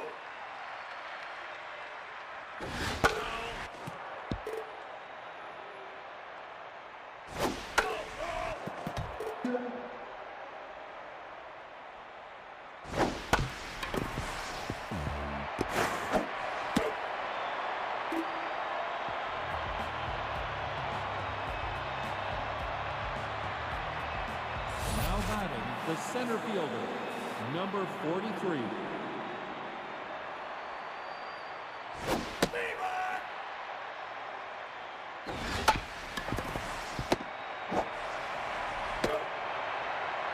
Now batting, the designated hitter, number 14.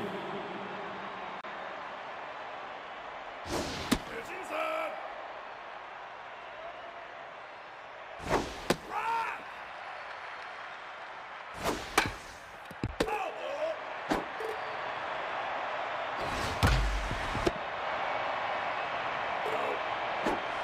Now batting, the third baseman, number 11. Inside! Leroy!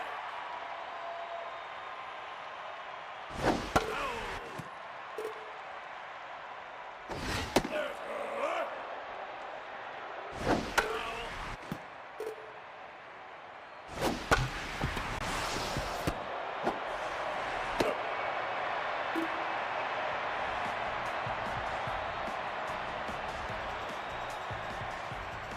Now batting, the shortstop, number 23.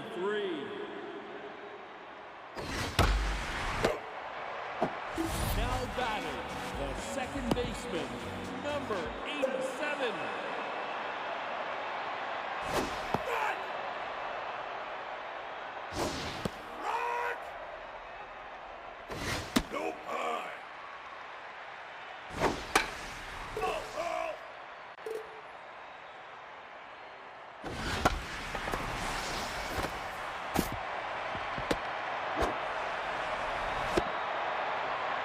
Now batting, the first baseman, number 46.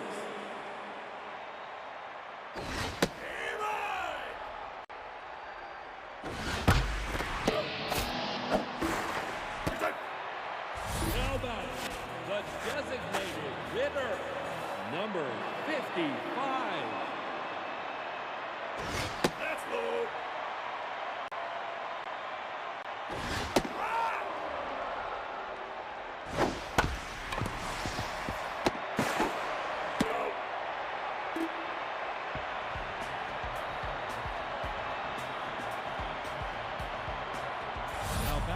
the right fielder, number 10. Be right! Double!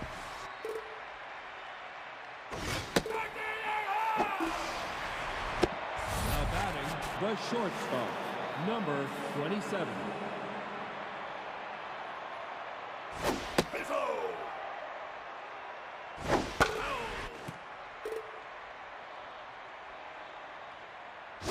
Nelson!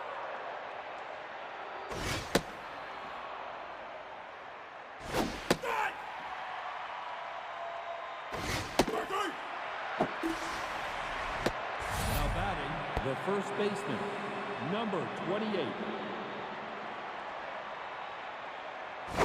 Hey, right!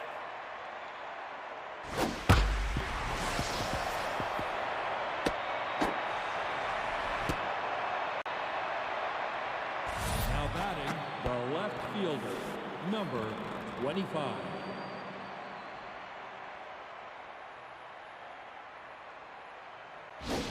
Rock! Look at her!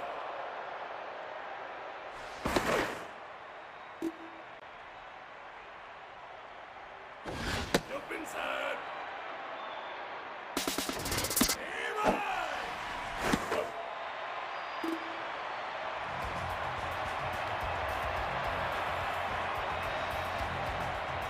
Now batting, the left fielder, number 2.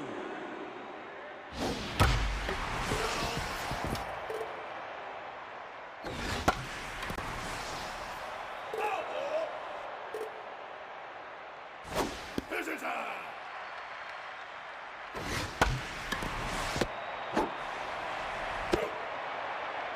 Now batting, the catcher, number 13. Low! Pitch is low! Too low!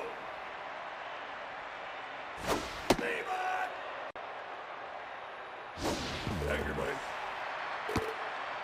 Now batting, the right fielder, number 29.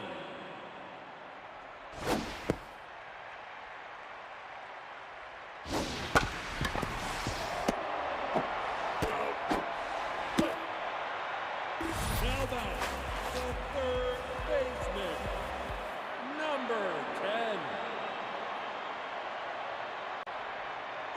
Right! Right! You're out! Smack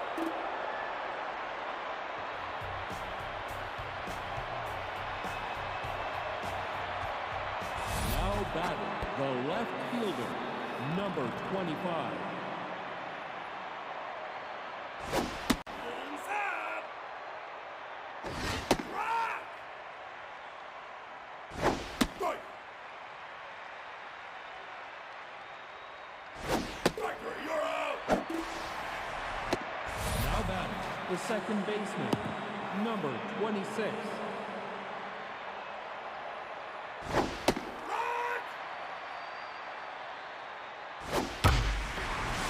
Ball foul! Pitch outside!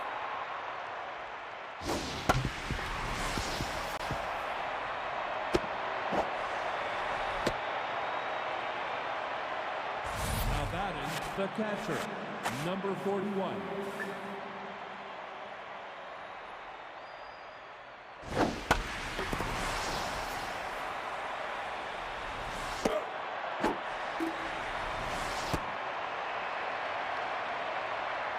Now batting, the center fielder, number 43.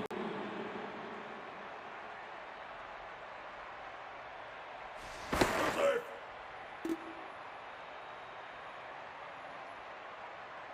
Safe!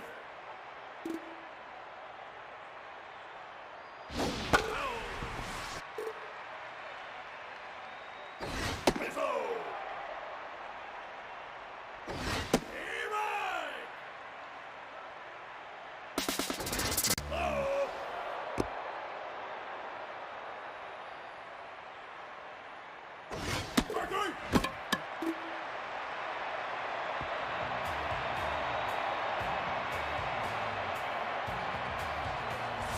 batting, the center fielder, number 2. Pitch inside. Pitch is low.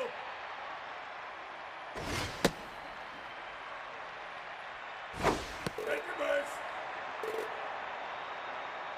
Now batting, the shortstop, number 23. Too low. That's low. Pitch outside.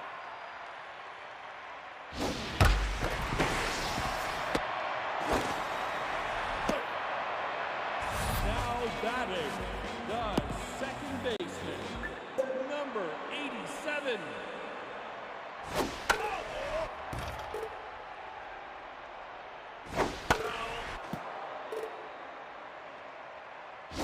Outside.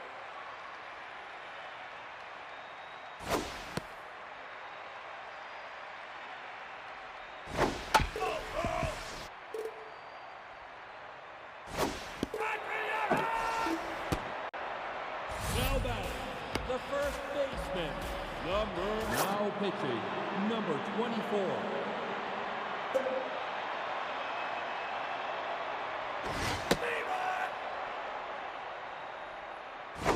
Inside. They run.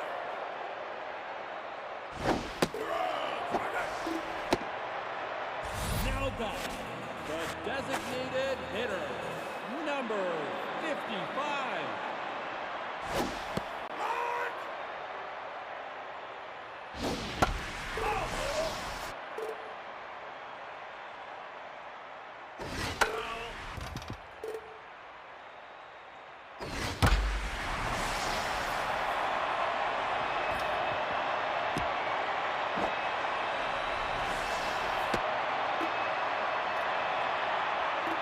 Now batting, the left fielder, number 2. Daybreak.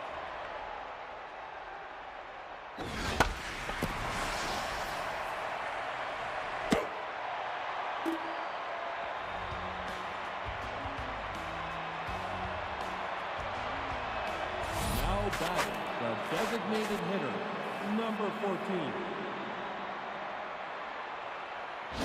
Pitch low.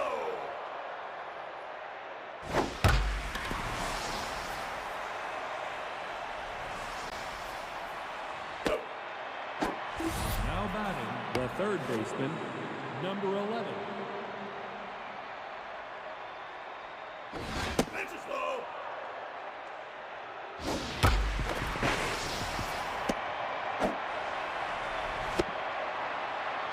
Now batting, the right fielder, number 10.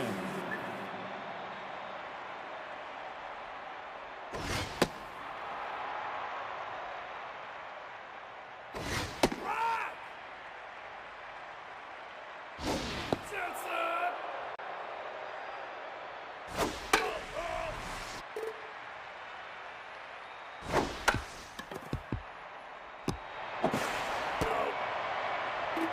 Now batting, the shortstop, number 27.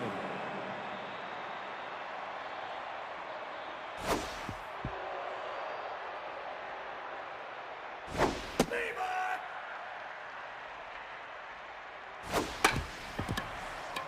Oh.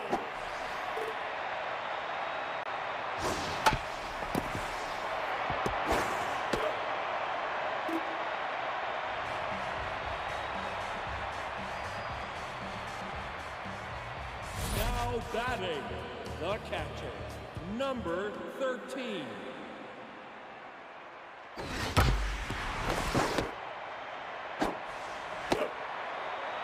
Now batting, the right fielder, number 29. Too high. Outside. Levi. Run.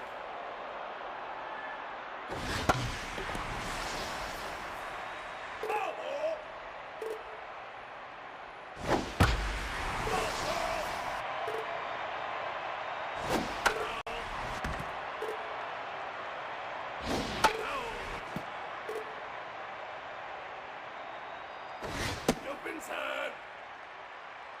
Now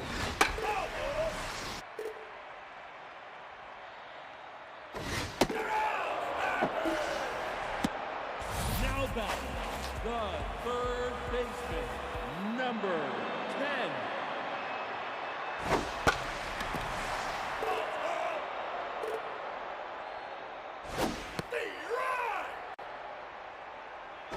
Nope.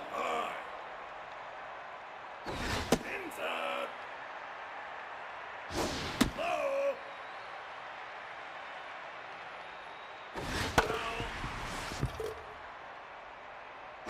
Take your base. Now batting, the center fielder, number 2. Leroy.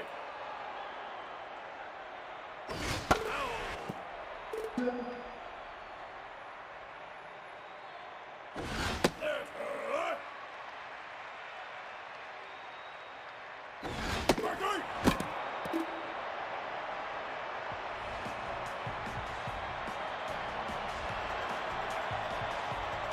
Now batting, the first baseman, number now pitching, number 38.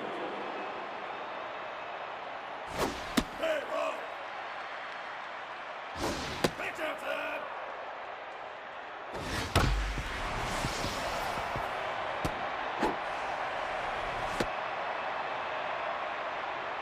Now batting, the left fielder, number 25. Pitch inside. Stay back. That's low.